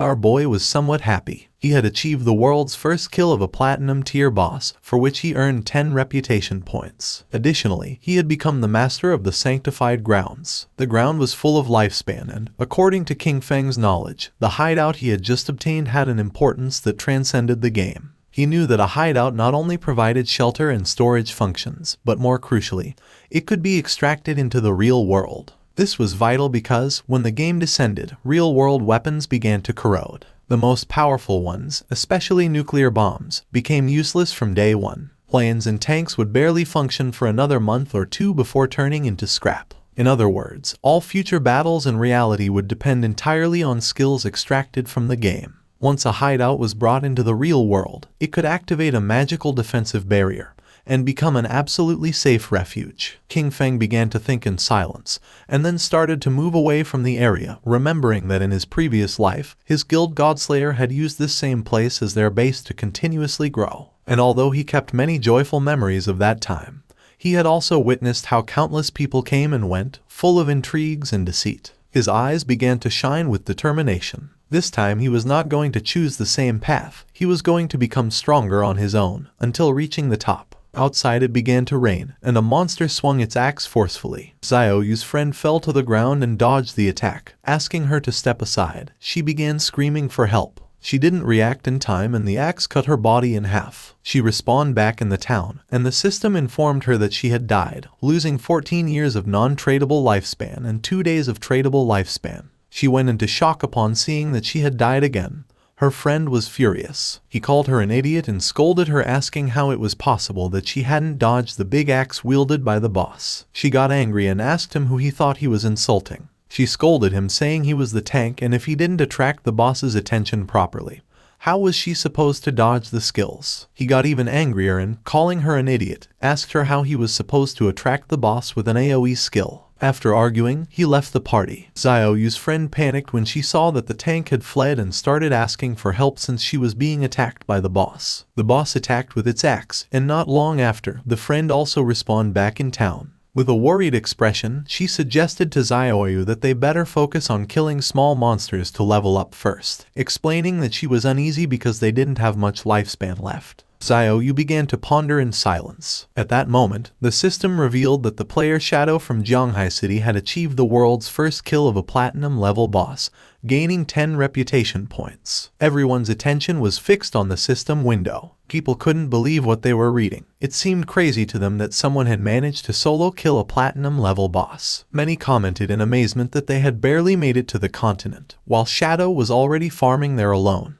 The name Shadow echoed once again, and everyone wondered about his true identity. The feat was incredible, considering that most players hadn't even seen a gold-tier monster yet. It was evident that this was someone immensely powerful. Xiaoyu was somewhat confused, since she did not know why the other players were so weak. She knew that they fought simply to kill a silver-tier boss, and she wondered how the hell it was possible that Shadow had achieved the first kill of a platinum-tier boss. Back at the hideout, our boy began collecting the lifespan orbs. After killing the Soul Purger, he had reached level 11. He knew that after level 10, each level up granted +4 to all attributes and 10 free attribute points, so he continued assigning all his points to agility. His reasoning was that with high enough agility combined with his infinite invisibility, he could kill many bosses without taking any damage. He was in shock, as he did not expect the boss kill to grant him 20 evolution points immediately. This meant that he could evolve his skill Greedy Hand once more. He could not help but feel happy, since the additional loot rewards had increased from 3 to 5. Moreover, he had obtained an extra storage space of 100 slots. He spent 210 evolution points, which left him with 15 remaining.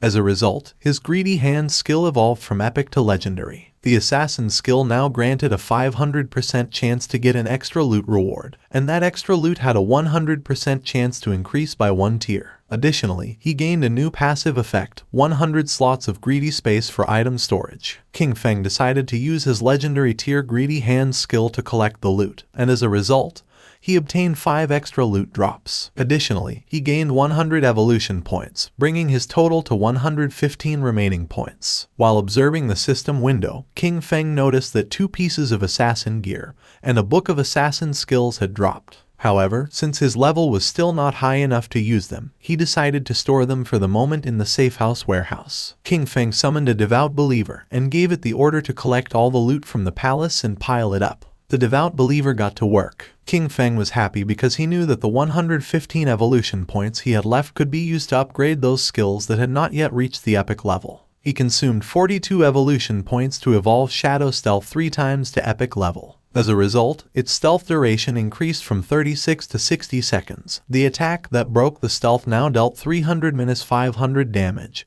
and its cooldown was reduced from 22 to 15 seconds. Next, he used 34 evolution points to evolve Backstab Enhancement twice, bringing it to epic level, and increasing its backstab damage bonus from 50% to 75%.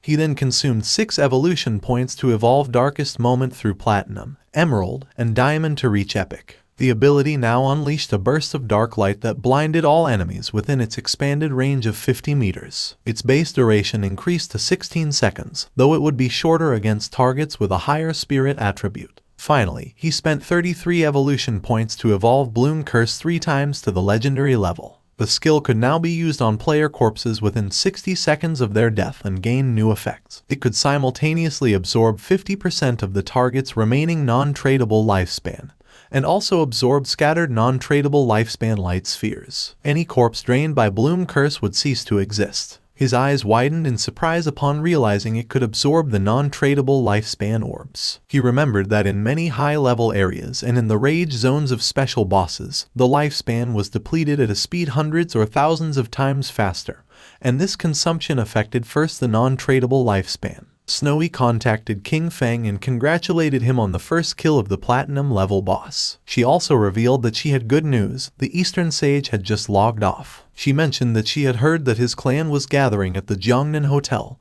and apparently, they had bought a large amount of lifespan with the intention of turning it into combat power within the game. While the devout believer was piling up the loot, King Feng praised her. However, she replied that there was no need to thank her, since that was what she was supposed to do. She revealed that he had to defeat Eastern Sage without fail, or else she would be doomed. King Feng asked her not to worry and began storing the loot. He realized that all the items fit and he still had half of the space left. Thinking about how truly useful the 100-slot backpack was, he decided to go look for Wang Meng and sell everything to them. Upon seeing that Shadow had returned, Anyu's and Little Black's eyes widened with joy. Anyu got excited and started running toward him. But just before she could give him a hug, King Feng stopped her with his hand and got straight to the point. He made it clear that, as usual, he set the price and if they didn't accept it, they could pass. He explained that more than 30 items were common grade and bronze junk, so he would give them a discount, a single price of 950 days of lifespan. With the mark of King Feng's hand on her face, and with a smile, Anyu mentioned that she agreed. They had already calculated the value of the items they collected earlier, which was approximately 1,000 days, so to simplify everything, they would give 2,000 days for the entire batch. King Feng felt somewhat confused and mentioned that this batch consisted of silver level, gold level, and platinum level items, with a total value reaching 18,000 days of tradable lifespan. She opened the system window and, while browsing through the contents, was visibly surprised. She couldn't believe there was platinum-level equipment. She herself only had one piece of gold-level equipment and thought that only a true boss would be willing to sell items of that caliber. Excitedly, she realized this would undoubtedly accelerate Zhonghai City's development, and thanked Shadow profusely. Our boy said that there was no problem, since they were helping each other. With a nervous gaze, Little Black asked Shadow how it was possible for him to have so many inventory slots and if by any chance he was Doryman. King Feng explained that their bags were probably already full and, as a friendly reminder, pointed out to her that under the statue in the center of the city ruins, there was a staircase leading to a teleportation portal back to the starting town. King Feng began to walk away from them and made it clear that if they wanted to return, the first time would cost them 500 days of lifespan. He warned them that although returning again would not have any cost, they should think about it themselves. That said, he left, and Yu began to point at King Feng and with a smile she mentioned that she had told them so. She revealed that Shadow was a reborn player, because otherwise, it would be impossible for him to know such hidden information. Seeing her attitude, Wang Meng felt somewhat confused and asked Captain and to please not behave that way, as she was scaring him a little. She began to blush and asked them what they would think if she tried to flirt with Shadow. Once King Feng moved away from the area, the system asked him if he wanted to consume tradable lifespan to extract a skill into the real world. He decided to activate the level synchronization and class advancement synchronization. The system informed that he had consumed 27,000 days of lifespan, and that the level synchronization and class advancement synchronization were completed. King Feng felt excited, as the next step was the extraction of skills. He remembered that he had previously extracted Shadow Meld, but it was only at level 1. This time, he not only planned to raise the level of Shadow Meld in reality, but also to extract even more skills. He consumed 1,946 days to improve Shadow Meld to level 10. Then, he extracted a series of skills: Backstab Enhancement for 900 days, Greedy Hand for 1000, Shadow Flash Slash for 3200, Ghost Blur for 5366, Curse of Blooming for 16,099, and Blacklight Shield for 11,313. Once the synchronization of the extraction was completed, he had 7,480 days of tradable lifespan left. Finally, he invested 3,600 days in extracting the Boots of Concealment of Gold Grade and another 3,394 days in the Pendant of the Devout, also Gold Grade. Now the time had come to extract the equipment. He began navigating through the system window, realizing that the Pendant of the Devout not only reduced cooldown time, but more importantly, the Silver Tier follower it summoned was nearly invincible in the real world. After spending it all at once, he was left with only 486 days of tradable lifespan. But now his strength in reality was almost on par with what he had in the game. He began to disappear without a trace, knowing that he still needed to gain more lifespan. He had to make sure that by the next logout, he could achieve full synchronization. Several minutes later, with the body releasing Shadow, King Feng woke up in the real world. He began to think silently. Now that Kai and Shishi knew his address, he considered that, for safety, it was best to leave this place for the moment. He knew that extracting the Sanctuary of Soul Purification required more than 1,300 years of lifespan, so for now, he would have to find a temporary place to stay. With eyes shining with seriousness, King Feng decided to use Greedy Hand and absorbed everything that was in his room. Everything disappeared without a trace. He was happy, since the storage space of Greedy Hand was really useful, and all his things fit perfectly inside. Jumping up, he climbed onto the window. Then, he took out his phone and realized that Dongfeng Xian was at the Jiangnan Hotel, about 15 kilometers from that neighborhood.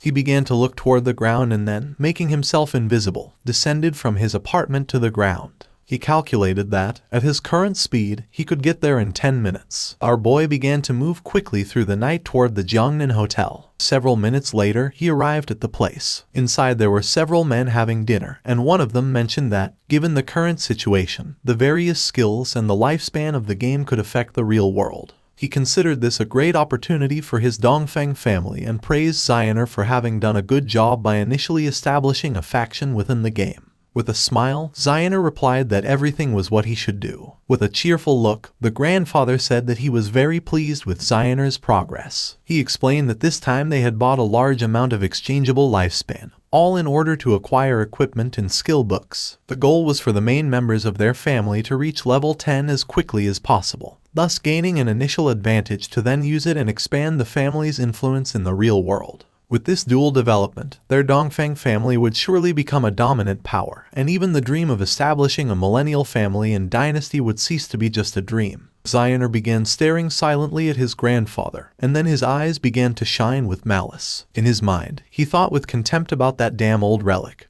who already having one foot in the grave still clung to the position of clan leader, dreaming of immortality. His plan was to trap Shadow, force him to reveal his secrets and then make him earn lifespan for him. Once he became number 1 on the ranking list, he would make sure they all died. The grandfather asked him how the plan to deal with Shadow was going. With a smile, Xianer asked his grandfather not to worry. He assured him that he had already found a trustworthy woman to discover Shadow's identity, and that they would have news soon. The grandfather asked him to capture him alive and make Shadow work for the Dongfeng family, since that was the way they would bring enormous benefits to the clan. Meanwhile, King Feng had already killed the guards who were watching the entrance of the hotel. They decided to toast together for the resurgence of the Dongfeng family, and then chanted in unison, "Long live the Dongfeng family." His eyes began to shine with seriousness, since he did not expect these noble families to have weapons. He knew that his skills Ghostly Blur and Blacklight Shield could not guarantee a 100% evasion, and furthermore, he had not extracted any armor into the real world. He was aware that if a bullet hit him in the heart or head, it would mean instant death without a doubt. Considering that it was better to be cautious, he extended his hand and using his faithful pendant summoned one of the followers, a devout faithful, equipped with sharp claws for melee combat, and green flames for ranged attacks. Our boy gave the order to it to go in and leave no one alive. He knew that, being a silver-level boss, the devout faithful had strong resistance to damage and that, even against firearms, it could withstand quite some time. While everyone was distracted, the devout faithful opened the door, it started roaring, and upon seeing this, everyone panicked since they didn't know where this monster had come from. With its eyes shining, it began to charge towards them. Seeing this, with a serious gaze, Xianer stood up and began to point at the monster, causing the guards to aim at it with their guns.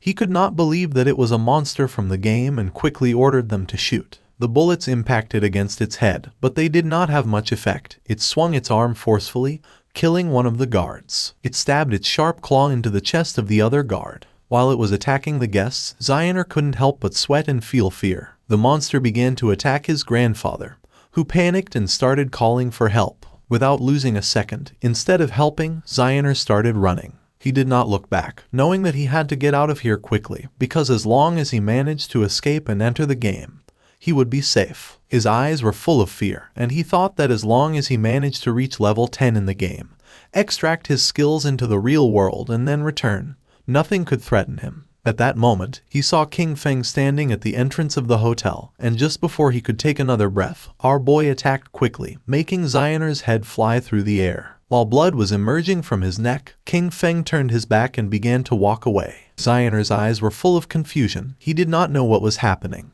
Not long after, flowers began to emerge from his body. King Feng began to observe them carefully, and the system revealed to him that he had absorbed 27,000 days of tradable lifespan and 482 years of non-tradable lifespan. His eyes began to shine with joy, as it had been a truly great loot. Xioner's corpse turned into flowers, and King Feng was happy, since this time, the skill-blooming curse had truly proven its worth. It had not only erased all corpses and traces of blood, but also extracted every last drop of lifespan from Xioner. As a result, his non-tradable lifespan had accumulated up to 2,327 years. Thanks to this, he would no longer feel so much pressure in the future when entering the rage zones. Not long after, someone shouted alarmed, urging others to call the police, as gunshots and screams had just been heard coming from the private room. King Feng became serious, and just at that moment, several police officers began to run toward the room, remembering that this was the room where the Dongfeng family was having their meeting.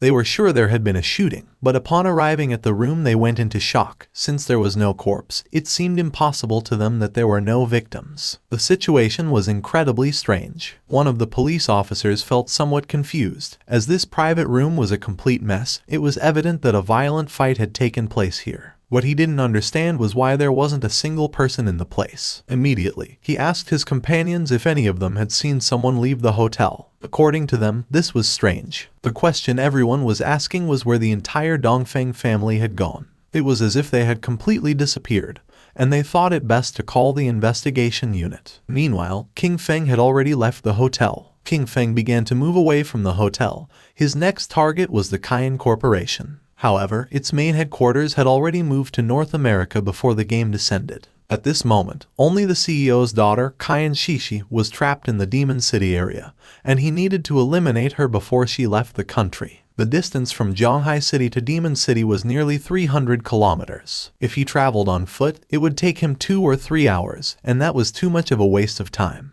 King Feng got ready to sleep, knowing that he needed to find a way to get a mount. Our boy returned to the godforsaken game and stood up upon realizing that there were still some silver and gold tier bosses left in the ruins, and decided to go farm them. Captain Anu contacted Shadow and informed him with great enthusiasm that she had excellent news. She explained that Xiao Hai had just found the entrance to a tomb, but a gold tier vengeful spirit was guarding it and they couldn't defeat it. King Feng was somewhat surprised to hear this and asked how she had found the entrance to a tomb. Captain Anu revealed that, on their way back to the starting city, they had taken a slight detour to avoid some small monsters. While walking, they suddenly noticed that someone was missing. After searching for a while, they finally discovered that Xiao Hai had fallen into a pit. It was a special tomb area where team chat did not work. By following him into the pit, they saw a level 12 gold boss that began chasing them. Luckily, they ran fast enough to escape. She informed him that they were now back in Shell Town and that if he wanted to go to the tomb, she could give him the coordinates. King Feng knew that a true lucky charm was indeed a lucky charm. That someone could find a tomb just by taking one wrong step while walking through the ruins of the city was an incredible coincidence. He was aware that tombs, like faith temples and curse ruins, were wild random events and very rare. He asked the captain to give him the coordinates, and you sent him the coordinates revealing that the tomb was near the ruins of Shell Town.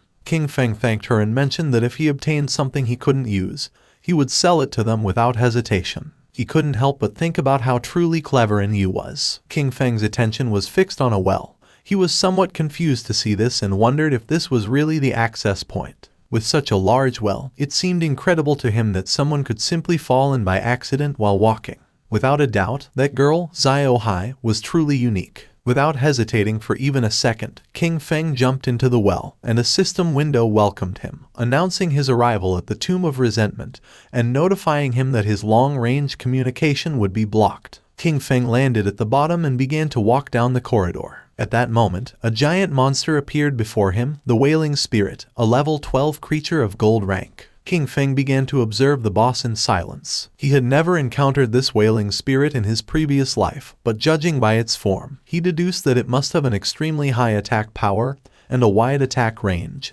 definitely being a type of physical damage. This explained why Yu and the others had fled in panic. The equipment and skill books he had sold them did not increase their defense much. He estimated that Wang Meng, being a holy shield warrior with about 5,000 HP at this moment, would probably lose at least half of his health with a single hit from this boss. King Feng began to observe the boss in silence, aware that if it hit him with its axe, death would be inevitable. Combining the skills Blessed Release and Instant Shadow Slash, King Feng attacked quickly, cutting off the monster's arms. He knew that this boss had very high defense, and the damage of Instant Shadow Slash was only 80% of normal. But this didn't matter, since the creature wouldn't be able to withstand the subsequent damage from throat slitting of the skill Blessed Release. At that moment, the monster's arms started moving toward King Feng, making him panic. Not long after, it exploded, but King Feng reacted in time and jumped away from the area. He was somewhat surprised. It was a corpse explosion. He acknowledged that he had been careless by not dodging it and, fortunately,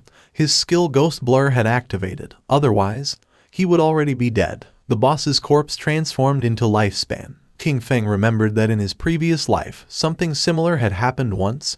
They had killed an unknown boss. A team member had approached excitedly to loot the corpse, but it exploded and annihilated him instantly. Some teams had even been annihilated by boss corpse explosions, although this mainly happened with platinum level bosses and above. He did not expect a gold level boss in this tomb to self-destruct in that way. Using Greedy Hand, he picked up the loot. A series of system notifications informed him that, for having killed the resentful ghost, a gold-level boss, he had gained 10 days of tradable lifespan and 20 evolution points. Additionally, he obtained the skill book Night Ring Blades of platinum level. Thanks to the use of Greedy Hand, he got an additional 63 days of tradable lifespan, and the resentful leather armor of platinum tier. He was somewhat surprised because he had obtained a piece of equipment and a skill book that he could actually use. According to the system, the Dark Night Ring Blade was a platinum tier assassin skill. It imbued the blade with dark power, dealing dark elemental damage to all enemies within a 5-meter radius and adding 500 points of dark elemental attack.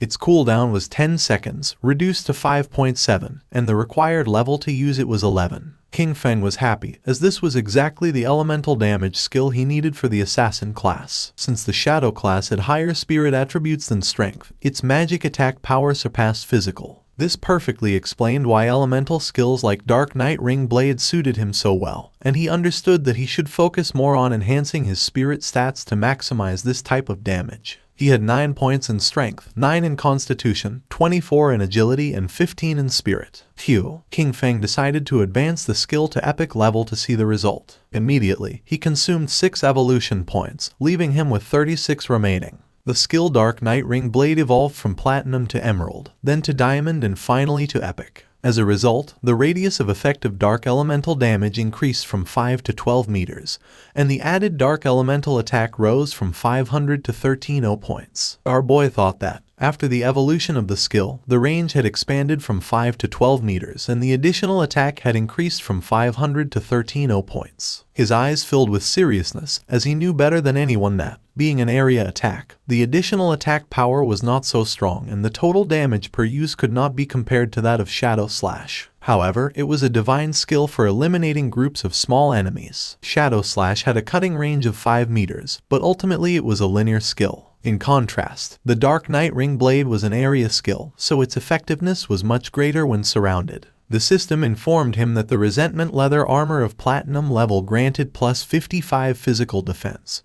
plus 45 to all elemental resistances, plus 42 damage block and 777 points of health. The level requirement to equip it was 11. Additionally, it possessed the Resentment effect, which granted him 30 points of base attack power after being attacked. King Feng began advancing toward a giant door, knowing that the Resentment effect did not have much impact. However, the base defense, resistances, and block on this leather armor were very high, so he could replace the Golden Ghostfire leather armor level 5 he wore. In total, the rest of the loot added up to about 20 items, and selling them all would bring him more than 10,000 days of lifespan. Now that he could enter the tomb, he hoped to find good material inside it, and if he managed to get a mount, that would be best. At the same time, a goblin swung with force its sword, cutting Xiaoyu and her friend in half. She and her party respawned back in the town. The man was so furious that he started shouting like a madman. Then, he grabbed Qin Xiaoyu by the collar and made it clear to her that she was a useless person who grew in height but not in brain. He scolded her that it was always because of her that the team ended up being annihilated, and that, because of this, he only had 2 years of non-tradable lifespan left. He threw her to the ground with force and threatened her, warning her not to even think about looking for him at school, or he would definitely take care of her. The friend approached her to help her and the man disconnected from the game. The friend asked Qin Xiaoyu to go with her to her parents' small town. She explained that she had heard that there was a community support group there that specifically helped the elderly and people like them, who didn't know how to play the game. She clenched her fists tightly and couldn't help feeling furious. She disconnected from the game and rejected her friend's offer, telling Yanyan to go alone. Furious, she woke up in her bed and, using her phone, asked Hanhan if he could help her level up. With a smile, Hanhan did not refuse, but he set a condition. In exchange for raising her one level, she would have to accompany him for one night, as he wanted to see how the popular goddess of the school behaved in bed. She was furious and called him an ugly monster. She scolded him for thinking himself capable enough to try to take advantage of her and ordered him to leave. Then, a smile spread across her face. She told Hanhan that, actually, she had always liked him too,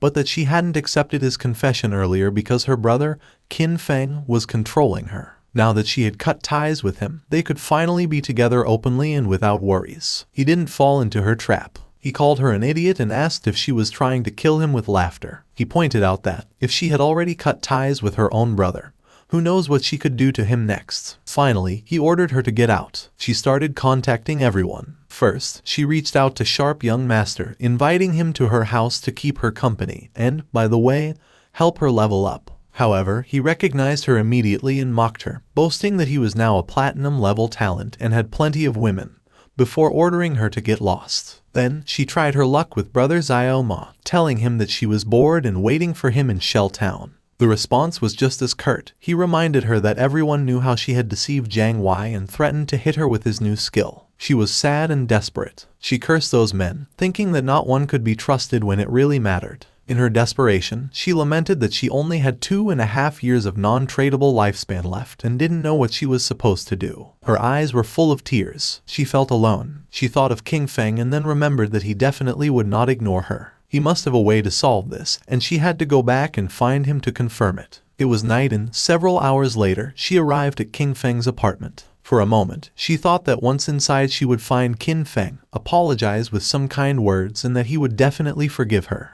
However, almost immediately she rebelled against this idea. She had done nothing wrong. Why should she apologize? She prepared herself to knock on the door and decided that she could not think in that way. She convinced herself that lowering her head was only something temporary. First, she would pretend submission so he could help her level up, and she was sure he would accept because he was the person who had cared for her the most since childhood. A smile appeared on her face. Once she leveled up and no longer faced the crisis of lifespan scarcity, she would completely cut ties with him. This was the plan, and Xiaoyu thought she was truly a genius. Satisfied, she knocked on the door, asking Qin Feng to open. She started knocking on the door, calling for Qin Feng to open it. She insisted, wondering aloud if he might be asleep, and then announced that she had returned. Her tone became increasingly pleading, begging him to please open the door. Furious, she kicked the door open but went into shock upon seeing that there was no one inside. She wondered where Qin Feng was, only to discover with greater astonishment that the bed, table, clothes, everything had disappeared. She turned on her mobile phone and tried to call King Feng, but there was no answer. She didn't know where our boy had gone. At the same time, in the depths of the grudge tomb, King Feng was massacring all the monsters. Not long after, he realized that he had reached the end of the tomb. King Feng summoned a devout follower, remembering that along the way he had annihilated more than 200 minor monsters and several bronze and silver level bosses. Thanks to this, he was about to reach level 12. In front of him was the final coffin and, knowing that once opened, the ultimate boss of the tomb would appear, he hoped it would be platinum level. It began to push the coffin. King Feng's attention was fixed on it, and not long after, something strange happened. Evil energy began to enter its body through the eyes and mouth. The system informed our boy that his devout follower had been annihilated. King Feng realized that this was Death Miasma, a gold-level boss. He cursed his luck for having run into this disgusting thing, as he knew that this boss had no physical form, which made it completely immune to physical attacks. He remembered that in his previous life, someone released this boss, and it ended up spreading to a nearby base. Countless unsuspecting civilians were killed or injured. Being possessed by this was practically a death sentence unless a teammate helped dispel it or one belonged to one of the few classes that could use special invincibility type skills to survive. The eyes of our boy began to shine with seriousness, and he decided to use the Dark Knight Ring Blade. Shadow began to spin around his body. Thanks to this, he was able to see the true body of it, which was hidden inside the miasma. Using the dagger, King Feng attacked the true body and a system window appeared, informing that he had killed the gold tier boss, Death Miasma. King Feng knew that the strength of this boss was clearly above platinum level, even though it was classified as gold tier, and its drops were only of gold grade. Fortunately, the skill he had recently learned, Dark Night Ring Blade, was one of magic damage. The corpse transformed into Lifespan Orb, and using Greedy Hand, King Feng picked up the loot.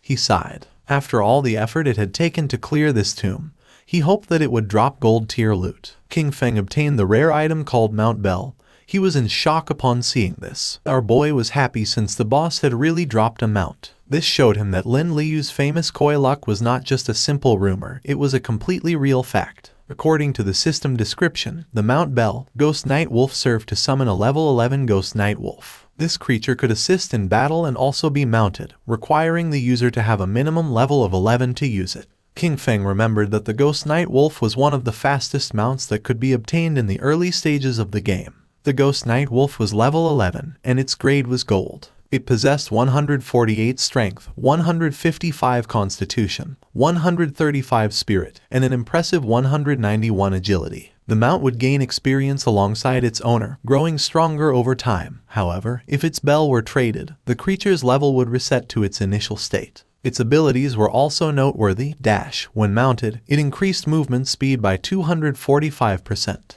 Nightwalk. At night, it allowed the mount to remain permanently in level 1 stealth. Attacking would break this effect but added 120 reveal damage, and it took 60 seconds to re-enter stealth. Pounce. It allowed the mount to pounce on a single target 3 times in succession, with each hit dealing an additional 267 physical damage, on a 12-second cooldown. Wolf Howl. It granted allied units a bonus of plus 35 attack, plus 35 physical defense, and plus 35 all-element resistance for 18 seconds, with a 600-second cooldown. King Feng knew that it was not just a mount, but also a battle pet. The fact that it also included a stealth skill made it an immense gain. It was night, and mounted on the Ghost Night Wolf, King Feng emerged from the ruins and began heading to his next destination. His plan was clear: reach level 15 and accumulate enough lifespan to be able to extract the mount. Once he disconnected from the game, he would go directly to Magic City to eliminate Kaiyan Shishi, cutting off any future threat at its root. King Feng passed by Zhanghai Coliseum and remembered that it covered an immense area and had 2 additional underground levels, forming a complex labyrinth. The place was full of monsters, which made it the perfect site for him to level up quickly. Taking small jumps, the Ghost Night Wolf climbed on top of the Zhanghai Coliseum wall, which was full of powerful monsters, who began to stare at our boy. The Ghost Night Wolf made a jump. King Feng and his beast began to descend from the sky towards the monsters. King Feng's eyes began to shine with determination. Using Shadow Instant Slash, our boy began to massacre the monsters. At the same time, somewhere else in the ruins, there was an Yu, who using her sword, killed one of the monsters that was in the area. The monster's corpse transformed into Lifespan, and she felt relieved. Her teammate, Manhwa, son of a department head in Zhanghai City, began to applaud while mentioning that, as expected from Captain N, her damage was insane. He remarked how powerful the hidden class dragon swordsman was and stated that Yu was undoubtedly the woman he had set his sights on. She mentioned that this golden boss was only level 8, and even so, they had been fighting it for more than 10 minutes. Because of this, she really didn't understand how Shadow had managed to solo kill a platinum boss. Manhwa praised her but dismissed Shadow's achievement, stating that he was simply a stealthy assassin who relied on stealth to slowly wear down the boss. According to him, someone with this playstyle would never truly become great. He felt happy, since he knew that, luckily, Yu didn't have any influential backing. With his status as the son of an official, subduing her would be a piece of cake. And Yu asked if a mediocre archer like him wouldn't be even more suitable for the task of slowly wearing down a boss. Manhwa fell on his butt to the ground and explained that he was an upright person and wouldn't stoop to doing something like this. With a serious expression, he revealed that he had heard that Shadow had a terrible character and was a ruthless killer in the real world. He also mentioned that he knew a hunter from the Metropolitan Police who already possessed level 3 anti-stealth skills. He suggested finding a way to set him up, discover Shadow's identity in the real world, and, afterwards, take control over him. He argued that someone like Shadow could only be trusted if he worked for his organization. Otherwise, incidents like those of Song Fei and Zhang Lai would keep happening. He was tired of cleaning up Shadow's messes. And Yu and Wang Meng looked at each other and started laughing at Manhwa. They asked him if he really hadn't understood it. They explained that the situation wasn't that Shadow begged them to clean up his messes, but quite the opposite. It was they who had to clean up what he left behind. Only in this way could they ensure their interests were aligned with his, thus allowing cooperation. They reminded him of Shadow's achievements, the first global kill of a golden boss and the first kill of a platinum boss, both solo. With a furious expression, Manhwa made it clear that, to him, Shadow was nothing more than a fragile assassin. He rhetorically asked how they couldn't control him, as long as their anti-stealth level remained on par. Calling them a bunch of nobodies, he scolded them for daring to reprimand him. He then turned to Yu, declaring that she should watch closely because he would ruin Shadow's reputation and capture him. He stated that when this happened, she would be on her knees before him, apologizing and begging for his forgiveness. Wang Meng asked Yu what loot the boss had dropped. She replied that it had dropped a piece of gold tier equipment for a priest, a silver tier equipment, and a silver tier skill book. She started touching her chin and remembered that Shadow usually sold them several pieces of gold and even platinum equipment. This made her wonder how many bosses he had actually killed, or if his talent was treasure hunting and all these items came from opening chests. With a serious look, Wang Meng revealed that he was a little worried, and Yu couldn't help but feel somewhat confused. Wang revealed his concern, bringing up the case of the Jiangnan restaurant, the incident in which the entire Dongfang family was murdered during a gathering. Then, he raised an unsettling hypothesis. If Shadow had been responsible for this, were they still supposed to clean up his messes? Wang admitted that he still didn't understand Shadow's personality, and expressed his fear that he might actually be a ruthless serial killer in real life. She knew about this case. The superiors were taking it very seriously, and everyone was speculating whether it was related to Shadow. With a confident smile, she explained that, even if this case had really been the work of Shadow, she would still choose to cooperate with him. She stated that, although the superiors refused to clean up his messes, she would personally support him. Wang Meng was somewhat confused, and when he asked the reason, she simply replied that the real question was who wouldn't want to support Shadow. Their subordinate appeared and reported that in the area ahead they had found a place similar to an arena, but all the monsters inside were already dead. With a serious gaze, he revealed that there were bodies everywhere. He didn't know which party had been strong enough to clear all the monsters from the arena. Then Yu felt happy and decided to go to the arena. Upon seeing her behavior, Wang Meng felt even more confused. They arrived at the Zhanghai Coliseum and saw a lot of lifespan lying on the ground. They were in shock as they realized the incredible amount of loot. There must have been hundreds of minor creatures there, and this led them to wonder which party was so strong to have achieved such a feat. Captain Yu was confident that Shadow had been here. With this in mind, she suggested they search the surroundings, as they might run into him. Manhwa questioned why she was so sure it had been Shadow. Captain Yu responded that the reason was simple. He was number 1 on the leaderboard. Their party was right behind on the leaderboard, and since they couldn't achieve something like this, it had to have been Shadow. Manhwa was furious and revealed that he also had invisibility, and could do the same. It would just take him more time. That's all. With a smile, Captain Yu communicated with Shadow, and upon noticing that he had cleared so many monsters, she thought that he surely had a lot of gear and skill books that he didn't need, so she proposed that he sell them to them. At that moment, Manhwa's eyes widened in surprise. King Feng mounted on the wolf appeared behind him. He fell on his butt to the ground upon seeing the wolf, while on the other side, Captain Yu felt excited and asked where King Feng had gotten a mount. King Feng revealed that thanks to the coordinates Little Black had given him, he had obtained the mount. Upon hearing this, Little Black couldn't help but blush, and she said there was no need to mention it. King Feng decided to make a deal with Captain Yu. He proposed that she take all these items from the ground as part of a package, clarifying that the conditions would be the same as always. She mentioned that she understood if she wasn't satisfied, she didn't have to buy. She already knew it. Shadow's prices were always fair. While they were talking, Manhwa couldn't help but feel furious. His eyes widened with rage. He felt humiliated by Shadow,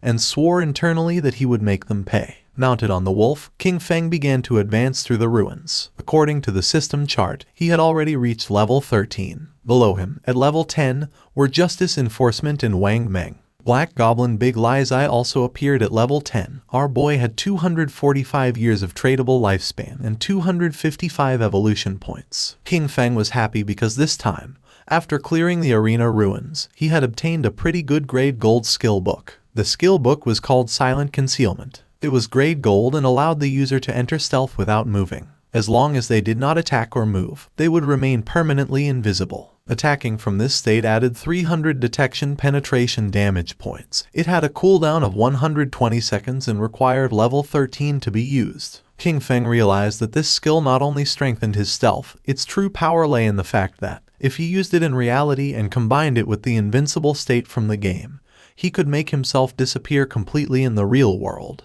He decided to evolve this skill book to Epic, for which he consumed 11 evolution points. The skill was improved, going from gold to platinum, then to emerald, diamond, and finally to epic. With this, the additional damage per stealth penetration attack increased from 300 to 800 points. In turn, the cooldown was reduced from 120 to 60 seconds. He decided to evolve other skills as well. First, he consumed 34 evolution points to bring Venomous Dart to the epic level. The skill progressed from emerald to diamond and finally to epic, improving its attributes. Its maximum range grew to 20 meters, its on-hit attack damage increased to 400, and it applied the venom status. This status now dealt 100% damage per second for 5 seconds, with no weakness bonus, and did not stack. Next, he invested an impressive 200 evolution points to elevate Graceful Release to the mythic level. Evolving from legendary to mythic, its weakness attack bonus soared to plus 300%, and its weakness attack multiplier was doubled, while its level remained at 5. Its active use now applied the Throat Slash effect, dealing 200% of the attack's damage per second for 3 seconds,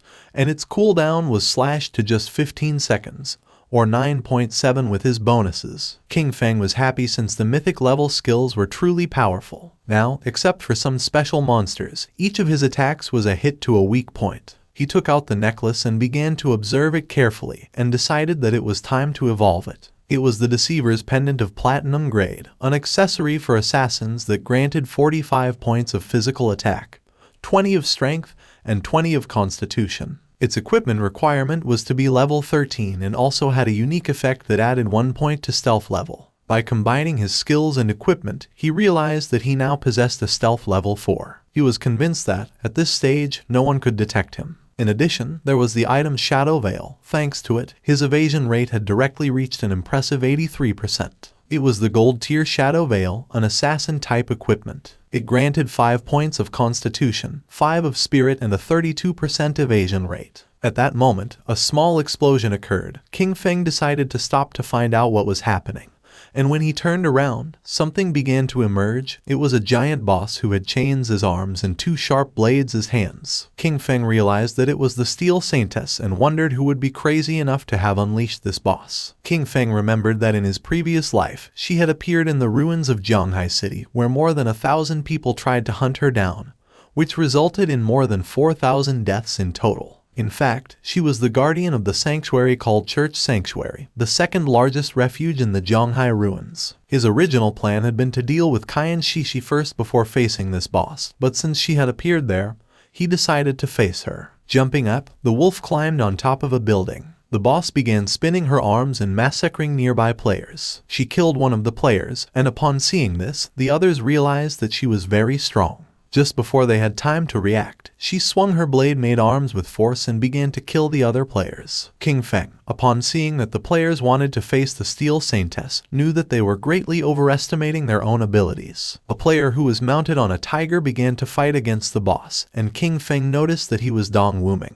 also known as Chen Wuming, possessor of the hidden class Paladin. It was about an old friend of King Feng, with whom he had fought for 9 years in his previous life without a clear winner. This man was cunning and deceitful. Whenever he was about to lose, he managed to escape with some dirty trick. King Feng remembered that in the past life, the Steel Saintess was defeated by Chen Wuming's guild, the Knight's Sanctuary. This gave rise to the saying, West/God, East Sanctuary, since each one controlled respectively the western and eastern regions of Zhanghai City ruins. The Guild Knight's Sanctuary, when recruiting its first members, made them sign a very harsh contract that guaranteed their safety but with a tax rate on their lifespan of up to 50%. Most of the members became black slaves, basically forced to work for the higher tier players of the guild. King Feng's eyes widened with joy. For him, this was simply perfect. He made the firm promise that, this time, Chen Wuming would not escape. The boss began to spin her arms forcefully in circles, and while she was distracted, King Feng,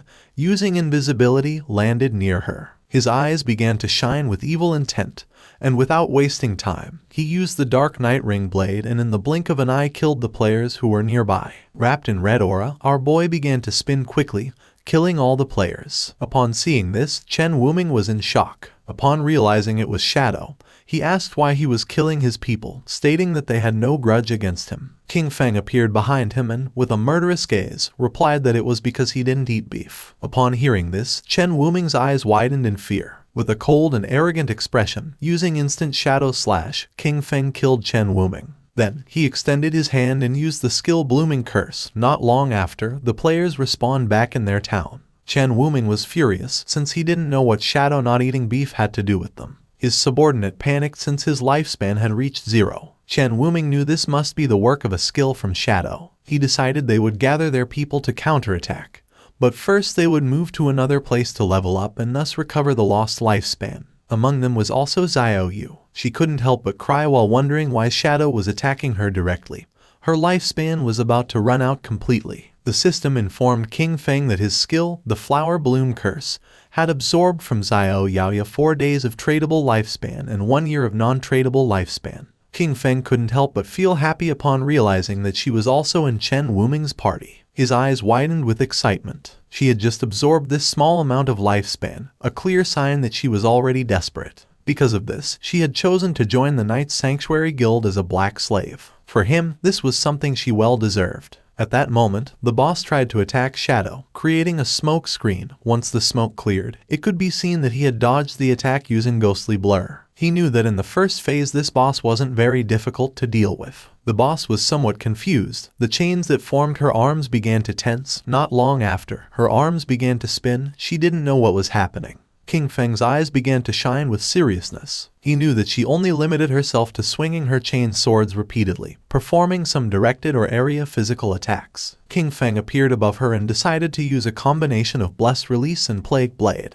After an attack, Blessed Release applied the effect Throat Slash, which triggered a burst that caused massive damage. Plague Blade, in turn, would cause an explosion of toxin damage 3 seconds after impact. King Feng attacked quickly, causing several thousand points of damage to the boss. Then, he used Throat Slash, causing a deep cut in her throat. In the blink of an eye, her HP bar had dropped to less than half. Her eyes began to shine with rage. King Feng remained calm, knowing that the reason she had become the guardian lay in her terrifying second phase. After losing half of her health, the demon sealed within her would awaken. All damage received was then equally reflected back at the attacker. There was also a legend that claimed there was a portal inside the demon's belly. Anyone swallowed by it would be transported to an unknown place, rumored to be the bottom of a volcano. However, in his previous life, no one had achieved this. He suspected that some fools had simply confused this with mechanics from other games. A group of players was watching the battle. According to them, Shadow was ruthless. The Platinum tier boss had been summoned by the Knight's Sanctum Guild, but Shadow suddenly appeared and annihilated them all. Right after that, he used a single skill that took away half of the boss's health in an instant, pushing it directly into its second phase. While they were talking, King Feng's attention, who was using invisibility, focused on them. His eyes began to shine with seriousness. He was aware that the Steel Saintess had a weakness in her second phase. When she launched an attack, the damage reflection effect disappeared momentarily. This meant that if he attacked right when she did, he could avoid receiving the reflected damage. However, the problem was his skills like Shadow Slash, Throat Cut, Plague Blade, and Poison Dagger, since they all inflicted damage over time. If he used any of them, he would still receive the reflected damage, and at his current level of development, this would kill him instantly. Thinking about this, he considered the players who had been spying on him from the cliff. He decided to use them. One of the players asked the others to step aside because he wanted to see what was happening. This man was known as Anquan. Upon seeing him, the others couldn't help but feel happy. Anquan's subordinate explained that they had been watching for a long time and had already memorized all of the boss's skills. She only had a few. With a smile, the girl extended her hands and revealed that after the boss's life dropped below half, she suddenly stopped. Her body had changed a bit, giving hints that she was gaining new skills, and just when the boss entered her second phase, Shadow also disappeared. Anquan couldn't believe that Shadow had been fighting this boss alone. His eyes began to shine with rage. He gave the order to his subordinate, Xiao Tu, to activate Red Eye and check if Shadow was still there. She nodded her head and began to use her powers. A small rabbit manifested and ran near the boss without attracting her attention. Then, she revealed that she couldn't find Shadow's location and thought he had probably left. Upon seeing that her level 3 anti-stealth could not find Shadow, Anquan realized that this meant he had definitely left, as he considered it impossible for him to have a level 4 invisibility. Anquan jumped and got down from the building, making Xiao Tu feel somewhat confused. Anquan asked her to keep a close watch and alert him immediately if Shadow returned. She nodded her head. Anquan descended to the ground and drew his swords. His eyes began to shine with joy and a confident smile spread across his face. According to the other players, he was looking for death by trying to fight a platinum tier boss alone. However, one of them recognized him. He had seen him in the starting town defeat a gold tier boss without receiving a single scratch. It was revealed that his class was Soul Warrior, which granted him 100% dodge when rolling, and he was the famous player known as Safety First. It was also rumored that he had been a top-level global streamer in Souls-type games, with ultra-fast reflexes. The boss's attention focused on him. She attacked using her sharp blade-like arms. Luckily, Anquan reacted in time and slid across the ground, narrowly dodging the attack. The boss grew arms made of energy, and when she tried to crush Anquan, he rolled again, dodging the attack once more. When the boss tried to catch Anquan, he rolled again and moved away from her. His subordinates began to praise him, amazed by his incredible skill and the calmness with which he dodged. They highlighted his discipline in not letting himself be carried away by the greed of an extra hit, considering his performance simply brilliant. With a smile, one of them mentioned that he was truly amazing, perfectly dodging each attack from the boss. This seemed incredible. He even saw multiple slash effects flashing over the boss's body, which led him to wonder if the Soul Warrior class was really that powerful. With a curious expression, the black-haired woman explained that Anquan, by rolling, activated the special passive or counterattack mechanic of the Soul Warrior. Each dodge or roll counterattacked, dealing damage to the boss. Because of this, every time he dodged perfectly, he was actually hitting the boss simultaneously, draining her life. This was why the boss's HP decreased every time he rolled. With a smile, Xiao Tu made it clear that the perfect dodge was only the foundation. What truly set Anquan apart was his devastating offense. His attacks struck with force and precision, turning defense into an unrelenting assault. His skill combo and timing made him not only untouchable but also lethal. Defense kept him alive, but it was his offense that ended fights quickly. The boss was desperately trying to catch Anquan. Xiao Tu's eyes began to shine with confidence when she revealed that if the dodge successfully activated during the roll, Anquan's next attack would ignore 50% of the boss's defense. Anquan turned around and decided to face the boss, and blue energy began to emerge from his body. Upon seeing this, his subordinates realized that this striking effect meant that the blow would definitely deal 4-digit damage. Anquan's eyes began to shine with excitement. Just before the boss could react, he unleashed the powerful strike he had prepared. His movement was a graceful dance, a single blow split into 3 shadows, swift and fierce like shooting stars. With absolute mastery, he precisely swung his swords through the gaps in the boss, causing deep cuts. In the blink of an eye, her HP bar dropped to less than half. His subordinates began to applaud upon realizing that, before they noticed it, the boss only had a third of her life left. Anquan turned his back on the boss and a confident smile spread across his face, but at that moment, someone attacked with powerful slashes, causing him more than 34,000 points of damage, killing him instantly. His subordinates couldn't help but panic. They couldn't understand why he had died, since they were sure he had dodged all the attacks.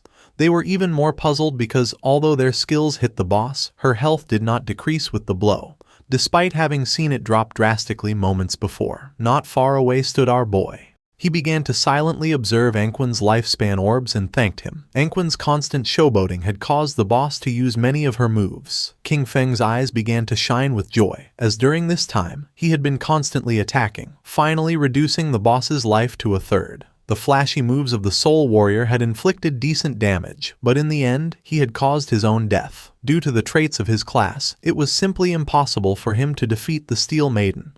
When he rolled, he couldn't attack, and when he attacked, he suffered reflected damage.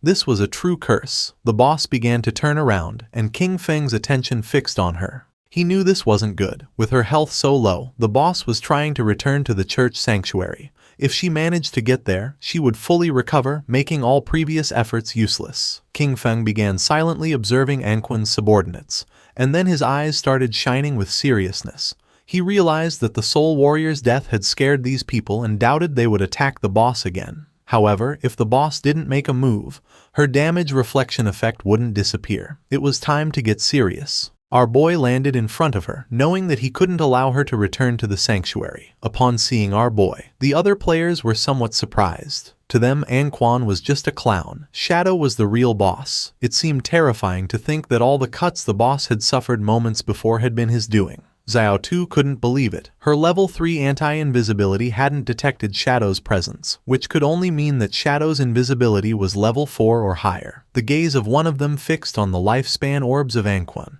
and his mouth watered upon realizing that the loot of the Soul Warrior was still on the battlefield. He decided to find a way to recover it. With eyes shining with determination, our boy used his skill Blacklight Shield, making a golden shield appear around him. This skill created a 10-layer shield, each one capable of blocking one instance of damage. The boss's attention focused on King Feng and her arms transformed back into blades. She attacked, and King Feng realized that this was the moment he had been waiting for. Using instant shadow slash, King Feng attacked with quick slashes. He began to stare at the boss.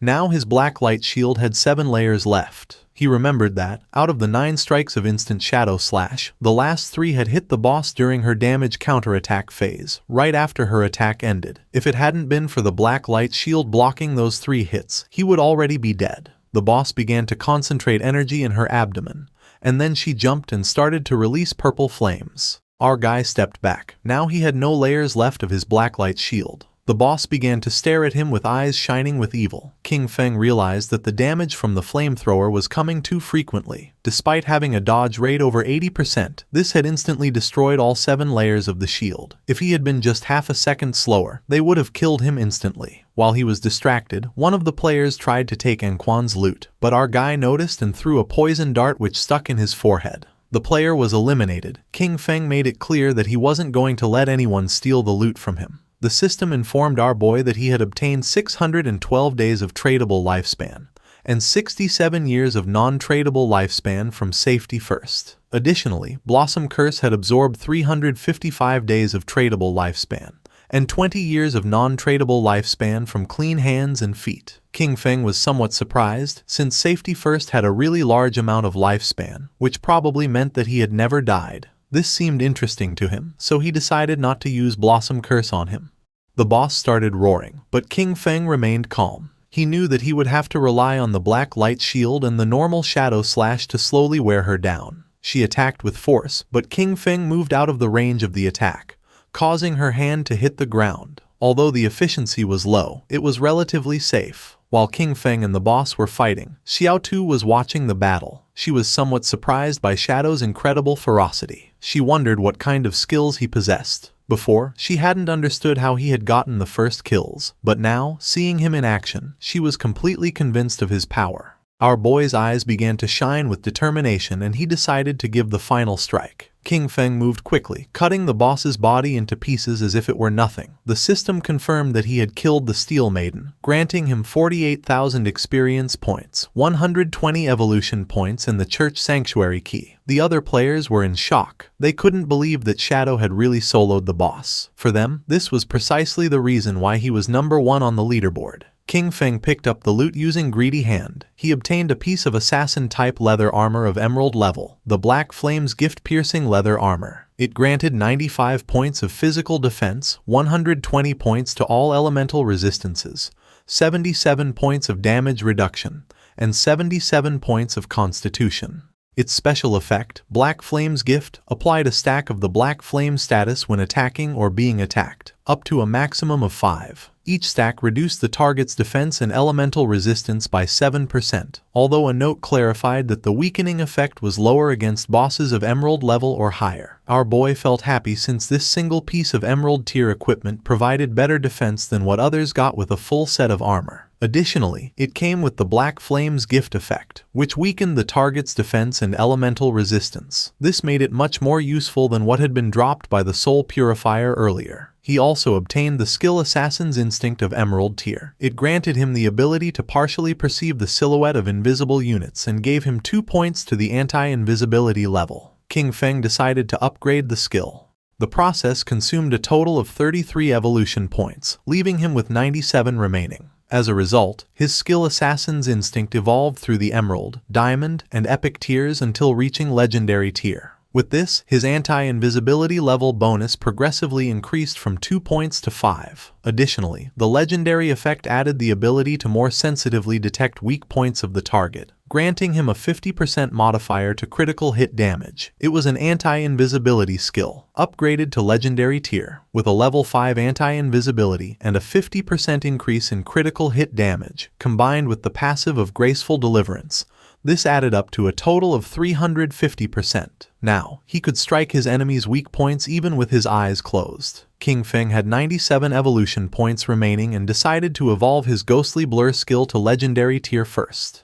It consumed 80 of his points, leaving him with 17. As a result, Ghostly Blur evolved from Epic to Legendary, increasing its passive evasion rate from 75% to 85% and granting full immunity to damage each time the evasion activated. At that moment, Captain Anyu and the others appeared. She began greeting our boy and asked if any good loot had dropped. King Feng was confused, not knowing what was wrong with Anyu. With a smile, Captain Anyu mentioned that she hadn't checked the leaderboard before and didn't expect him to reach level 13 in a single night. According to her, this was crazy. Wang Meng mentioned that they had been grinding all night and hadn't even reached half of level 11. His speed was simply unreal. Captain Anyu hit Wang Meng on the head, telling him not to talk nonsense. She knew that men leveled up faster. King Feng felt somewhat confused, but then he explained to her that he had gotten some loot. He had already appraised it at 45,000 days of lifespan, all together in a single package. She decided to give him the lifespan, and the system confirmed that the transaction was completed.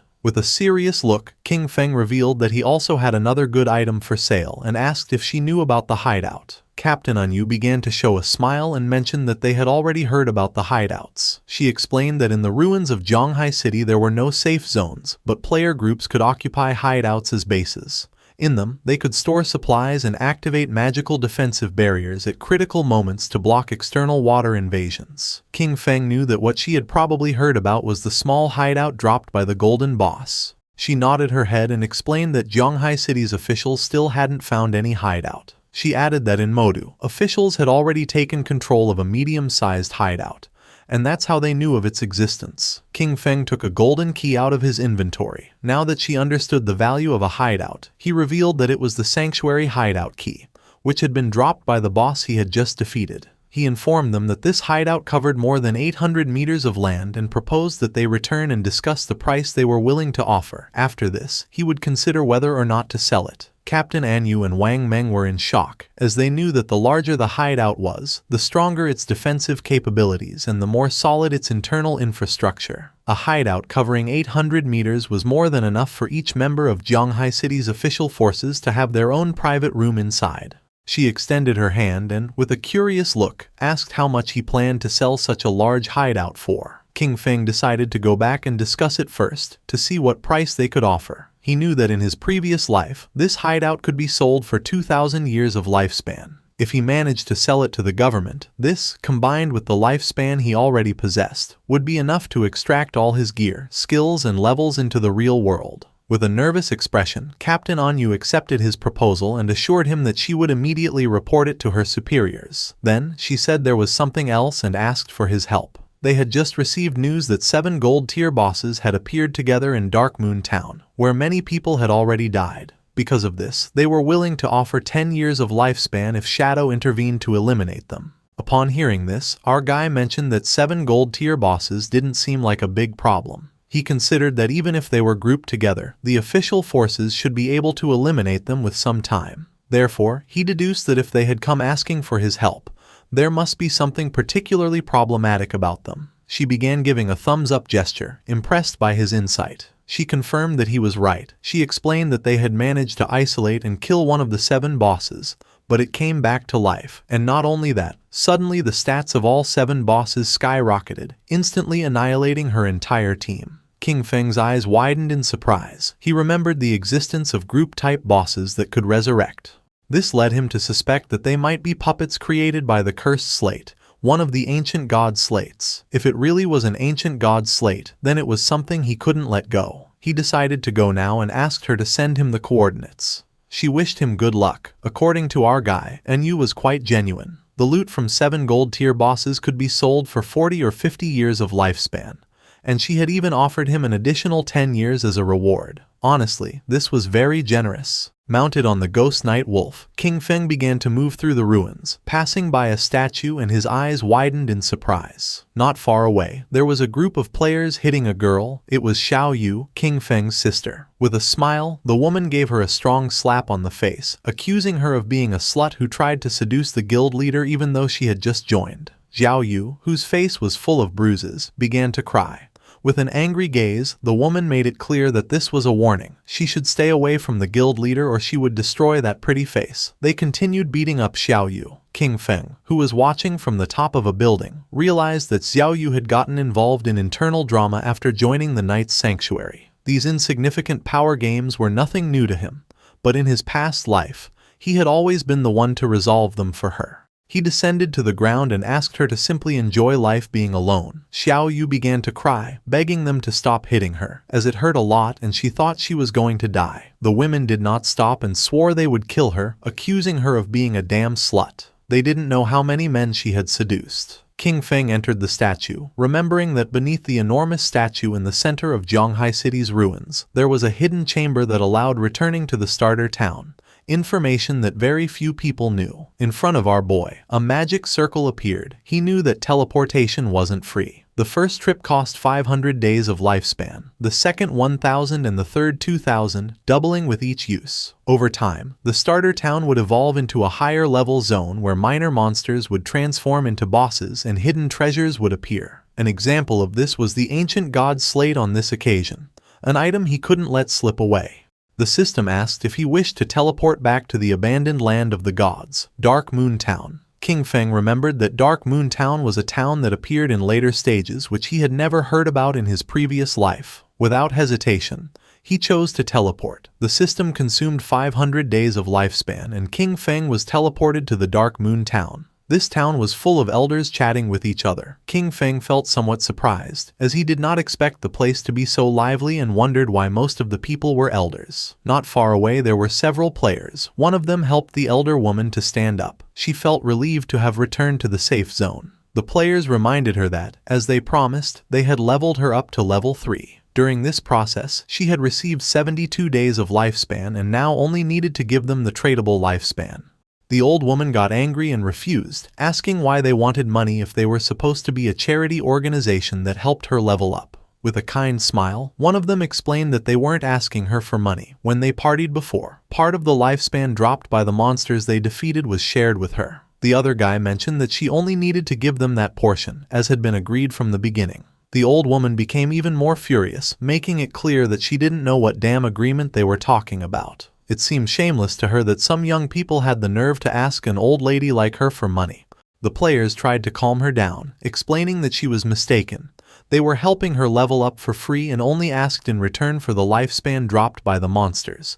They clarified that unless she formed a party with them, the lifespan would not be shared with her, and she would not gain the same experience. The old woman asked them not to touch her and began screaming for help, accusing people from the Manhwa River Guild of harassing her. Just then, someone grabbed her from behind and threw her to the ground, leaving both her and the players somewhat confused. It was King Feng. He grabbed her by the neck and with a murderous gaze, drew his dagger. Without hesitating for a second, our boy finished her off. Upon noticing this, the two players couldn't help but feel somewhat confused and went into shock. Lifespan orbs appeared on the ground. Our boy mentioned that her lifespan was on the ground and now they could take it for themselves. The players began to celebrate and wanted to know which expert had just intervened to help. King Feng said he was just doing a small favor. He turned his back on them and started walking away. The players picked up the lifespan. They were happy since they had obtained 72 days, and thanked our boy. For King Feng it was really inconvenient that fights were not allowed inside the town. He began thinking about the Manhwa River Guild, realizing that their origin was Dark Moon Town. He remembered that this guild was founded with a focus on charity work, helping the elderly survive in the abandoned land of the gods for free. Later, it gained official recognition and strong support. In terms of numbers alone, Manhwa River was considered the largest guild in Huaxia. King Feng's eyes began to shine. According to him, in this chaotic apocalypse it was precisely when more people like these were needed. It was night, and somewhere in the forest, someone was fighting against a monster made of mud. They were two mages. One of them asked her friend called Mother to use lightning strike. She obeyed and began to charge her magic staff. Not long after, a thunderbolt descended from the ground and struck the monster. The swordsman of the party decided to take advantage of this opportunity and cut the monster in half. Its corpse began to transform into orbs of lifespan. He felt relieved for having defeated the monster. The girl praised them, saying they were the best. The player named Mother mentioned that if they listened carefully to other people's tutorials, they could also defeat small monsters. They started walking through the forest, and the boy asked Yanyan if her good friend Xiaoyu had really joined the Guild Knight's Sanctuary, since he had heard that it had very high membership fees. She nodded her head and added that she had invited Xiaoyu to join the Guild Mengsha River with them. With a sincere gaze, she explained that she had told her that Mengsha River was a charity guild, where many people like them who were not good at games helped each other, and there were even experienced players guiding them. But she didn't want to join. The other player remembered that Xiaoyu was already level 10, since she had been leveled up by people from Knight's Sanctuary. She added that she had heard that this guild's membership contract bound its members for 3 years. Once signed, they became their slaves during all that time. The boy knew that, even if they had raised her to level 10, they were only treating her as a tool, nothing more. According to the player, if one didn't have skills, the best thing was to kill small monsters in silence and slowly accumulate lifespan and experience. Just like they did, limiting themselves to killing small monsters, retreating to ask for help when encountering a boss. Yanyan let out a sigh. She knew that Xiaoyu believed herself special, since after all, she had a hidden class and, in that sense, was certainly stronger than them. At that moment, a rain of invisible arrows began to descend upon them. They didn't have time to react, and the arrows pierced through the player's body, taking away 1200 HP points. The man's corpse transformed into lifespan. Yanyan panicked since this man was her father, and her mother couldn't help but cry.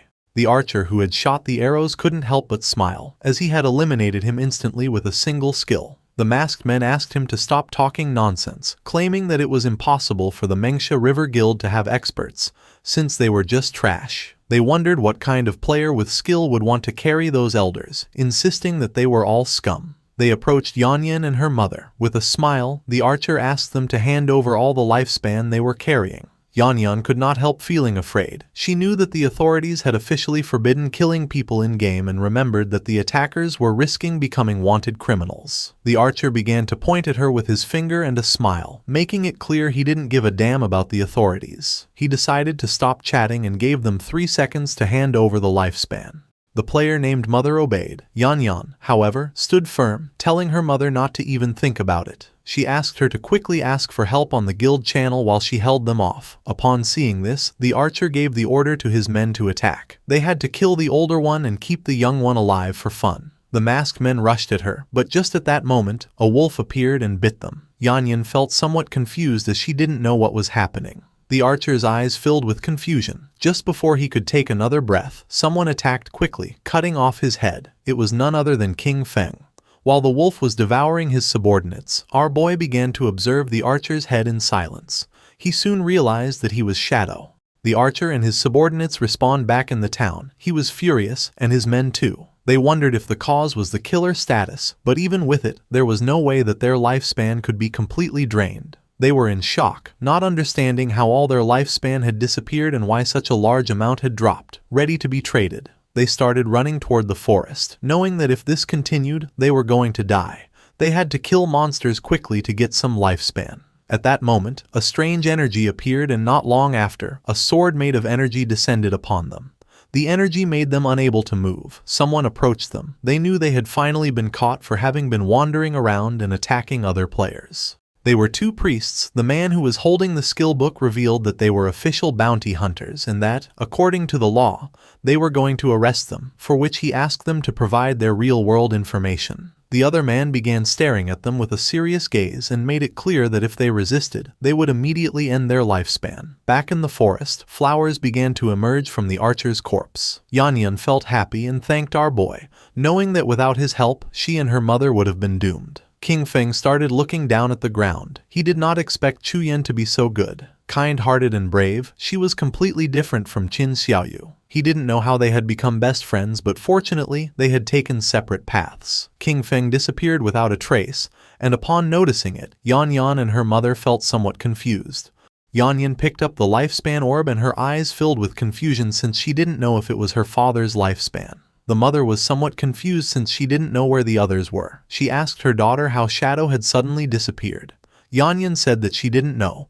The only thing she knew was that he was the #1 shadow boss in the world. Somewhere else in the forest, there was another group of players. They remembered that Captain and Yu had said that Shadow would arrive in a few minutes, but almost half an hour had already passed and they wondered what he was doing. With a curious expression, one of them asked the other if Shadow could defeat the bosses that were inside. The other player said he doubted it, since, after all, these bosses could revive. He found it incredible that he had dared to accept the mission, considering they were bosses that revived infinitely. Our boy, who was invisible, passed between them. King Feng began to move away from them. He was aware that the ancient god slate added 1 positive and 1 negative affix to equipment. With luck, these affixes could even alter class traits. Some had even seen the 7th player in the world ranking summon the ghost of an ancient god using 7 of these slates to destroy a legendary level boss. Sometimes, these bosses were invisible with extremely high stealth levels, so players passing nearby were eliminated without even knowing what had hit them. The group-type bosses created by the ancient god slate contained unique mechanics, and each possessed different skills. King Feng saw several monsters with eyes shining with malice standing. Sometimes, these bosses were invisible, with extremely high stealth levels, and players were eliminated without even realizing what had happened. Other times, the real boss was actually a summoner-type sorcerer, hidden somewhere nearby. In these cases, the boss that players faced simply respawned endlessly. According to current information, once killed, the bosses would revive. And each time, all of them would gain a stackable berserk attribute. Official sources said that killing even just one triggered resurrection and berserk state. But what if they were all killed at the same time? Would they still revive? It was something worth trying. King Feng decided first to equip the follower's pendant and use a devout follower to make a test. Our boy summoned a devout follower. It started to charge towards the bosses and attacked, taking more than 1400 points of HP from them. The eyes of one of the bosses began to shine with rage. It turned around and not long after, the body of the devout follower exploded. The bosses didn't even pay attention to the poor devout follower. King Feng's eyes widened with seriousness, realizing that all of them were level 10. They had no damage reflection and their stats were only about twice as strong as those of regular golden tier bosses. He used Shadow Ring Blade. A strange red energy began to spread throughout the area. Then, King Feng used the poison darts, which embedded themselves in the throats of the bosses. The corpses of the bosses began to disappear. Our boy felt somewhat confused upon seeing that they hadn't dropped loot. At that moment, the bosses began to merge into a much more powerful monster. It was gigantic. The boss began to charge toward King Feng. He went on alert, knowing that eliminating them simultaneously had been the right move and that now they had entered the next phase. Then, he noticed the symbols covering this giant boss's body. The boss attacked, but our guy dodged the attack. He immediately recognized the symbols on its body as ancient god script. By deciphering the individual words, disaster, sky, ancient, tuo, wu, god, sea, and reorganizing them, he translated them to reveal the true name of the boss, Uthos, the calamity ancient god. As little by little the boss was getting closer, King Feng became confused because he didn't know how to proceed. Then he wondered if he should attack different parts of the boss in order of the characters. After all, it wasn't for nothing that he had invested a great amount of personnel and resources studying ancient god script to overcome the ancient god ruins. King Feng slipped and attacked the symbol that the boss had on its leg, then attacked the symbol on the arm and then the one on the chest. Poison began to emerge from the body of the boss. It opened its mouth and began to roar in agony. Its body began to fall apart and fell into the water. Our boy became alert, not knowing what was happening. Then, coffins emerged from the water and the boss began to float and change shape. Its body began to mutate, and not long after, several monsters began to emerge from its body and roar. King Feng noticed that the embossed inscriptions on the coffins matched one by one with the monsters. Apparently, at this stage, he needed to kill them near their respective coffins. He could already see the ancient god slate. This seemed like its final phase. The monsters began to charge toward our boy.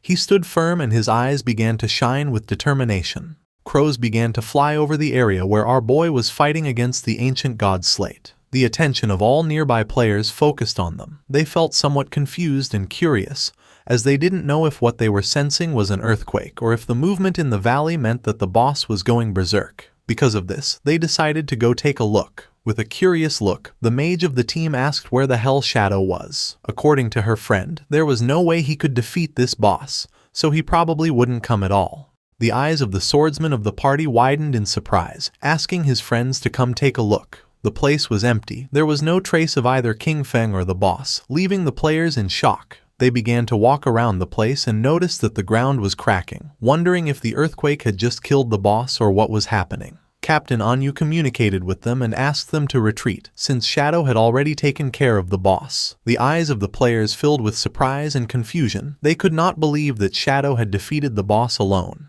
The coffins were empty and the chains were broken. They remembered that just a moment ago they still doubted that Shadow could defeat those 7 bosses. Now, barely 10 minutes later, all of them had disappeared without them noticing the arrival of King Feng. They wondered how he had done it, especially because the bosses were supposed to respawn. It was then that they began to understand their leader's decisions. Meanwhile, under the moonlight was walking King Feng with a slate in his hand. According to him, this time's haul hadn't been bad at all. His eyes began to shine with joy. He had leveled up to level 14. Thanks to the 7 bosses and the use of Greedy Hand, he had gained a total of 294 evolution points. Most importantly, however, was that he had obtained this ancient god slate. Given its mechanics, the authorities wouldn't decipher it in less than a month, and the losses would be catastrophic. He spent 210 evolution points, leaving him with 115.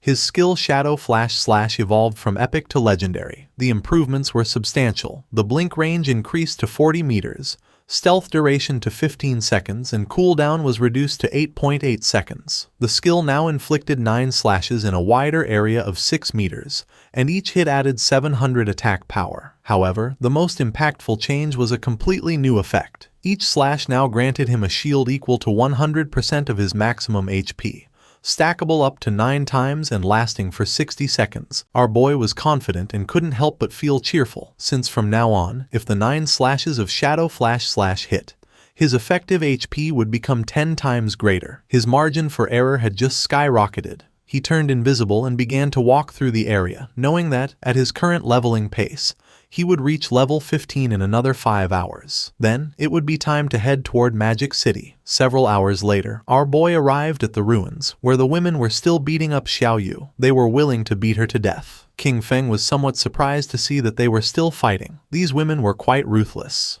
The white-haired woman began to stretch her arms to rest a little. She was exhausted and complained that her back and waist hurt. The friend was somewhat furious, as her hand was swollen from so much hitting, and she complained that her hands were practically smoking from the fight. They spat on Xiao Yu and decided that it was enough for today.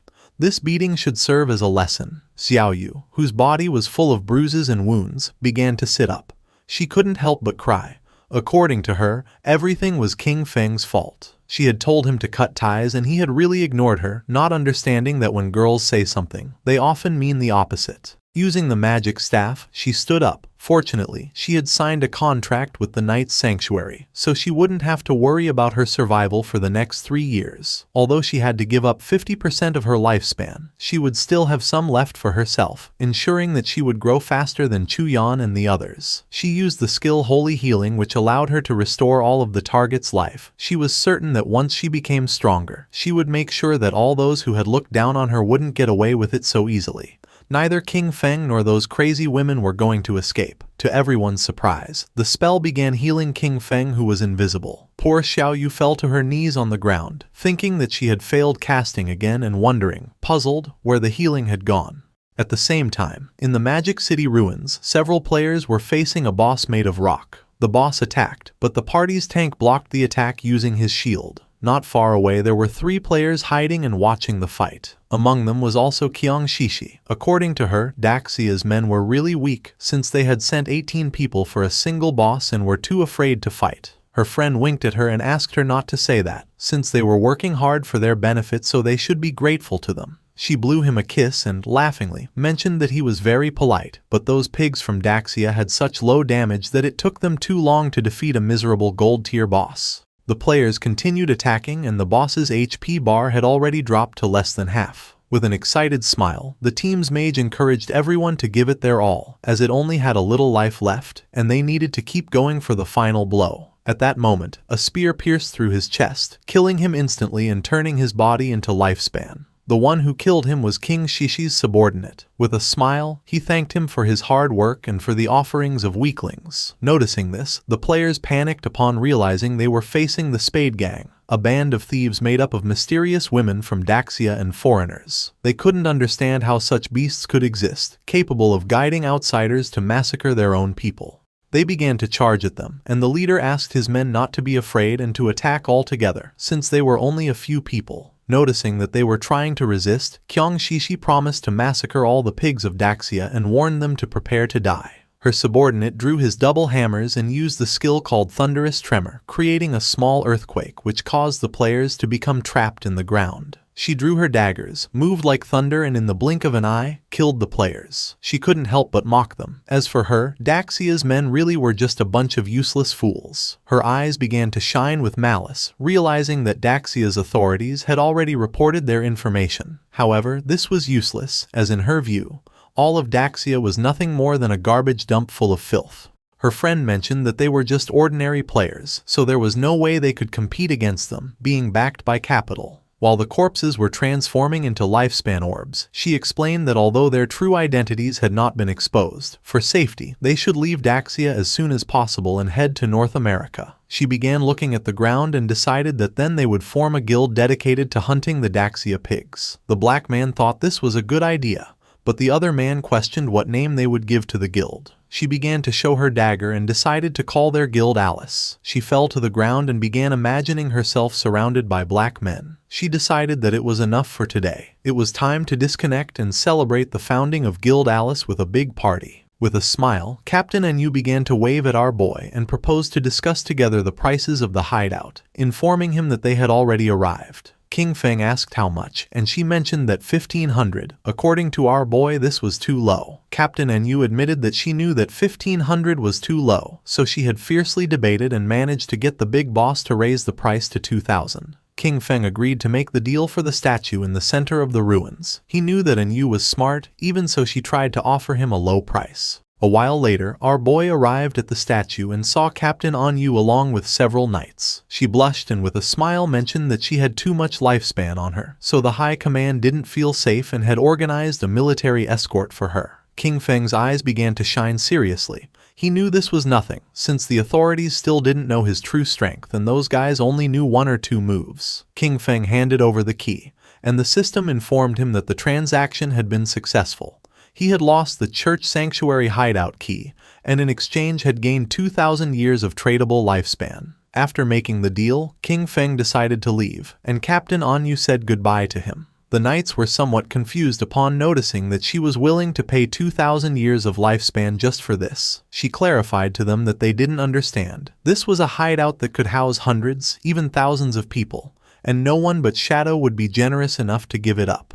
The timely gift of lifespan from Enyu was perfect. This meant that he could fully equip himself before heading to Magic City. King Feng immediately invested the tradable lifespan he had obtained. He consumed 71.2 years to reach level 15. Then, he acquired a series of new skills, the Mythic Level 1, Blessed Liberation, for 161.7 years, the Legendary 1, Assassin's Instinct, for 71.12 years, and 3 epic level 1s, Shadow Ring Blade, Silent Concealment, and Darkest Hour, for 36.35, 23.71 and 34.65 years respectively. Finally, he spent 113.89 years on the item Mount Bell. Except for the equipment, everything else, skills and level, had been completely synchronized. His strength in the real world was now almost the same as in the game.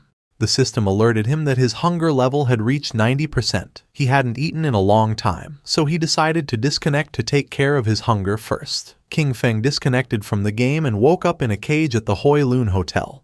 The men noticed that our boy was awake. They drew their weapons, asking him to hand over the lifespan he carried or he would end up like the others in this motel. One of them mocked, celebrating that the apocalypse was great because it meant he could kill whoever he wanted. King Feng began to look at them with a penetrating gaze. Seeing this, one of the men furiously demanded that he hurry up and hand over his lifespan. The other man begged his boss to let him tear him apart. The man carrying the bat thought that King Feng was so scared that he had become paralyzed, and decided it was better to simply kill him. Just before they could take another breath, a strange energy began to spread through the air. Our boy used the skill Shadow Ring Blade, and not long after, the whole hotel started collapsing into pieces. King Feng took a pack of instant noodles, realizing that the more power he drew into the real world, the more energy his body needed. At his current strength level, ordinary food simply was no longer enough. Our boy started eating the instant noodles, knowing that once he dealt with Qiang Shishi and her guild called Alice, he would need to find a way to obtain the divine gifted book. Riding on his wolf, King Feng set off. He knew that she was incredibly cunning, much harder to track than Song Fei. However, he could use the mission Kill King Feng that he had previously accepted as bait to lure her. Hungry, he headed toward Magic City, intending to find something to eat along the way. At the same time in Magic City, Qiang Shishi was throwing a big party. According to her, her men were amazing. She hugged the two black men and mentioned that for her, the feeling of falling asleep and entering the game after their epic and exciting battle was simply incredible. The men praised her, declaring that her skills were absolutely unmatched. Amid laughter, they called her a crazy hot chicken. One of her subordinates informed her that Shadow had just sent a message. Qin Feng was already dead. He told her to meet in Magic City in the real world. He would bring her Qin Feng's head and then collect the final payment. She knew that meeting with Shadow in real life was too risky. She mentioned that it wasn't necessary to meet in person and simply asked him to send a photo. Her subordinate explained that Shadow didn't use a phone because he was afraid of being tracked by the authorities. She couldn't help but smile upon noticing that Shadow was also hostile toward the authorities. Lately, their persecution had become more intense, and if they could take advantage of the opportunity to lure Shadow into Alice, the Daxia pigs would no longer be a threat. Because of this, she decided to stage a small play to test the waters and see which side Shadow was really on. She decided that she wanted to meet with Shadow first in the game, and sent him the coordinates. She went to the ruins and called Skywalker. She addressed him with affectionate words, asking if he was there and expressing that she missed him. Then, she asked him for a favor, mentioning that she needed his help with a living one. King Feng was sitting and meditating. He was using silent concealment, a skill that allowed him to enter stealth permanently while remaining completely motionless. Noticing that she wanted to meet in the game, King Feng thought that Qiang Shishi was really clever. These coordinates, Spectre Academy, were not far from him. He logged into the game and decided to see what kind of tricks she had up her sleeve. A few hours later, King Feng went to the Magic City ruins, Spectre Academy. King Feng, still using invisibility, got off his mount. At that moment, some government agents appeared in front of King Shishi. They announced that the authorities had located her Spade Gang, identified her as Spade A, and advised her to surrender immediately and stop resisting. Otherwise, they would be forced to take military action.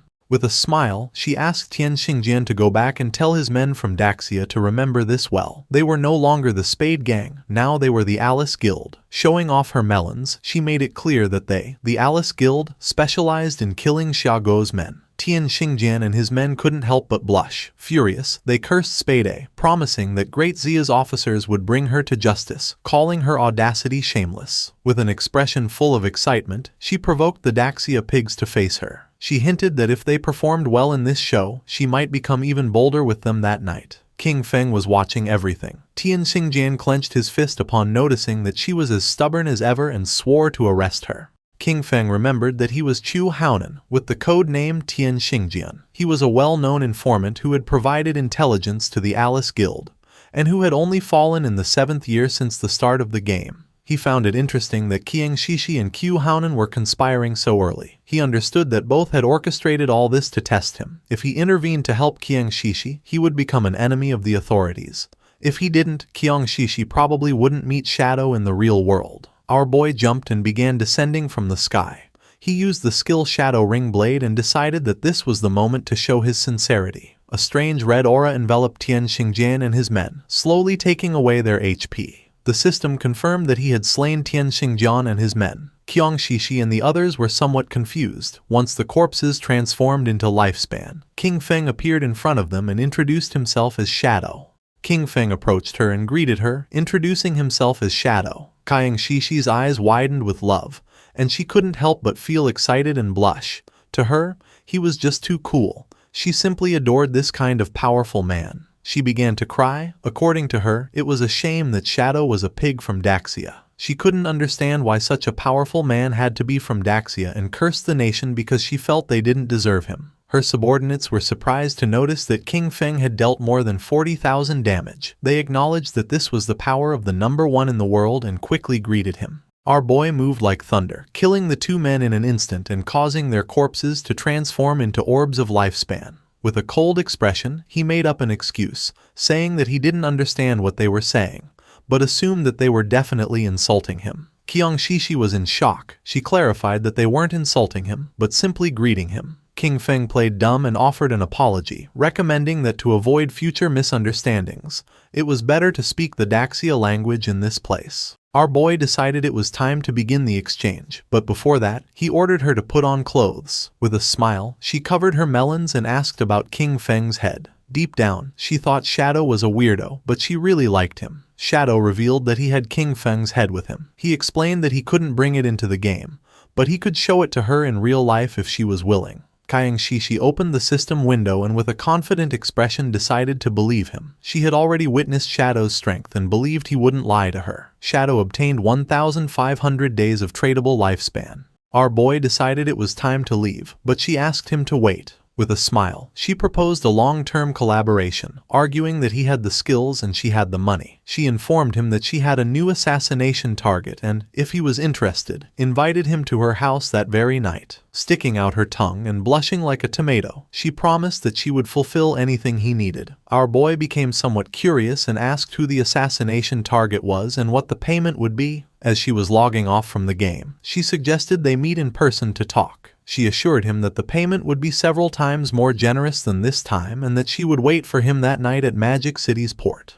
King Feng became serious, wondering if her place at the port could be her yacht. At the same time, not far from the statue, Tian Xingjian and his men respond. He was furious, cursing Shadow, as he knew that he would definitely betray the authorities. However, for him this was a success. Qiang Shishi had managed to ally with Shadow. He realized that the idiots in Zhonghai City should be held responsible for their constant conflict with Shadow. Next, he ordered Lin Qingyu to guide everyone to collect their lifespan first, as there might be action soon. Lin Qingyao, a woman with white hair, nodded her head. Her nickname in the game was Late Night Drizzle. She considered the possibility that Shadow really had allied with Spadey. If this were true, they needed to find a way to eliminate Shadow, even if it meant death. She began to gaze at her hand and sank into her thoughts. She was aware that the gap between Shadow and herself was really big. She hadn't even managed to see his silhouette before everything ended. A few hours later, in the middle of the night, a hooded man arrived at Qiang Shishi's yacht. He introduced himself as Shadow and mentioned that he had come to find Spadey. Upon noticing that Shadow had arrived, the guards recognized him. They informed him that they had been waiting for him and were ready to set sail, inviting him to come aboard. Shadow remained silent. It was nighttime and the yacht was sailing in the middle of the sea, far from the cities. While Shadow was distracted, Qiang Shishi appeared with a glass of wine. She wore an elegant red dress and offered him a glass, commenting that they were finally meeting. She didn't expect him to be so mysterious even in real life. Shadow got straight to the point and asked her who she wanted to kill. She approached Shadow and with a mischievous smile told him there was no fun in getting straight to the point. She suggested that with such a beautiful night and such pleasant company, they should leave boring matters for later. Instead, she invited him to have a drink and toast to the lovely evening they were spending together. Shadow took the glass of wine and without hesitating for even a second, took a sip. Qiang Shishi couldn't help but feel cheerful, and not long after, Shadow sat on the sofa. Qiang Shishi sat next to him and grabbed his arm, smiling as she questioned whether he was already feeling the effects, revealing that the drink contained her special secret recipe. She began to get aroused and revealed that anyone who drank would obediently follow her orders. She thought with euphoria that, just as she had imagined, even Shadow was just a man after all. However, her excitement turned into astonishment upon witnessing such a powerful reaction. Drooling, she sat in front of Shadow and asked him not to be nervous, to relax and enjoy. She explained her plan. When they both reached the highest wave, she would lift her hood so she could clearly see his face, as she was sure he must be incredibly handsome. However, for now, she wanted to keep the mystery. She began having fun with Shadow, completely amazed that Daxia had such a magnificent man.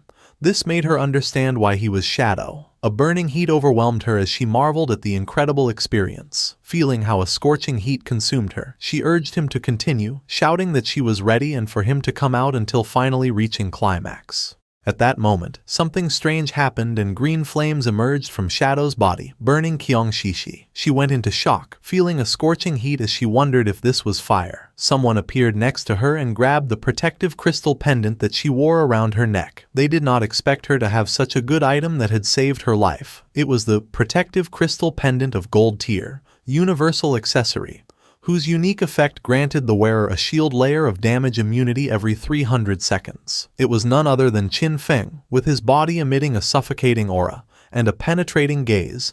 He began to stare at her. Qiangshishi was in shock. She wondered why he was here, since she remembered that Shadow had killed him. Our boy decided to reveal the truth. There was only one reason: he was Shadow. She moved away from the supposed Shadow who was sitting on the couch, and her eyes widened in fear. The hooded man was none other than a devout follower that our boy had summoned so that it would pretend to be him. It was very happy since it had had a lot of fun with Qiangshishi. The formerly arrogant Qiangshishi now knelt before King Feng. Banging her head against the ground, she begged him to spare her life, admitting that she was wrong. She offered him all of her lifespan and pledged to be his slave, telling him he could do with her whatever he wanted. King Feng asked about the 5 foreigners who were with her. With her eyes full of tears, she began to bark like a little dog, asking her daddy if he would let her go in exchange for the information. Just before she could finish the sentence, King Feng broke her neck, and while she writhed in pain, he grabbed her phone, realizing that the 5 guys were not on the yacht. King Feng obtained 659 years of tradable lifespan. He wanted to catch them all at once, which was a shame. He decided that the first thing would be to use Qiangshishi's phone to call the authorities. Not far from Qiangshishi's luxurious yacht, police boats began speeding toward it. A large-scale murder case had been reported on the yacht, where one of the victims was the heiress of the president of Qian Group. According to the informant, the skills used by the killer closely matched those of Shadow from the game, making their identity almost certain. The investigation team was immediately dispatched to the crime scene. On the boats was also Tian Xingjian. He knew that Shadow lacked all law. He considered that such a gratuitous murder was a direct provocation against the laws of his country. Once on the boat, he would use search skills on the corpses, and as soon as Shadow's location was confirmed, they would open fire with full force to ensure that the target was eliminated. He would definitely avenge his shishi. The police boats surrounded the yacht in a matter of seconds. They began to investigate Qiangshishi's corpse. The preliminary autopsy showed that the cause of death was a fracture of the cervical spine. Unidentified DNA samples were found in her mouth, along with burn marks. Tian Xingjin cursed Shadow, for he not only killed, but also insulted the dead. He touched her corpse and used the skill called Last Words of the Deceased. By touching the body, the skill allowed him to obtain the location of the killer for 5 minutes. He, Tian Xingjian Qiu Haonan, swore that he would make sure that the culprit was brought to justice. His eyes widened in surprise. He went on alert, drew his pistol, and warned his men to be careful, since Shadow was right there. He began to order an all-out attack towards 6 o'clock. Just before he could turn around, a powerful venom dart pierced his head, leaving the others in shock. His corpse fell next to Qiangshishi's. Lin Qingyu did not lose her composure. With an expression full of determination, she summoned a group shield and began shooting, accusing Shadow of having killed the investigator, and asking him if with that he was trying to become an enemy of the authorities. King Feng asked them not to be nervous. He explained that the reason he had killed Qiu Haonan was because he was a traitor who leaked official information to Qiangshishi in exchange for benefits. As for the evidence, he indicated that it should be on his phone. They were free to investigate thoroughly. One of the police officers turned on Qiu Haonan's phone and informed Captain Lin that, indeed, they had found communication records between Captain Qiu and Qiangshishi on their phones. It was then revealed that Qiangshishi was the player known in the game as Black Ace. Captain Lin Qingyu did not believe it and decided to see it for herself. She grabbed the phone, but the officer panicked, asking her to wait a moment. She felt confused and wondered what this was that she wasn't allowed to see.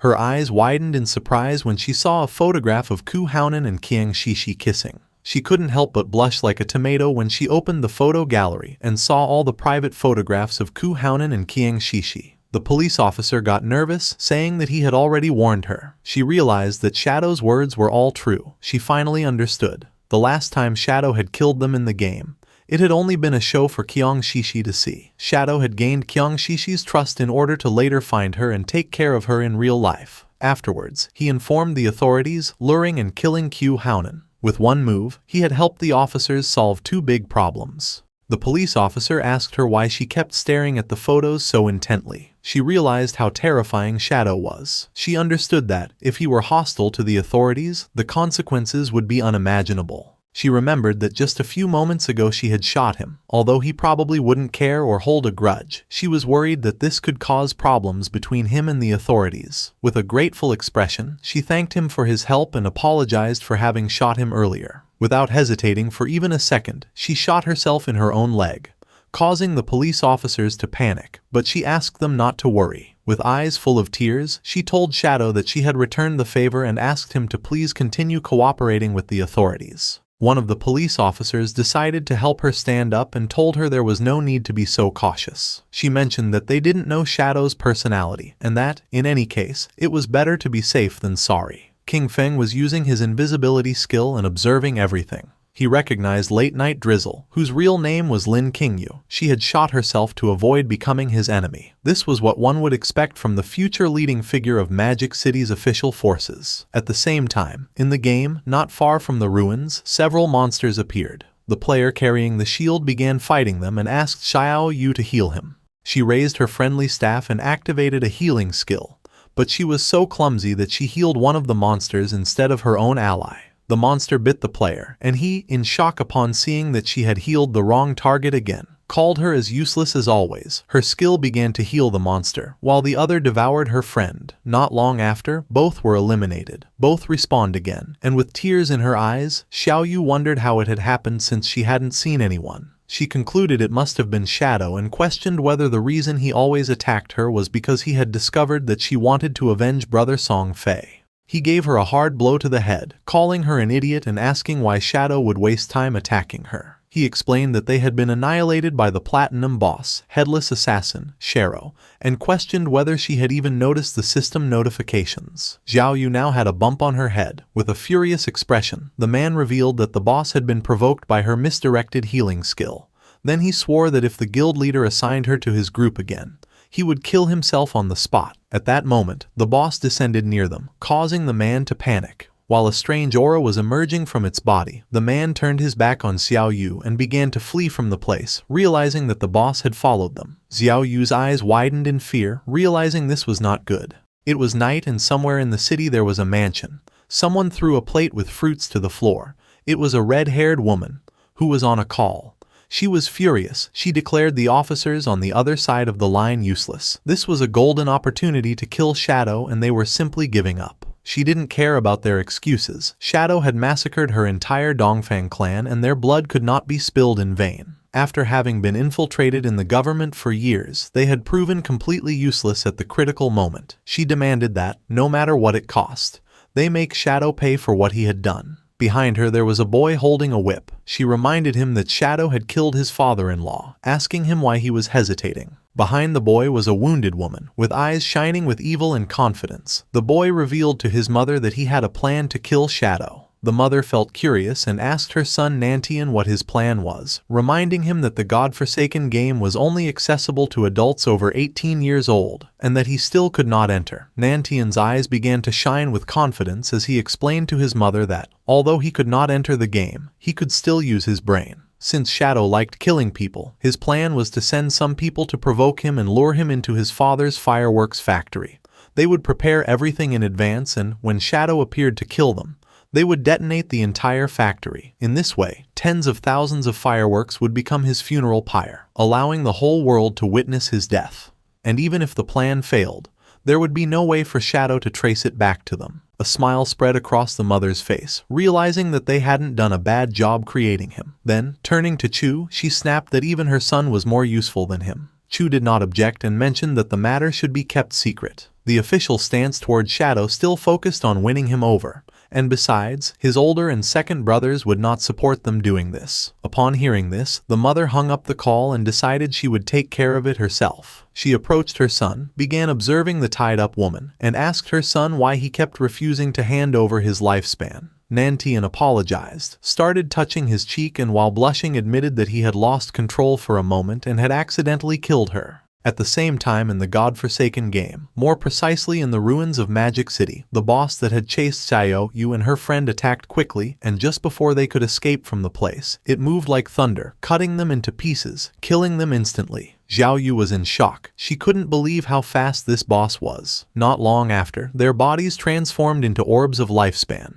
The players who were nearby reacted immediately, pointing out how the players had suddenly died. They realized that someone invisible had killed them instantly, and came to the conclusion that it had to be Shadow. Just before they could take another breath, the boss attacked again, killing them and turning their bodies into orbs of lifespan. Noticing this, the remaining players began to flee from the place, thinking that Shadow had gone crazy and was massacring innocents everywhere. At the same time, King Feng was standing over the sea, whistling and enjoying the views. He was far from town and thought this was a good place to extract the hideout. The system asked our boy if he wished to consume 1,315.2 years of lifespan to extract the soul-cleansing land, hideout, into reality. This hideout was an underground structure and King Feng had to mark the location on the map. Finally, before proceeding, it warned him that all materials overlapping with the hideout would be obliterated and asked him to confirm the action. King Feng began looking toward the bottom of the sea and confirmed. Not long after, a magic circle appeared in the water. The sea split in half and the soul-cleansing land was successfully extracted into reality. With a serene expression, King Feng decided that now was the time to go search for the divine book. Our boy logged into the game and Wang Meng informed him that someone had reported him for killing players indiscriminately. However, Wang Meng knew it wasn't him since he hadn't been online. Upon investigating, he discovered it was a platinum-tier boss attacking players named Headless Assassin, Xiaoluo. Her stealth level was extremely high, no one could see her. Because of this, Wang Meng asked if he could take care of the situation. In the ruins of Magic City, the boss was massacring all the players in the area, leaving only lifespan orbs. Ongqun, who was hiding behind the rubble, couldn't help but feel fear, wondering what kind of divine boss she was, since not even his level 3 anti-stealth could detect her. Last time, the Iron Saintess had been overshadowed by Shadow, and he was very upset. With a confident smile, he revealed that the only problem was that he couldn't see the boss. Otherwise, he could have contained her by himself. He claimed that even if Shadow appeared, he would be powerless against this headless assassin, Xiaoluo. Yanyan panicked and asked Anquan to lower his voice so as not to attract the boss. Then she suggested heading first to higher ground since the view would be better from there. Anquan began to move stealthily, but in the process he stepped on a banana peel lying on the ground. Poor Anquan slipped and fell to the ground, not knowing who had thrown that banana peel, but just before he could finish speaking, the boss moved like thunder, cutting Yanyan and the subordinate in half. The bodies of Yanyan and the others transformed into orbs of lifespan. Anquan was the only one who had not been eliminated thanks to slipping on the banana peel. He was in shock upon noticing that the boss had killed all her subordinates. Without losing a second, he grabbed an orb of lifespan, and when he turned around, he saw the boss. She raised her arm and prepared to eliminate Anquan. Far from feeling fear, he challenged her, shouting that he wasn't afraid of her. While the boss was preparing the attack, Anquan rolled, only to panic upon realizing that he had rolled too early. Without losing a second, Anquan continued rolling without stopping. His eyes widened in confusion, wondering what she was waiting for and why she wasn't attacking him already. He started rolling non-stop around the boss, and in the process got dizzy since he had rolled to the limit. Anquan stopped rolling and couldn't help but feel somewhat confused upon noticing that the boss was disappearing.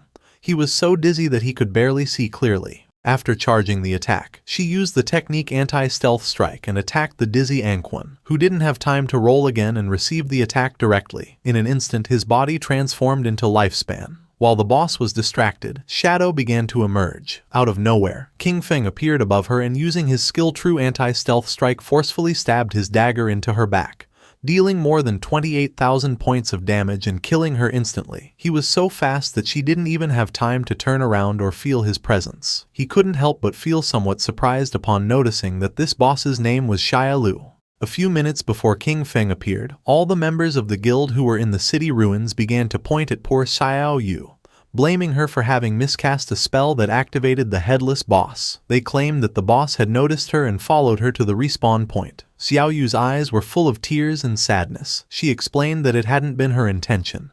Two of the players were furious and told the guild leader that their teams wouldn't dare accept someone like her, as they would die without even knowing how it happened. The guild leader asked his men to lower their voices, asking them if they weren't afraid of attracting the boss. With a serious gaze, the guild leader realized that Xiao Yu was not made for combat. Because of this, he informed her that from now on she would be in charge of gathering information about hideouts. He offered her a reward of 3 years of lifespan if she found a gold tier hideout, and 10 years if she found a platinum tier 1. He remembered that at the time, upon seeing that she had a hidden class, they had thought they struck gold. Pointing at Xiao Yu, the guild leader decided that from now on he would give her 1 year of lifespan each day, since her constant deaths were a great waste. A system window appeared informing Xiao Yu that she had received 2 days of tradable lifespan.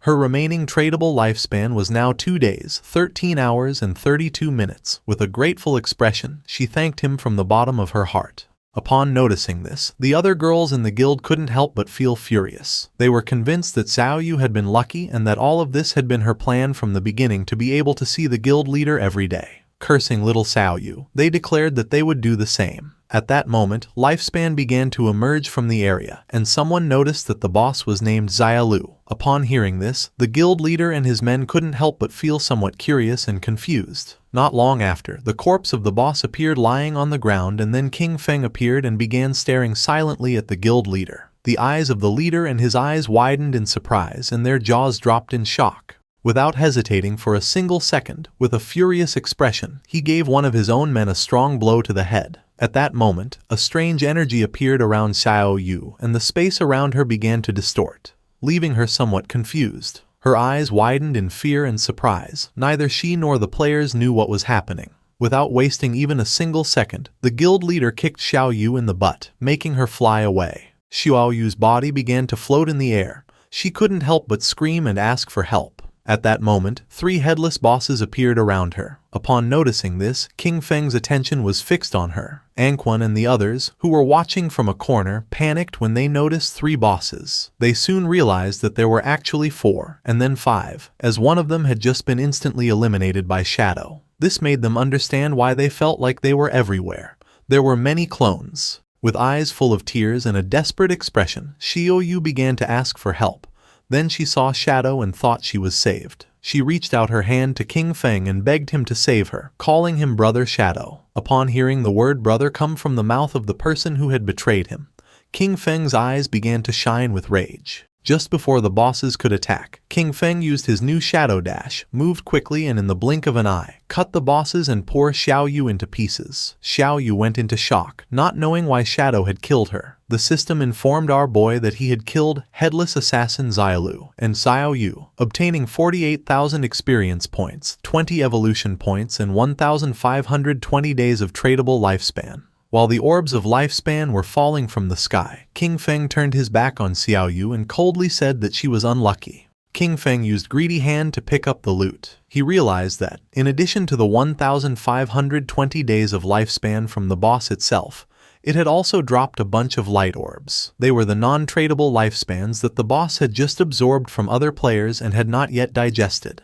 Captain An Yu and Wang Meng appeared. With a smile, she greeted our boy, offering to buy him the items if he didn't need them. King Feng felt somewhat surprised to notice that Captain An Yu and Wang Meng were everywhere. With a serene gaze, our boy mentioned that they had arrived just in time, as he knew another place with good loot. If the price was right, he could take them. He told Wang Meng and the others to go with him, but An Yu could not go. Captain An Yu felt somewhat furious and confused, asking why she couldn't come with them. Shadow began pointing at Wang Meng with his finger and clarified that, to be precise, women could not go. She began to blush and, showing her sensual body, asked the boss why. Accusing him of being discriminatory, she expressed a feigned sadness, admitting that she had even planned to seduce him, but did not expect that he actually liked men. King Feng gave her a gentle knock on the head and then revealed that outside the ruins of the city's north gate, there was a tower of divine authority. He explained that after completing the challenge, valuable rewards could be obtained. However, the NPCs inside despised women. If there were women in the team, the difficulty would increase tenfold. Little Black said goodbye to King Feng with a smile and wished him good luck, while her friend began to show a smile full of admiration. Furious, Captain An Yu turned her back on them, declaring that the NPCs were sexist and trash, and vowing that she would kill them as soon as she leveled up. Then, she told Xiao He that they should go explore the nearby mountain to kill some mobs and vent her frustration. King Feng asked Wang Meng and his men to follow him, and the system informed them that Shadow had sent a party invitation. Wang Meng's subordinate was nervous since it was the first time he teamed up with the great boss. However, Wang Meng scolded him for his nervousness, reminding him that this was an opportunity to learn from the great boss's movements. In an instant, King Feng had moved away from them. Noticing this, they panicked, as they didn't understand what was happening. Shadow seemed to walk slowly, but his speed was greater than theirs while running. They wondered how they were supposed to learn anything this way, concluding that his agility was too high. When examining his system inventory, King Feng noticed that more than 20 items had dropped, and 2 of them were usable by assassins. The first item was the Forest Bone Blade of Tier Emerald, an assassin weapon. It offered an attack power of 388,125 with armor penetration, and increased strength by 39 and agility by 48. The requirement to equip it was to be level 15. Its unique effect doubled movement speed for 5 seconds upon dealing damage, and while this effect was active, it granted a 30% evasion rate. King Feng unsheathed his new Forest Bone Blade, and his eyes widened with joy upon noticing that the attack power was almost 80% higher than the 216 points of the Plague Blade. Additionally, it added armor penetration, strength, and agility. This weapon was not bad at all, definitely worth equipping. The second item was the skill Shadow Blade, of Platinum tier. It launched a Shadow Blade condensed from dark elements, inflicting dark element damage to a single target within a range of 20 meters, with an additional 600 points of dark elemental attack. Upon impact, it dispelled a random buff up to Platinum tier. Its cooldown was 12 seconds, reduced to 6.49, and required level 14. Our boy decided to evolve this skill and raise it to legendary tier. Although the dark element damage to a single target was somewhat low, he considered that the effect of dispelling buffs was quite useful. The evolution consumed 56 evolution points, leaving him with 219 remaining. The skill Shadow Blade went through the Platinum, Emerald, Diamond, and Epic tiers, until finally becoming legendary. This increased its added dark elemental attack to 1,500 points and allowed it to dispel a random buff of up to legendary level. Its cooldown was reduced to 7 seconds, 3.78 effective. Finally, the skill obtained a new legendary effect. Hitting a weak point refunded 3 seconds of cooldown. Holding his newly upgraded blade, King Feng felt joyful. He realized that as long as he struck a weak point, this skill would return 3 seconds of the cooldown. For him, this meant that the effective cooldown would be only 0.78 seconds. Our boy came out of his thoughts, and when he turned around he saw that Wang Meng and his subordinate had disappeared from the place without a trace. At the same time, about 2 kilometers behind King Feng, Wang Meng's subordinates were gasping heavily and exhausted. They complained that Shadow moved too fast and no one could keep up with him, until one of them told their captain that he couldn't continue. Wang Meng grabbed one of them by the feet and started dragging them, asking them to stop talking nonsense. King Feng and the others arrived at the Tower of Divine Authority, which was located in the middle of a forest. It was so tall that you couldn't see the top from the ground. Our boy informed Wang Meng and his men that this was the place. Once inside, an NPC would present them with a challenge. He warned them that this NPC was really despicable, because the better their performance, the more expensive his items would become. With a serene expression, he advised them to only use 1% of their strength. He told them to do their best, since they only needed to defeat a gold-tier boss. When our boy turned around, he saw Wang Meng and his men lying on the ground and trembling from exhaustion. No one could keep up with King Feng.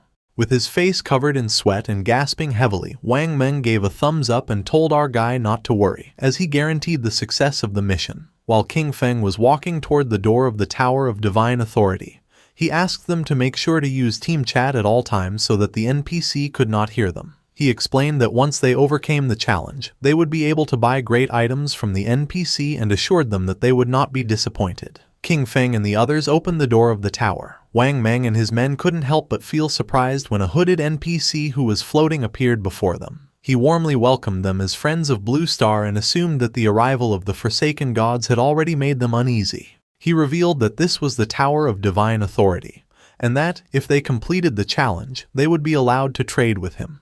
He asked them to let him know when they were ready. Wang Meng's men felt somewhat surprised and confused upon realizing that the game actually had NPCs. One of them asked Shadow what kind of boss they had to face in this challenge. Our guy simply asked them to follow his lead during the fight, assuring it was simple. The swordsman of the party felt even more confused and asked him to be more specific. He wanted to know the duration of the battle, how many phases the boss had, what skills it used, and whether the combat focused more on mechanics or pure stats. He didn't stop asking questions. He wanted to know if the boss had any movement skill, if there were instant death attacks, if it targeted specific players with its skills, where its weak points were, and how long the fight would last. Wang Meng asked King Feng not to pay attention to this guy.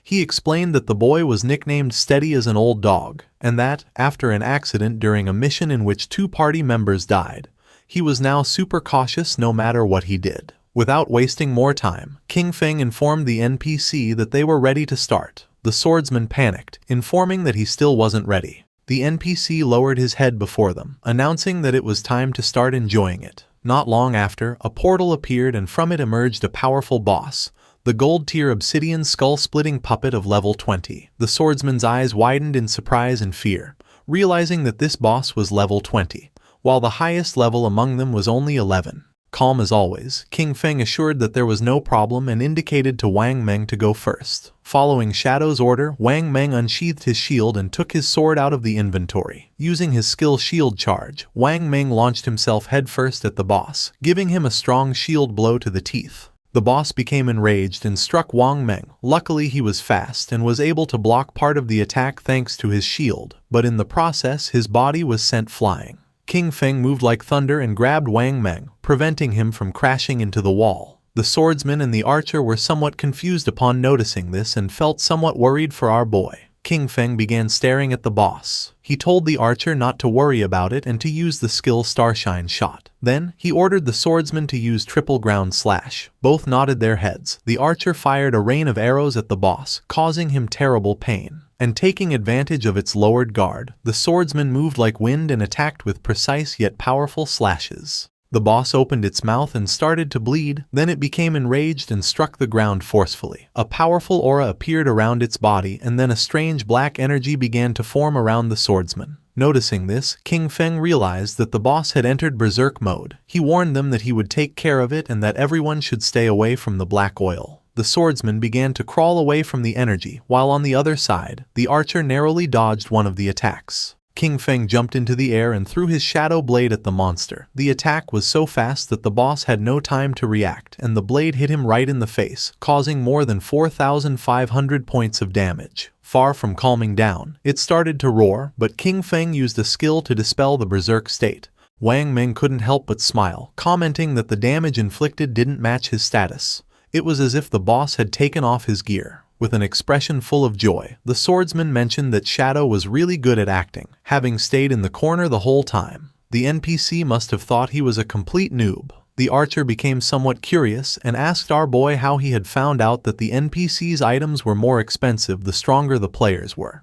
He was even more curious to know how King Feng had discovered this. King Feng began to ponder and then explained that the game held many secrets, with much information buried in the depths of the ruins. He told them they should often ask themselves if they had made an effort to explore and if their knowledge base had grown. The archer and the swordsman remained silent, not knowing what to say. While they were distracted, the boss opened its mouth and began to charge a fireball. As little by little the fireball summoned by the boss became more powerful and large, King Feng warned them that the boss was about to spin clockwise and spit fire. He ordered them to make sure to dodge it, explaining that the black oil on the ground, combined with flames, could burn them to death in just 3 seconds. Wang Meng and the others began to disperse and then Wang Meng warned Old Dog that he was running in the wrong direction. King Feng did not take long to realize that it was too late to dodge, so he ordered Wang Meng to activate invincibility and block the attack for him. Wang Meng obeyed and blocked the attack using his shield. King Feng congratulated him and ordered them that, once the flames subsided, they should use their highest damage skills and attack with everything.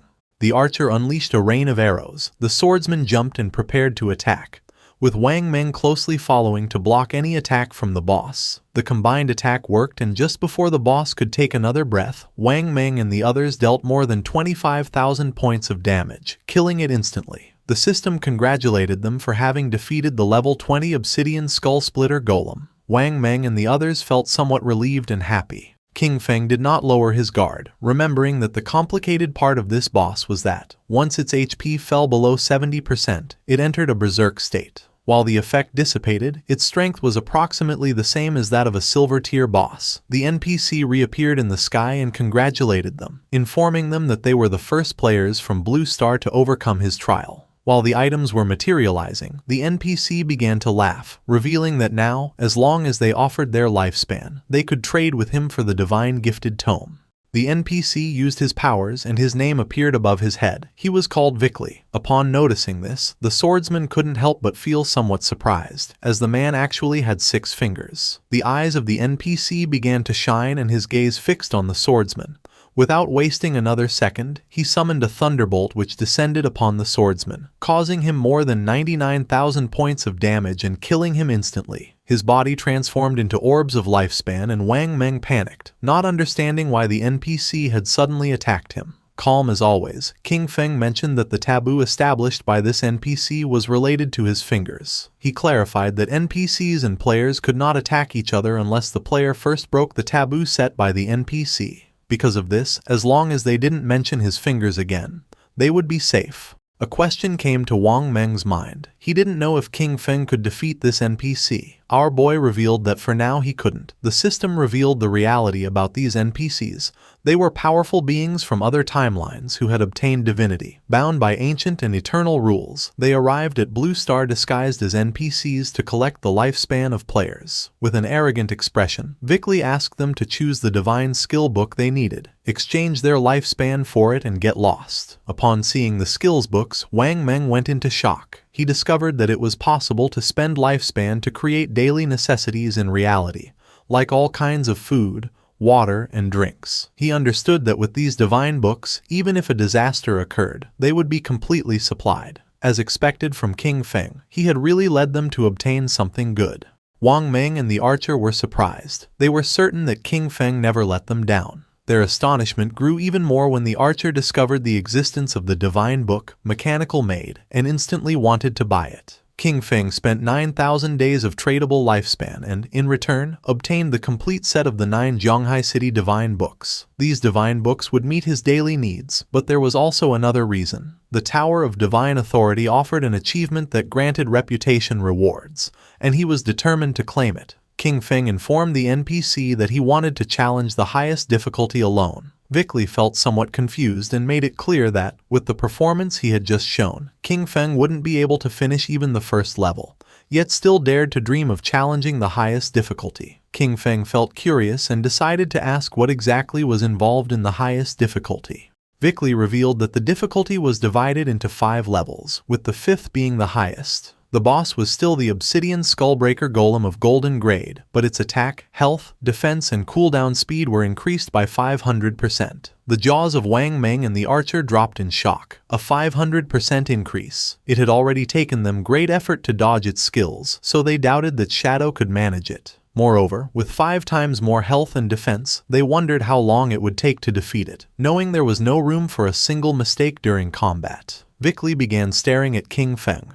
He warned him that if he died during the challenge, the lifespan he dropped would belong to him, and asked if he was sure he wanted to accept it. King Feng ignored the warnings and nodded his head, making clear that he wanted to accept it.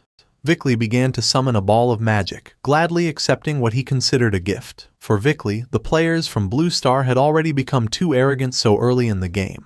Really, they were asking for death. The previously defeated boss was resurrected. Now it was the Golden Obsidian Skull-Splitting Golem, with its strength increased by 500%. King Feng drew his dagger. He knew that Vickley could empower his summoned creatures and that 500% was not the limit. In fact, he remembered that when he defeated him in the past, Vickley had increased his summons up to 2,000%. This represented the perfect opportunity to test his new weapon.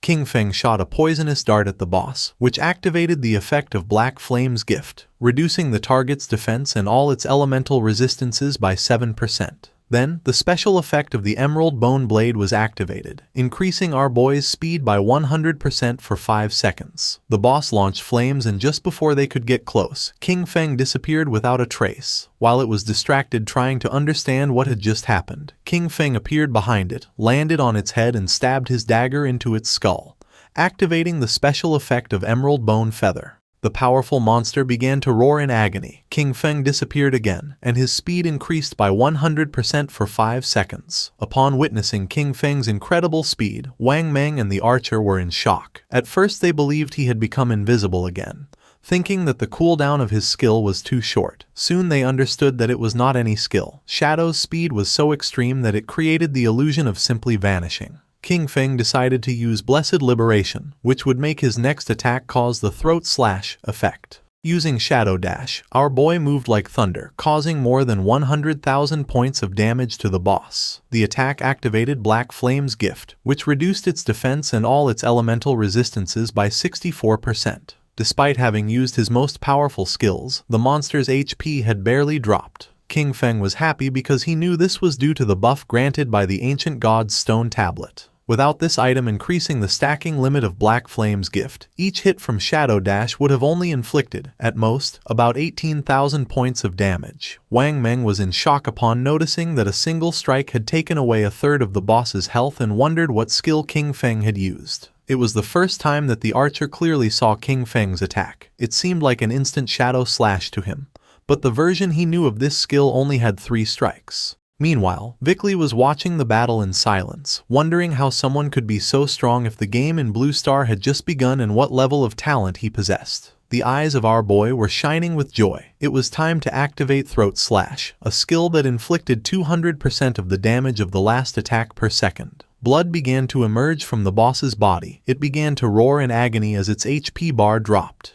In a matter of seconds, the monster lost its life and its body transformed into orbs of lifespan. The system congratulated our boy for completing the achievement, Challenge of the 5th level difficulty of the Divine Authority Tower, granting him a total of 15 reputation points for surpassing all levels. Additionally, for being the first time in the world that someone cleared the tower solo, he received an extra 75 reputation points. Finally, an official global announcement echoed. Player Qin Feng had cleared the maximum difficulty challenge of the Divine Authority Tower for the first time in history. Far from being surprised, the players were confused. They didn't know what the Divine Authority Tower was, since in the ruins of the cities where they were, they had never seen a building resembling a tower. Once again, they realized that Shadow was ahead of everyone. Vickley was upset. For him, this was a scam. He cursed the cunning of the people from Blue Star, regretting not having charged 10,000 or even 100,000 days of lifespan for each Divine Authority book. Vickley summoned a powerful and bright ball of magic and shouted at them to get out. He never wanted to see them again.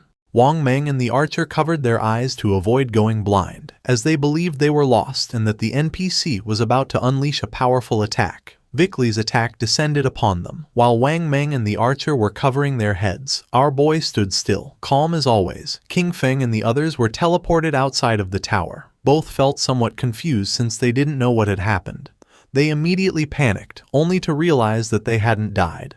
They had simply been teleported out of the Tower of Divine Authority. King Feng reminded them that they had no reason to worry, since, as he had told them, the NPCs could not attack them. Now that he had gotten what they wanted, King Feng decided it was time to finish and mentioned that he was going to log off to eat. Wang Meng thanked King Feng for having guided them and asked him to take them with him if another opportunity like this came up. Our boy nodded and the archer said goodbye to him. King Feng woke up in reality, in his hideout. The system extracted the 9 divine gift books, a process that consumed 90 days of his tradable lifespan. Our boy decided to consume 106 years of lifespan to buy luxury furniture, daily necessities, cooking ingredients, and a multi-purpose mechanical maid. A maid with dog ears appeared in front of him. After introducing herself, she informed him that she could help take care of everything in the house and that she was there to serve him in anything he needed. Lying down on the luxury sofa, our boy gave the order to immediately begin a complete cleaning of the hideout. The maid began to clean the floor and decided that afterwards she would prepare a sumptuous feast. At the same time, in the real world, more precisely in Jianghai City, the authorities were investigating several murder cases. The officer who was investigating the case informed his superior that this was the 3rd female corpse discovered in the week. Just like the 2 previous victims, all her limbs had been severed and her eyes extracted, which made it very likely that the killer was the same person. The superior asked if investigators had found any clues. The officer reported that the killer knew well about investigators. The timing of abandoning bodies was just outside of their skill's effective duration. Upon hearing this, the superior gave them the order to ask Yu how much time was left for the researchers' professional advancement. They could not delay any longer. They had to catch this killer. The police officer who was next to him nodded his head. The officer asked them to wait a moment, and the superior asked if he had found anything. His eyes began to shine with seriousness when he realized that Shadow's connection and disconnection times matched exactly with the moments of the girls' deaths. The superior began to ponder, since the simple coincidence of schedules was not enough to prove anything. The officer mentioned that, despite this, he believed they could start the investigation from this angle. He added that there were already rumors pointing at Shadow as the killer, and that authorities were covering it up out of fear of his power. The superior waved his hand. He reminded Xiaoma that, even though Shadow had embarrassed him in front of Yu, he could not allow his personal feelings to interfere with the work. He assured him that the technology department would support him 24/7 to solve the case as soon as possible and bring justice to the victims. That said, the superior began talking with another police officer. Meanwhile, Xiaoma started to gaze at the ground and his eyes filled with rage. King Feng logged into the game and began contemplating the castle in silence, which was located in the ruins of Demon City. He remembered that this place was the Academy of Evil Spirits, a platinum-tier hideout. Although it wasn't very hidden, it was said that its protective barrier was the strongest in all Huaxia. The system informed him that he had consumed 2.74 years of tradable lifespan to create the guild Shadow. His plan was simple: take over this hideout and register it under the name of the guild in order to obtain a sanctuary in the Magic City ruins. King Feng jumped. The sanctuaries could teleport between each other, which would make traveling back and forth between Magic City and Zhanghai much easier from now on. Using invisibility, King Feng entered the hideout and began walking through the place silently. Several minutes later, he realized that, despite having reached the third underground level, the deepest one, he had not encountered a single monster. This indicated to him that someone, or perhaps a group of rather strong people, had already been there. At that moment, someone shouted that she had nowhere left to run. King Feng became curious, and when he peeked around the corner, he saw several men surrounding a woman. With eyes full of fear, she asked them not to come any closer. They were on a bridge and had her cornered, with a river of lava behind her. With a smile, one of them told her not to worry, as they wouldn't kill her. For now. He explained that Madame Dongfang wanted them to take her so that her son could show her some love. He demanded that she reveal her location in the real world, warning that otherwise they would kill her repeatedly until her lifespan ran out. Furthermore, he made it clear that suicide wouldn't help her since members of their guild, Shura Hall, were waiting for her at the respawn point. With a smile, the orange-haired man suggested making a deal. He reminded her that she had killed Madame Dongfang twice in the game, estimating that because of this she must have taken at least 30 years off Madame Dongfang's lifespan. The woman remained silent, lost in her thoughts. He advised her to give them those 30 years of lifespan and then play with the three of them for a while, promising that in return they would let her go. With eyes full of tears from fear, she asked what exactly it was that they wanted to do. They began to smile, and then one of them pulled down his pants, causing the poor woman to panic. With a mischievous smile, the man with orange hair revealed that this was how they played. The woman began to ponder in silence, then looked away and, while blushing, asked them to promise to let her go after playing. With a cheerful smile, the orange-haired man promised her and invited her to start with him. The bald man said he would go next. With her body trembling, the woman began to approach them, and then her eyes began to shine with determination. Drawing her poisonous dart, she lunged at the man, but at that moment, the man with the blindfolded eyes used the skill Golden Cauldron Earthquake and descended upon her, crushing her body against the ground. He noticed that the little one was not behaving well. The only thing she could do was close her eyes as the orange-haired man approached. Showing his tongue, he warned her it was her last chance and ordered her to open her mouth. Then, a confident smile spread across the woman's face. Using a powerful skill, she cut both the bald man and the orange-haired one in half, causing the man with blindfolded eyes to feel somewhat confused. His eyes widened in confusion. He didn't know what was happening. Just before he could take another breath, the strip of paper summoned by the woman wrapped around his neck. She was so powerful that she made the man's head explode as if it were a watermelon. King Feng, who was watching everything from the corner, recognized the girl's profession instantly. Chain blade. After having killed those bastards, the woman crushed the orange-haired man's eggs. Their bodies turned into orbs of lifespan. With an expression full of hatred, she mocked them. And then our boy realized that she possessed the blade of the underworld. With a gaze full of determination, she swore that she would definitely kill Dongfang Ming. The girl had the class blade of the underworld, with the nickname Ghost Spirit. Our boy came out of his hiding place and started walking toward her. Her class, just like Shadow's, was the only hidden class in the assassin branch. He remembered that in his previous life, she had ranked among the 10 greatest powers in the world. But after becoming an enemy of the Chu family from Demon City, her true identity was exposed and she was besieged by many forces. Even so, she massacred thousands of enemies before finally dying from exhaustion. He remembered the deep sorrow felt by her guild members upon hearing the news. He never expected to meet her here. However, there was something he didn't understand. Who was this Dongfang Ming that she had mentioned? Supposedly, he himself had annihilated the entire Dongfang family. King Feng deactivated his invisibility skill and drew her attention. Her reaction wasn't kind. She prepared to attack, thinking our boy was a friend of those bastards she had just killed.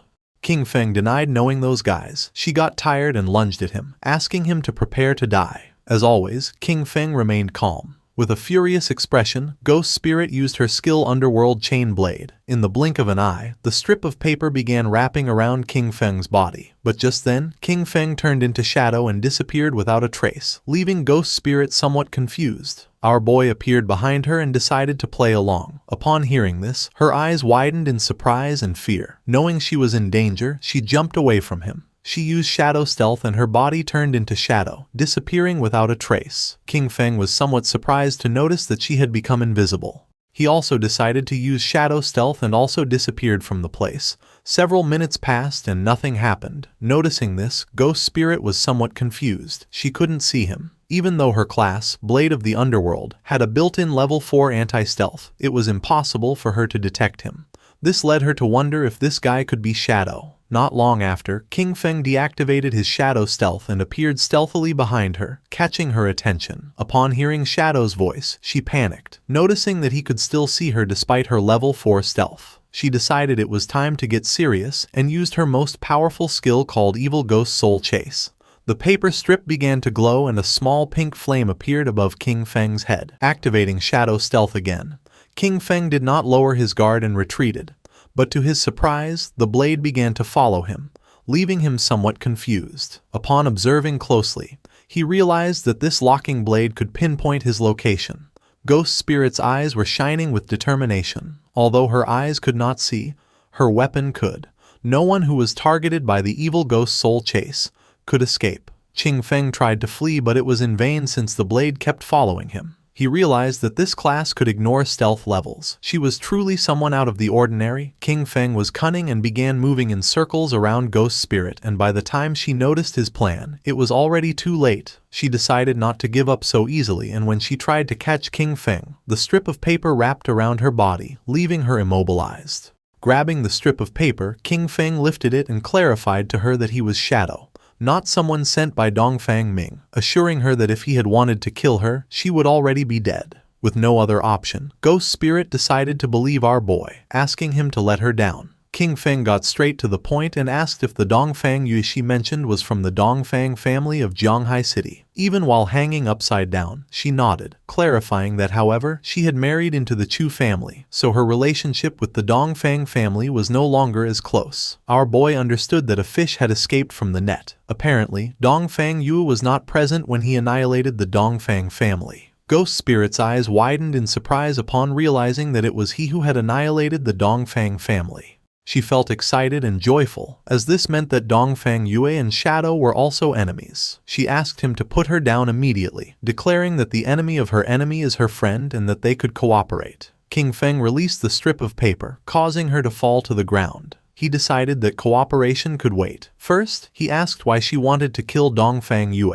Ghost Spirit clenched her teeth tightly and revealed that she wanted to avenge the murder of her family. She decided to tell the dark and sad story. Before the arrival of the God-forsaken game, Dongfang Yue had killed her mother in a traffic accident while driving drunk. However, she got away with it because the Chu family found someone else to take the blame for her. Her father, unable to accept it, found evidence to convict Dongfang Ming.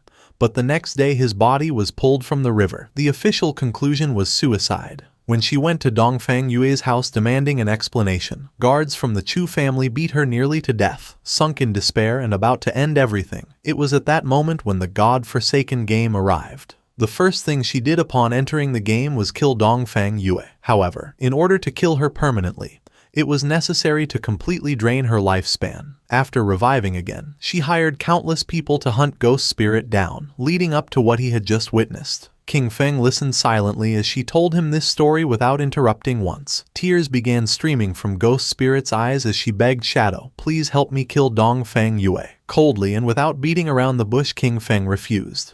Ghost Spirit did not give up, and with tears of sadness in her eyes, she begged him again to help her kill Dongfang Yue. Our boy began to stare at her. She was not a person who gave up so easily. With a sad expression, she assured him that she would not ask for his help for free. She offered everything she had, promising to work for him and give him all the lifespan she earned, her equipment and her skills, all this in exchange for his help to kill Dongfang Yue, declaring that she would even become his slave voluntarily. King Feng began to observe her in silence, and his eyes filled with surprise. With an arrogant gaze, he told her that he would not help her kill her, since that was her revenge and could only be settled by her own hands. King Feng was not a villain and told her that he would help until then. However, how far she could go would depend on her own destiny. Ghost Spirit was in shock and her eyes widened with confusion. She didn't know how he was going to help her. King Feng was honest and with a serene gaze asked her to join his guild, become one of his people, and he would help her complete her revenge. A system window appeared informing her that Shadow had invited her to join the guild. Shadow. She began to ponder silently,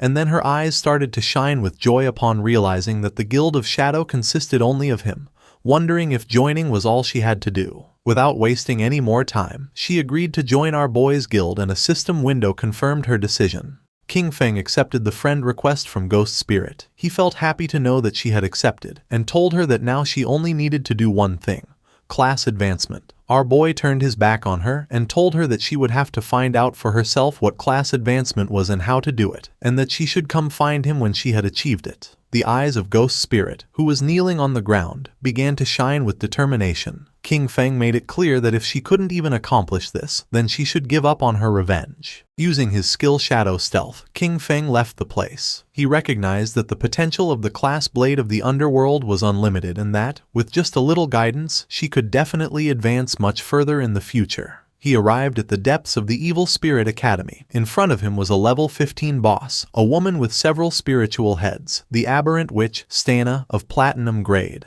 Upon close observation, it didn't take him long to realize that she was the guardian of the Evil Spirit Academy. In the blink of an eye, King Feng jumped and used his skill, Dark Knight Ringblade, against the boss, causing 26,000 points of damage and activating Weak Point Strike. He descended to the ground, remembering that in the first phase, only one of the 4 heads of the boss would activate and she was immune to physical damage. Because of this, he could only use his elemental skills, which inflicted slightly less damage. He summoned his Shadow Blade and his eyes began to shine with confidence, as he had the Pale White Bone Blade, which increased his movement speed, and his skill, Shadow Blade, also reset its cooldown when hitting a target. King Feng began to summon hundreds of Shadow Blades, and then attacked the boss, causing them to pierce one of her spiritual heads, dealing more than 200,000 points of damage. This turned him into a mobile Gatling gun of fire attacks. Not long after, her golden head exploded into pieces. Shadow did not lose his composure, remembering that in the second phase, 3 heads would activate simultaneously. Her eyes began to shine with rage, and her gaze fixed on our boy. Not long after, the heads started firing bursts of energy from their eyes, while she danced, unleashing indiscriminate attacks around her. But for King Feng it wasn't complicated. Without much effort he dodged the attacks and then stabbed his Shadow Blades into the boss's head, dealing more than 200,000 points of damage. While she writhed in pain, King Feng descended to the ground and turned his back on her, ending the show. He threw his last Shadow Blade, causing the boss's body to explode, creating a great explosion. The system notified that he had killed aberrant witch Dostana, gaining 50,000 EXP and obtaining the Evil Spirit Academy's hideout key of Platinum tier. His eyes widened in surprise when the system revealed that he could now advance his class. King Feng decided to advance his class and a shadow began to surround his body. His class Shadow advanced from Tier 1 to Tier 2, and with this, his attribute bonuses increased. Strength from 9 to 27, Constitution from 9 to 27, Agility from 24 to 72, and Spirit from 15 to 45. This class advancement tripled the bonuses of his attributes, resulting in a massive increase in his strength, constitution, agility, and spirit. As a result, all of his combat stats, including attack power, defenses, and resistances, were noticeably improved. His non-tradable lifespan exceeded 4,510 years, while his tradable lifespan was over 566 years. He also obtained his 4th class passive, which allowed him to attack without breaking stealth status and still apply the stealth break attack bonus. Our boy's attention fixed on the golden key and his eyes began to shine. The attribute bonus of the class had tripled and attacking no longer broke stealth. The Tier 2 Shadow was something that completely changed the rules of the game. Several minutes later, outside the Evil Spirit Academy, someone returned and Ghost Spirit panicked upon noticing that they dared to come back. They were the same men she had eliminated before. Now there weren't just 3. They had brought all the members of their guild. With a smile, the bald man mentioned that last time he was careless because he didn't know she had a chain blade. With a confident gaze, the orange-haired man revealed that this time he had called everyone from his guild, the Shura Palace, to see where she could run now. The bald man lunged at her, ready to attack, making it clear that he wouldn't be as soft as last time. Ghost Spirit panicked, knowing this wasn't good. Using his skill Earth Slash, the bald man descended to the ground and tried to attack using his axe, but luckily she reacted in time and dodged the attack. With a confident gaze, she used Shadow Stealth, but right at that moment someone threw a flash grenade which exploded in front of her, creating an intense and blinding flash, forcing her to stop using the skill and cover her eyes. Taking advantage of the moment, the bald man gave her a kick. Stepping on her head, with an arrogant smile, he made it clear that he was going to give her a real lesson. Ghost Spirit was not going to give up. She took out a small green vial,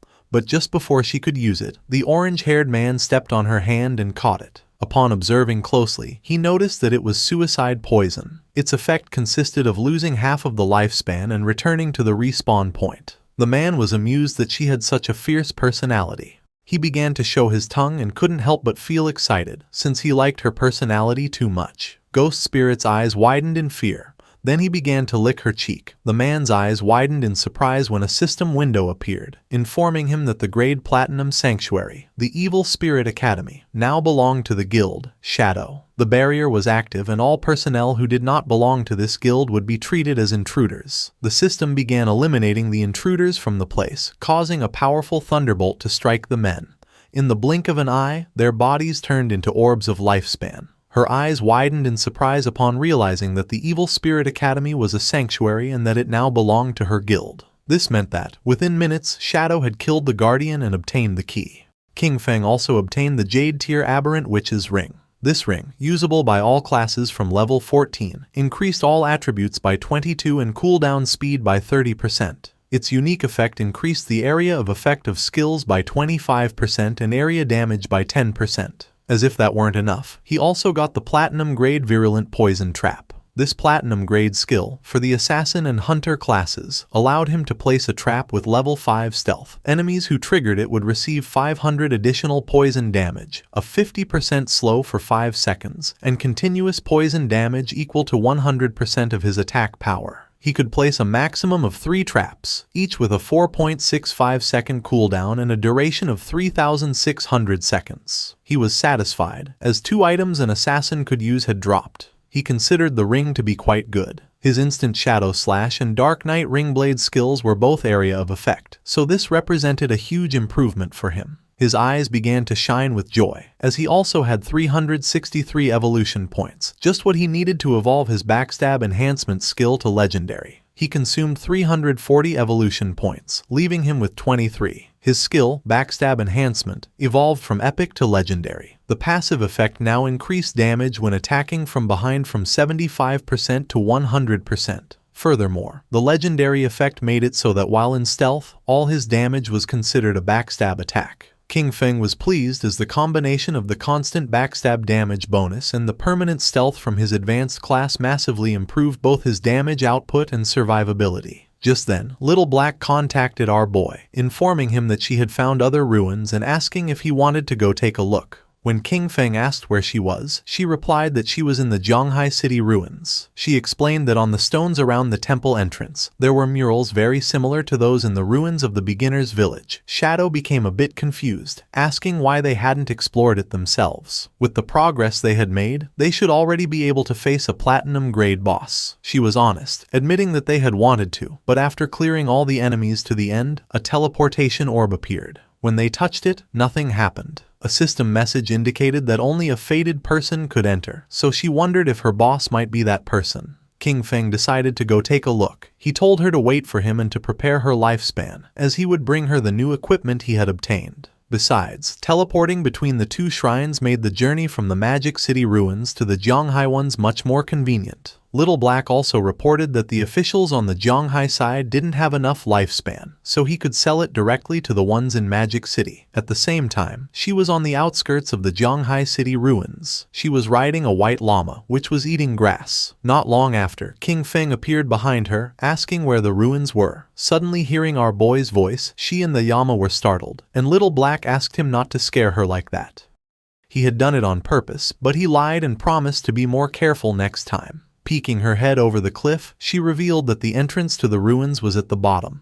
When our boy asked how they had discovered it, she replied that it was a long story. Little Black turned to the llama and explained that she had gotten a mount in this place, a little sheep. While playing with it, a silver-grade boss suddenly appeared, scaring them. Panicked, she fell off the cliff, but luckily got caught in a tree at the bottom. And that's how she saw the cave. Very carefully, she made her way down to the bottom of the cliff, warning him to be careful not to slip. She explained that after respawning, she had called Captain An and Uncle Wang Meng to explore it together. Taking a leap, King Feng also descended, commenting that it was just like her to find a place like this. Little Black praised Shadow's good moves, mentioning that Wang Meng had tried to jump the same way but slipped and died from the fall. They entered the cave. Along the way, she mentioned that there was a labyrinth ahead, but they had already cleared it of monsters and explored the entire path. Our boy advised her that, from now on, she should try not to die if she could help it. He warned her not to let her non-tradable lifespan reach 0, as it would be very dangerous. With a confident smile, she promised that she understood. She mentioned that she knew about a skill that drained other people's lifespan, but they had precautions in place, as they could replenish their non-tradable lifespan. King Feng was somewhat surprised, asking if they really had a reliable way to replenish it. Holding up a finger, she revealed that inside the city ruins, they would lure monsters that had absorbed non-tradable lifespan to a secluded location. After eliminating them, they would save all the non-tradable lifespan that dropped, so when they needed it, they would simply go to that place to replenish their own. King Feng grew curious, commenting that it was a good method and asking if Anu had come up with the idea. Little Black was in shock, as King Feng had guessed correctly. Our boy remembered that, in his past life, it was Anu who had devised this method and that, over time, everyone ended up using it. Not long after, they came across a teleportation orb. Little Black brought her hand to the orb, and the system informed her that she was not the fated person, and the mechanism would not activate. She asked Shadow to try, explaining that everyone assumed this temple might be connected to the one in the beginner's town. King Feng grew curious and began to observe the orb in silence. He decided to reach for it, and at that moment, the orb began to glow as an intense energy started to emerge from it. Little Black covered her eyes in confusion, not knowing what was happening. To her surprise, our boy disappeared without a trace. Realizing that both her boss and the orb were gone, she confirmed what she had suspected. He really was the fated person. Meanwhile, King Feng found himself in the cave of the Ice Tide, where his remote communications were blocked. King Feng didn't let his guard down and activated his invisibility skill. The system assigned him a new mission: protect the Ice Tide Crystal. His attention was fixed on the Ice Tide Crystal. He recognized it instantly. He remembered that this object would erupt with an icy tide if it was hit by any attack. Looking closely, he noticed that monsters would emerge from the caves and would do whatever it took to attack the crystal. He understood that if he let them succeed, he would be dead. King Feng took the virulent poison trap from his inventory. To him, dying itself didn't matter. What was crucial was that the mission could fail. If that happened, he would never be able to return to this place or get the reward. He knew better than anyone that his only option was to evolve the virulent poison trap. After consuming the necessary evolution points, leaving him with 17, the skill went from platinum to epic. As a result, the trap's stealth increased from level 5 to 8, Enemies who triggered it would now receive 1200 additional poison damage and an 8-second slow. The slow's potency remained at 50%, and the damage per second was equivalent to 100% of his attack power. Additionally, the maximum number of traps he could place increased from 3 to 9, while the maximum duration remained 3,600 seconds. King Feng placed 3 traps right at the entrances of the caves, and the system informed him that the effect of the Aberrant Witch's Ring was activated, increasing the skill's area of effect by 25%. King Feng knew the upgraded traps perfectly covered the entire passage. It was guaranteed that any monster passing through would trigger them. Just then, they started to arrive. Monsters with glowing eyes began to stare intently at our boy, as a horde of them emerged from the caves and rushed towards King Feng. But just as they emerged, they triggered the trap. Thorny vines erupted from the traps, coiling around the monsters and dealing them over 100,000 points of damage. Dust rose from the ground, but King Feng remained calm. Just then, an arrow came flying. Noticing this, his eyes widened with seriousness. Just before the arrow could hit, King Feng summoned a shield, blocking the attack in the nick of time. His attention was fixed on a mob carrying a bow, realizing there were ranged ones too. Outside the Magic City ruins, a mage, Dongfang Yue, met with the orange-haired man and asked if his guild was giving up on hunting Ghost Spirit, also known as Guiling, now that she was a member of the Shadow Guild. The man nodded, confirming they couldn't do it and that she would have to find someone else. She gripped her magic staff tightly, questioning why he considered Shadow a greater threat than her. She reminded him, calling him a peasant, not to forget that she possessed all of his personal information and that killing him in the real world would be a piece of cake. His eyes widened with rage. Just before she could utter another word, the man had had enough and landed a heavy punch on her cheek, sending her body flying. Once Dongfang Yue was on the ground, the man drew his dagger and started beating her. He yelled that he was sick of her, and that even if he couldn't beat Shadow, he could still kill her. He furiously berated her for calling him a peasant again and again, yelling, "Die!" repeatedly with each blow. In the blink of an eye, she died and her body began to transform into orbs of lifespan. She woke up in the real world at the Chu family residence, her golden-cased phone in hand. She was furious. She couldn't help but clench her fist tightly, indignant that those peasants from the Shura Palace had dared to kill her, Dongfang Yue. Immediately, she demanded her husband send people to catch them all. Her husband was somewhat confused and asked if she meant the Shura Palace, the group she had hired to capture Ghost Spirit. With a furious expression, she explained that Ghost Spirit had now joined Shadow, and that those people didn't dare to continue for fear of his retaliation. Her husband explained that they would deal with those peasants after eliminating Shadow. He informed her that he had already arranged for men from the Black Dragon Hall of Magic City to go after him, assuring her that the plan was already in motion and that she could soon avenge her family. Her eyes widened with rage, a fury directed at both Shadow and those peasants. Her mind filled with excitement, and with a confident expression, she swore she would avenge the Dongfang family and slaughter each and every one of them. In the cave of the Ice Tide, King Feng threw his short blade, which embedded itself in the eye of the bow-wielding monster, killing it instantly. To him, it didn't matter that they were ranged mobs, as his Shadow Blade skill reset its cooldown upon hitting a weak point, making it a simple matter of 1 slash per kill. The Ice Tide crystal was full of cracks and about to shatter when the system announced that the guard mission was complete and that he should claim his reward. This took him by surprise, wondering if it was already over. The Ice Tide crystal shattered into pieces, and then a golden chest appeared. King Feng's attention was fixed on it as he realized it was an epic treasure chest. He extended his hand towards the chest. Last time, an epic chest had given him graceful release. Now he would see what this one contained. The chest opened, and a powerful golden light began to emerge from it. Then, a woman started to manifest. She was an NPC. King Feng was somewhat surprised, as it was the same NPC who had been next to the epic chest last time. With her eyes closed, she began to speak in a strange language, one that King Feng recognized as the language of the old gods. She communicated to him that he had passed the 2 trials and that he was the chosen one. To our boy, this was strange. He obviously couldn't comprehend the language, and yet he understood its meaning perfectly, wondering if it was because of his eye of judgment. As her body was transforming, she revealed that the old gods had already perished, and that he was the heir to the mantle of judgment. The NPC's body began to change. The only thing Shadow could do was watch in silent amazement. Little by little, the NPC's body began to change. The third eye on her forehead opened as a powerful aura emerged from her body, and she informed King Feng that her name was Asathis, that she would follow him and witness him become the true god of judgment. Then she asked him to accept the gift she had prepared for him. It was the Asathis' summoning bell, a bell created by the Herald of Judgment, Asathis, using the power of order itself. It would allow him to summon her once at level 25, again at 35, and one last time at level 50. Each summon would grant him the opportunity to challenge a special ruin, and if he successfully completed all 3 challenges, Asathis could reside in his hideout and provide a skill upgrade function. Our boy grabbed the summoning bell, his eyes beginning to shine with joy. He understood that the last temple had been level 5 and this one was level 15. He was surprised to think that Da Lisi had stumbled upon both, recognizing that her luck was truly out of this world. Asathis asked King Feng to select a skill, informing him that he had one free opportunity to upgrade it to his current level. His eyes filled with seriousness as he began to ponder. He knew that the power of skills was judged by 2 standards, quality and level requirement. While the quality of each skill was fixed and couldn't be improved, he could use infinite evolution to forcibly increase it. Even an ordinary skill like Shadow Lurk could be turned into a mythic grade if he wanted.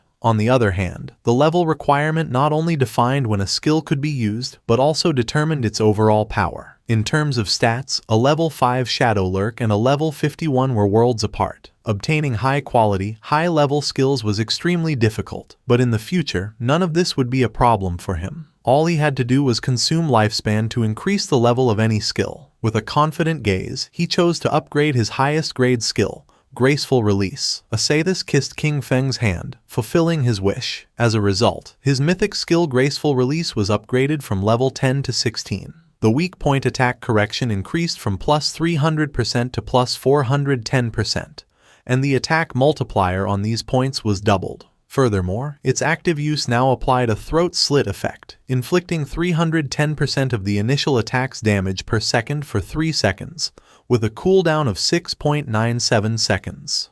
Asathis began to disappear, saying she looked forward to seeing him again.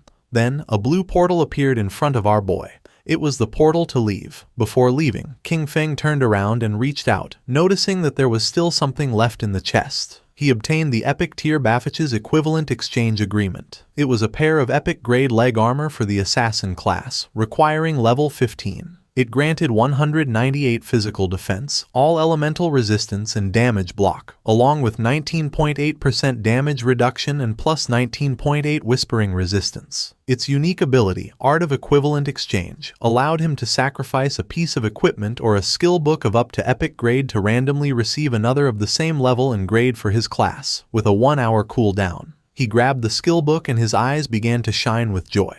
He realized he could use it for the equivalent exchange to get good items. He still had a bunch of Jade-grade equipment and skill books in his inventory, and all of them could now be converted into items for an assassin. He decided it was time to head back, as the loot had been incredible and he really had to thank Little Black for this. While Little Black was waiting at the cave entrance with her llama, King Feng came out. He was a bit surprised to notice that she hadn't used the last hour to level up and had instead stayed there waiting for him. Noticing that King Feng was back, Little Black was glad, as she had been keeping watch at the exit in case someone tried to ambush him. As a reward, King Feng gave her a skill book he had found in the ruins. Little Black was in shock, as this was for the level 13 Platinum Magic Shield skill. She thanked her boss, aware that this would greatly improve her survivability. Riding the small llama, Little Black said goodbye to him and left. King Feng's body began to disappear, as he decided he would also log off to fill his stomach. Meanwhile, in the Zhonghai City ruins, stood the Silver Grade Guild sanctuary of the Knights Templar. A smile spread across the guild leader's face,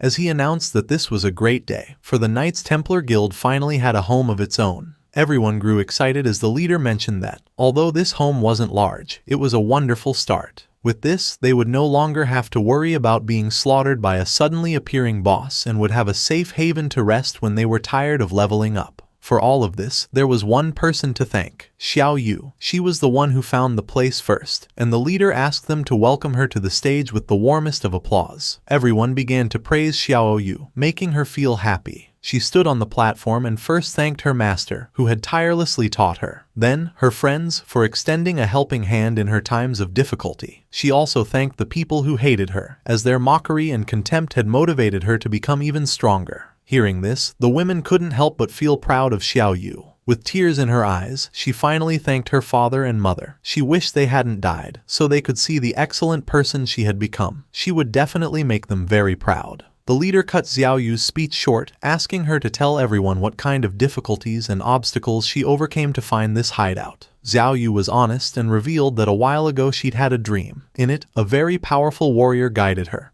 and they captured the hideout. Although the dream was blurry, it felt incredibly real. So she came to the place with a just give it a try attitude, never thinking she would actually find it. The others mocked her. The idea of a dream seemed hilarious to them, and they didn't believe she could be serious. The leader, holding back his laughter, thanked Xiao Yu for her wonderful speech and asked if she'd had any dreams the previous night. Touching her cheek, she mentioned that she did have a dream. In it, there was a huge and magnificent hideout, full of people, and she believed it was a platinum-grade hideout. The guild members once again mocked her with laughter, commenting that she was really dreaming and joking that they would soon be moving into a bigger house. The leader became serious and decided that this was an excellent dream, handing her the reward she had earned, 1 year of tradable lifespan. With a smile, he put his arm around her shoulder and expressed his hope that everyone would learn from Xiao Yu and her dedication to the collective good. He stated that as long as everyone worked together with one heart, the guild could definitely stand firm in these chaotic times and get better and better. The leader dismissed everyone, instructing those who needed to level up to go do so, and those who needed to explore to get moving.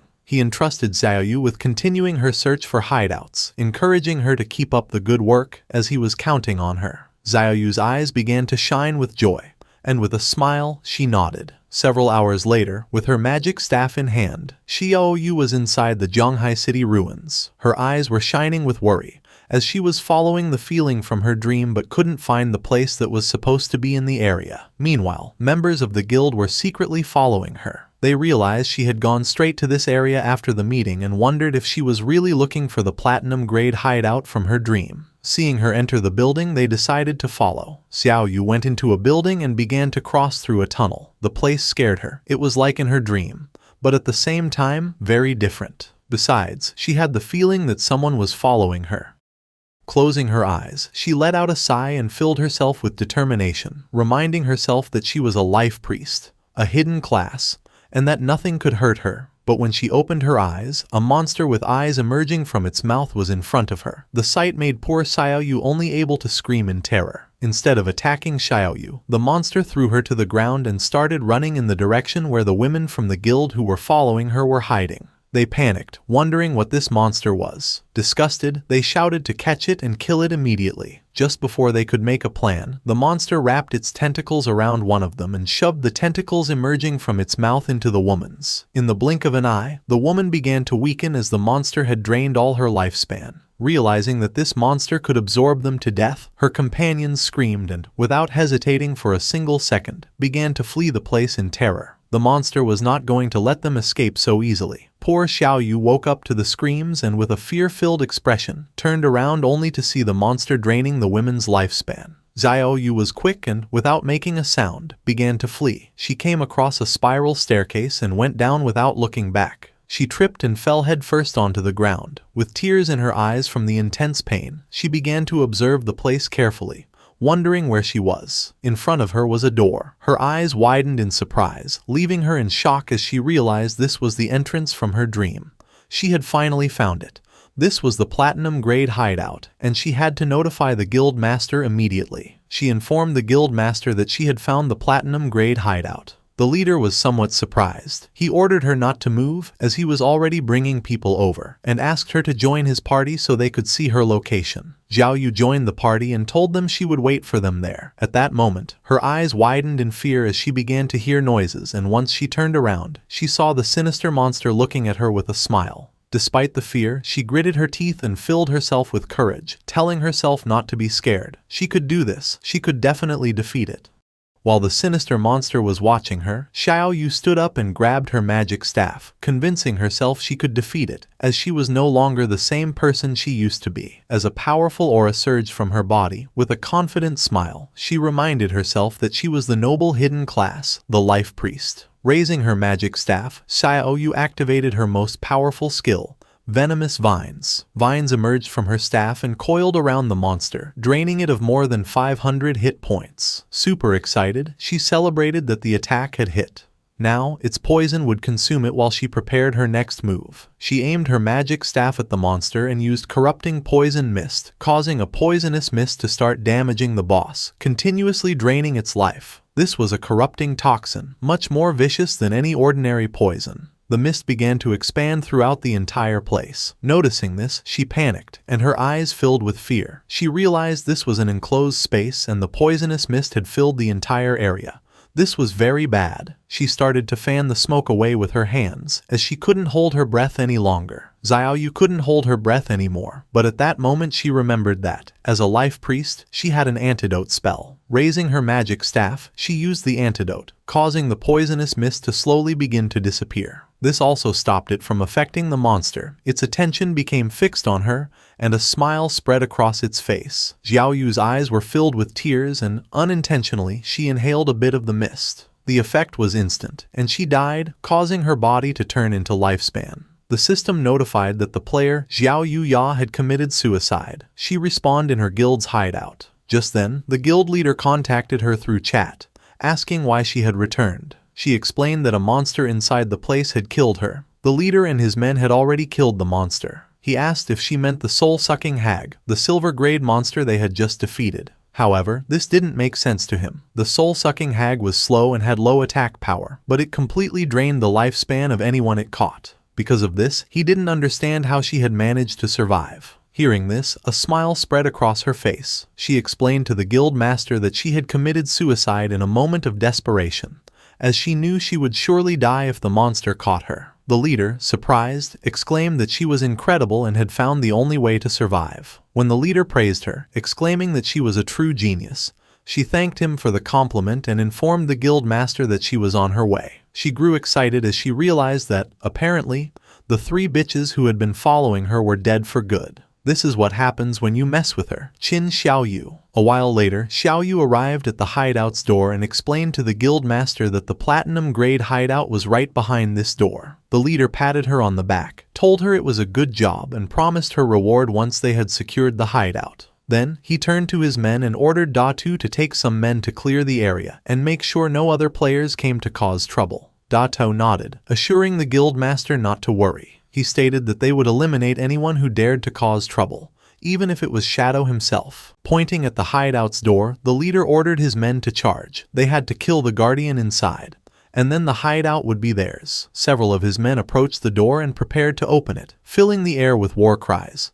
They urged each other to charge to kill the guardian and proclaimed the imminent victory of the Knights Templar, while hurrying those at the front. One of the men informed the leader that the stone door wouldn't open. With a curious gaze, the leader began to reflect. He remembered that in this game, every hideout had a guardian, and suddenly he understood everything. With a confident expression, the leader pointed towards the hideout's door, revealing that this stone door was the guardian. Using his axe, one of the men struck the stone door. The attack dealt 320 hit points to the door as damage numbers appeared. This confirmed it was true. The stone door really was the guardian. Everyone praised the guild master's brilliance. With a smile, the guild leader told them that this platinum hideout was practically a gift and ordered his men to take it down. They accepted the order in unison. His men began to charge the door and, in the blink of an eye, created a large curtain of dust. At the same time, several system windows informed King Feng that his hideout, the land of purified souls, was under attack. The durability of the entrance's stone door was at 99.3% and taking continuous damage,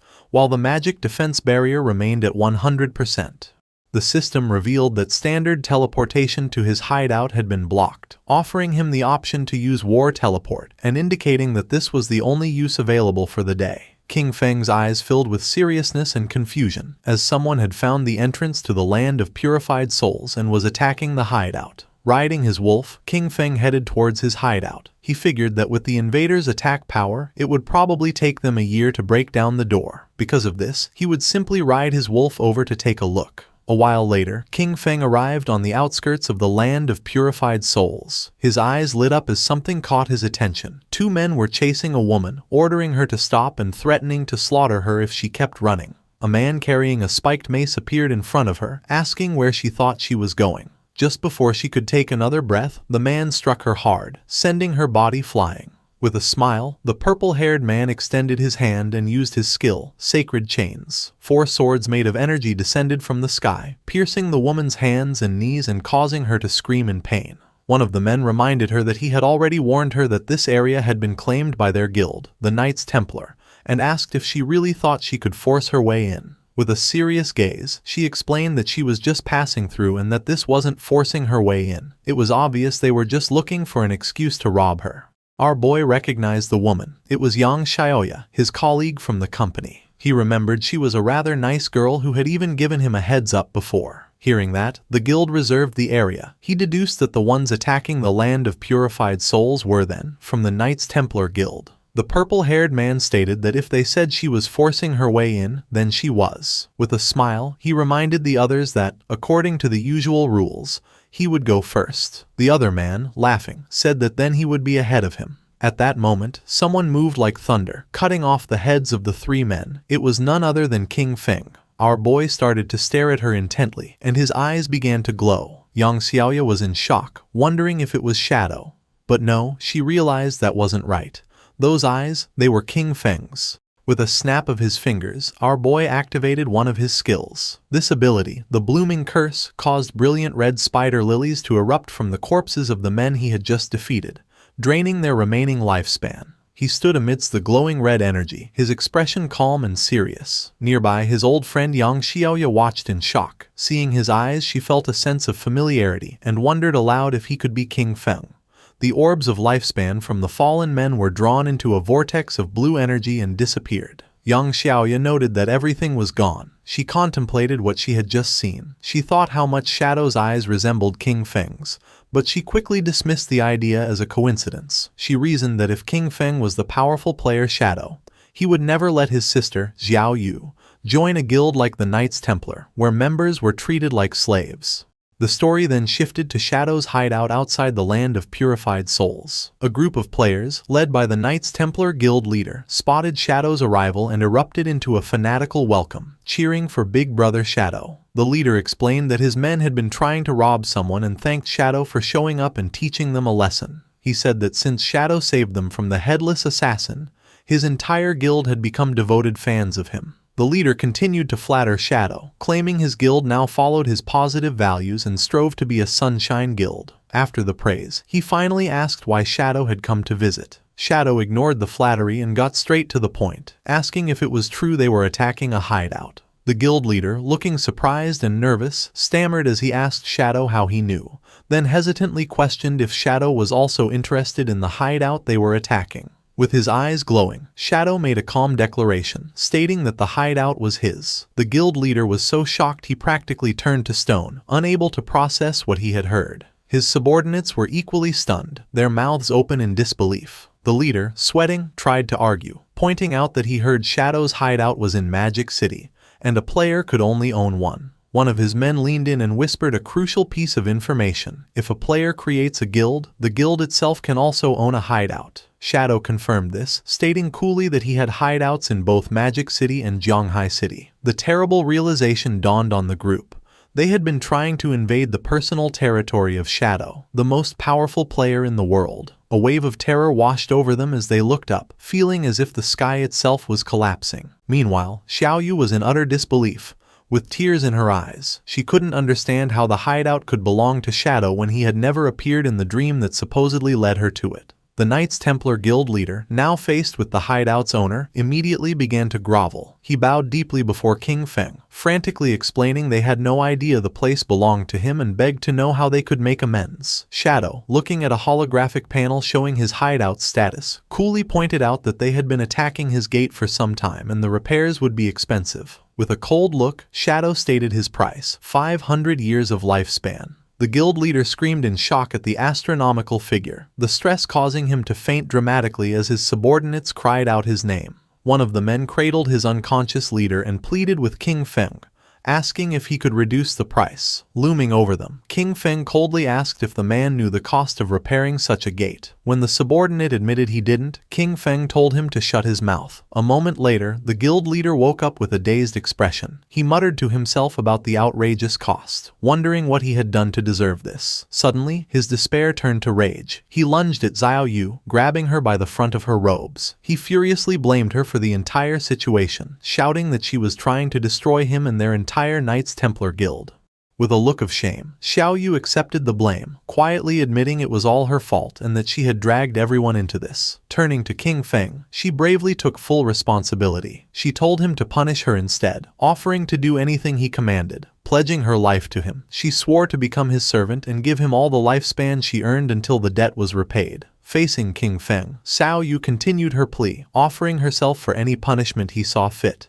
Beating, cursing, or abuse, as long as he spared her guild. The Knights Templar Guild leader and his men looked on, moved by her self-sacrifice. Ignoring her completely, King Feng's glowing eyes fixed on the guild leader. He spoke a single name, Chen Wuming. The leader, whose real name is Chen Wuming, was struck with pure terror. He stammered in disbelief, shocked that King Feng somehow knew his true identity. King Feng then posed a cold question to Chen Wuming, asking if he truly believed Xiao Yu was worth the 500 years of lifespan. At this, a twisted manic grin spread across Chen Wuming's face. In a shocking turn, he launched himself at Xiao Yu, unleashing a furious punch and screaming at her to die. As his fist sent her flying, he angrily accused her of causing them to invade King Feng's hideout and then having the nerve to play the hero. He revealed his jealous motive, screaming that she was just trying to get close to King Feng and become his servant, something she didn't deserve. With Xiao Yu lying unconscious, Chen Wuming got on his knees and resumed begging. He lamented that his plan to get close to King Feng had failed and pleaded for mercy, explaining his guild was small and could not afford 500 years of lifespan. He promised to do anything else King Feng asked. King Feng relented, offering a new deal. He told them to pay 100 years of lifespan up front. The remaining 400 years could be paid off by bringing him every member of their guild who had the killer status. Each person they brought would count as 1 year off their debt. Chen Wuming was overjoyed by this. He explained it would be an easy task since his guild had over 2,000 members, and this would also let him clear his own killer status. He immediately transferred the payment, and a system notification confirmed King Feng had received 100 years of lifespan. Asking King Feng to wait, Chen Wuming began to rally his men with the killer status to gather immediately. While the guild members assembled, King Feng decided to use his new lifespan. A system window appeared, asking if he wanted to spend 7 days of lifespan to repair his damaged hideout. He calmly accepted, and another notification confirmed the transaction was complete and the hideout had been fully repaired.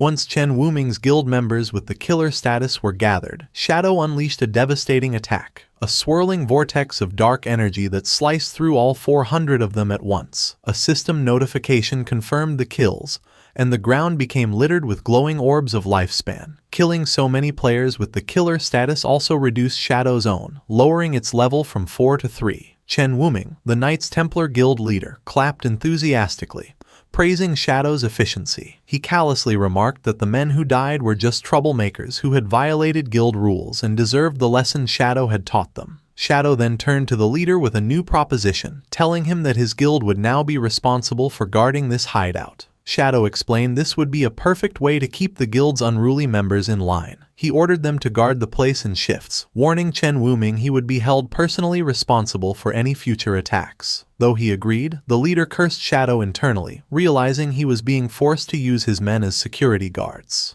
Just then, a new system notification appeared. His other hideout, the Evil Spirit Academy, was under attack. With its defensive barrier taking damage, he was prompted to use his single daily war teleport. Annoyed, King Feng decided to use the teleport to deal with this new threat. As he was enveloped in blue light, he wondered aloud who would be foolish enough to provoke him, especially since everyone knew the Evil Spirit Academy was his. Seeing Shadow disappear, Chen Wuming ordered his guild to pack up and leave. When a subordinate reminded him of King Feng's orders, the leader pointed to Xiao Yu, who was just beginning to stir. He cruelly declared that she would be the one to guard the hideout. He mocked her, saying this was exactly what she wanted. He ordered her not to move and to report any trouble, threatening to drain her lifespan if she failed. The scene shifted to the Evil Spirit Academy, a massive Gothic cathedral in the Magic City ruins. A group of men from the Magic City Black Dragon Hall were relentlessly attacking the main doors, trying to break the magical barrier. King Feng teleported directly into the fray, landing inside. Standing atop the high walls, he looked down at the attackers, puzzled. He had no memory of dealing with the Magic City Black Dragon Hall and wondered why they had made an enemy of him. Down below, the leader of the Magic City Black Dragon Hall rallied his men for a final strike. He commanded them to give him their power, and together they channeled a massive ball of dark energy. Unleashing the combined attack, the leader shouted, "Black Flame, Magic Dragon Break," sending a colossal blast crashing into the hideout's defensive barrier. The barrier cracked severely, its durability dropping to just 13%. The attackers celebrated, believing the gate was about to shatter. They cheered, excited about the hundreds of years of lifespan they were about to claim. Watching from above, King Feng realized these men were merely hired pawns. He considered who could hold a grudge against him and still be alive, quickly concluding it must be Dongfang Yue. Suddenly, the attackers were startled by a strange sound. Looking up, they saw a massive, ethereal dragon descending from the sky. A wave of energy washed over them, and they were paralyzed with fear. Their eyes swirling in a hypnotic daze. Unable to move, they could only watch as another guild member pointed frantically towards the sky. A massive fiery meteor was plummeting directly towards them. The celestial body crashed into the ground, engulfing the helpless men in a massive explosion. One of the men braced for impact, but was surprised to find himself unharmed after the flames subsided. He laughed with relief, gloating that the meteor had only dealt 3,000 damage and his high health build had saved him. His celebration was cut short as his head was severed, and his body was consumed by dark tendrils before disintegrating. In the aftermath, a new group of players arrived. They were shocked to find the members of the Magic City Black Dragon Hall dead, wondering who could have done it. A young woman with pink hair and a witch's hat immediately suspected it was the legendary player, King Feng. Her companions were doubtful, as they saw no one, but she insisted Shadow's power couldn't be judged by ordinary standards and he might even be permanently invisible. From his unseen vantage point, King Feng observed them, recognizing them as members of the Sky Dome Guild. He identified the pink-haired woman as Zhang Yaoying, a player with the unique hidden class of Soul Painter. King Feng now understood the source of the dragon and meteor attacks. They had been painted into existence by her magical brush. He recalled the Soul Painter class was incredibly powerful in large-scale battles, but vulnerable to surprise attacks. Knowing he was nearby, Zhang Yaoying called out, asking to speak with Senior Shadow. To the shock of her and her companions, King Feng's voice answered out of thin air, asking what she wanted. Flushing slightly, she explained she needed to enter his hideout to find something for her class advancement, promising she would pay him well. Shadow pieced everything together. In his past life, the Sky Dome Guild had controlled this hideout, and now he understood why. Zhang Yaoying must have discovered it during this quest. He mused that his actions had once again altered history. He fondly remembered watching her and her grandfather's popular gaming streams. Her grandfather, Old Man Zhang, founded the Sky Dome Guild, which became one of the top guilds in the nation. Blushing under his mask, King Feng admitted to himself he knew so much because he used to be a fan. Putting his memories aside, King Feng made a decision. He told them to come inside so they could talk. As he spoke, the massive sealed doors of the Evil Spirit Academy swung open, revealing a dark, cavernous entrance. Inside the Gothic halls of the Evil Spirit Academy, King Feng sat on a massive throne with dark energy swirling around him. He addressed the members of the Sky Dome Guild, asking them to state their business. Zhang Yaoying stepped forward and explained that her Soul Painter class required special materials for its advancement, materials only found in the Evil Spirit Academy. Stating they had heard he had sold a previous hideout for a high price, she offered to buy this one from him. She explained that her class required a large quantity of the material, making ownership the most practical solution. King Feng was impressed, wondering how the Sky Dome Guild had accumulated so much lifespan. He credited her grandfather, Old Man Zhang. However, he informed her that the Evil Spirit Academy was not for sale. As a compromise, he offered her guest permissions, allowing free access to the ground floor. Unsatisfied, Zhang Yaoying countered, asking to rent the space instead. She proposed a price of 500 years of lifespan for a 3-year lease on the first floor. King Feng considered her proposal. He realized that since he had already offered her free access for her quest, her insistence on paying such a high price meant the Sky Dome Guild's true goal was not just to gather materials, but to formally establish a relationship with him.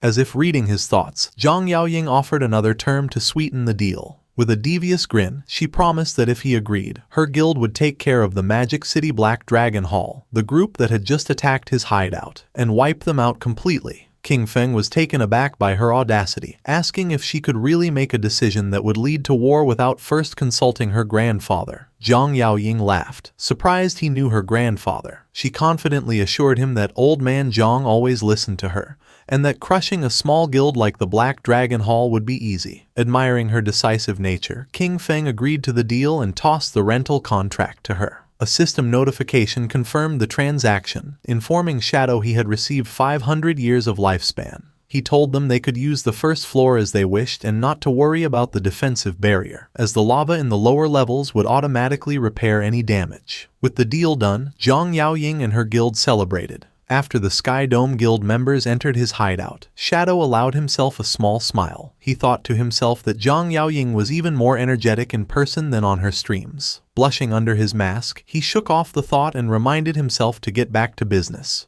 He went to his hideout's warehouse. He had used his equivalent exchange skill several times already with good results. Seeing the skill's cooldown was over, he decided to use it again. Activating Baffich's equivalent exchange, golden energy swirled around his hand as he sacrificed a low-value item. The system announced he had lost a wisdom training scroll but gained the Scarlet Blade, a powerful Jade-tier assassin finisher skill. The blade was a high-damage melee attack that also healed him for a large percentage of the damage dealt. King Feng was pleasantly surprised. Obtaining a limit break finisher skill was a significant power boost. These ultimate abilities were known for being strong enough to turn the tide of a battle. He noted the base damage of the new Jade tier skill was more than double that of his most powerful legendary skill. Seeing its potential, King Feng immediately spent evolution points to upgrade the Scarlet Blade to legendary tier. The skill's damage and healing grew, and he calculated that with his buffs, a single strike could now inflict over 100,000 points of damage. With plenty of evolution points left, he decided to upgrade another core skill. He invested 500 points into his passive stealth ability, evolving it to Mythic. This upgrade not only increased his stealth level but also granted him a new passive effect. While in stealth, the rate his lifespan drained in dangerous areas was reduced by 90%. King Feng's eyes glowed with satisfaction. This would make exploring high-level rage zones much safer. At level 17, Shadow could finally equip the new Jade tier gear he had acquired.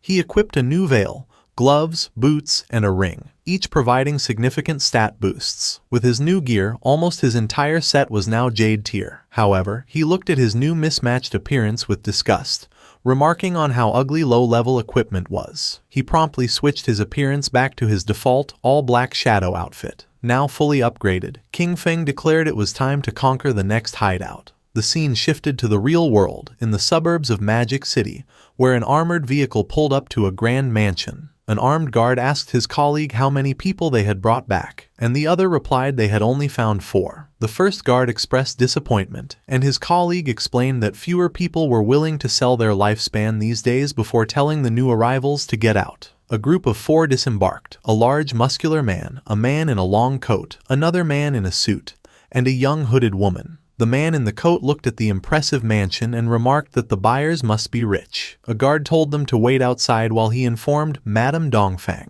The muscular man complained about not being invited inside, and the hooded woman impatiently told them to hurry up. Watching them, the guard scoffed, thinking the group of idiots would soon get what was coming to them. Inside the mansion's hall, Dongfang Yue appeared with her young son, Nantian. She coldly confirmed they were the ones selling lifespan and ordered them to convert it into light orbs and throw them on the floor. The muscular man smirked, asking if she was joking and pointing out that they had not seen any money. Dongfang Yue's expression darkened, her eye glowing menacingly as she repeated her command, warning them to hand over the lifespan if they did not want to die. Suddenly, more armed guards emerged, surrounding the 4 sellers with their guns. The man in the suit raised his hands in mock surrender, asking what she meant. Then, a sinister grin spread across his face as he asked if she intended to rob them, just as they did to others. Before he could finish, one of the mansion's guards lunged forward. But Dongfang Yue was shocked by the turn of events. The man in the long coat revealed his insect manipulator class and summoned a swarm of glowing insects, gloating that he had found a fat sheep. At the same time, the hooded woman's eyes glowed as she ordered her companions to wash this beauty clean, preparing to rob Dongfang Yue and her people.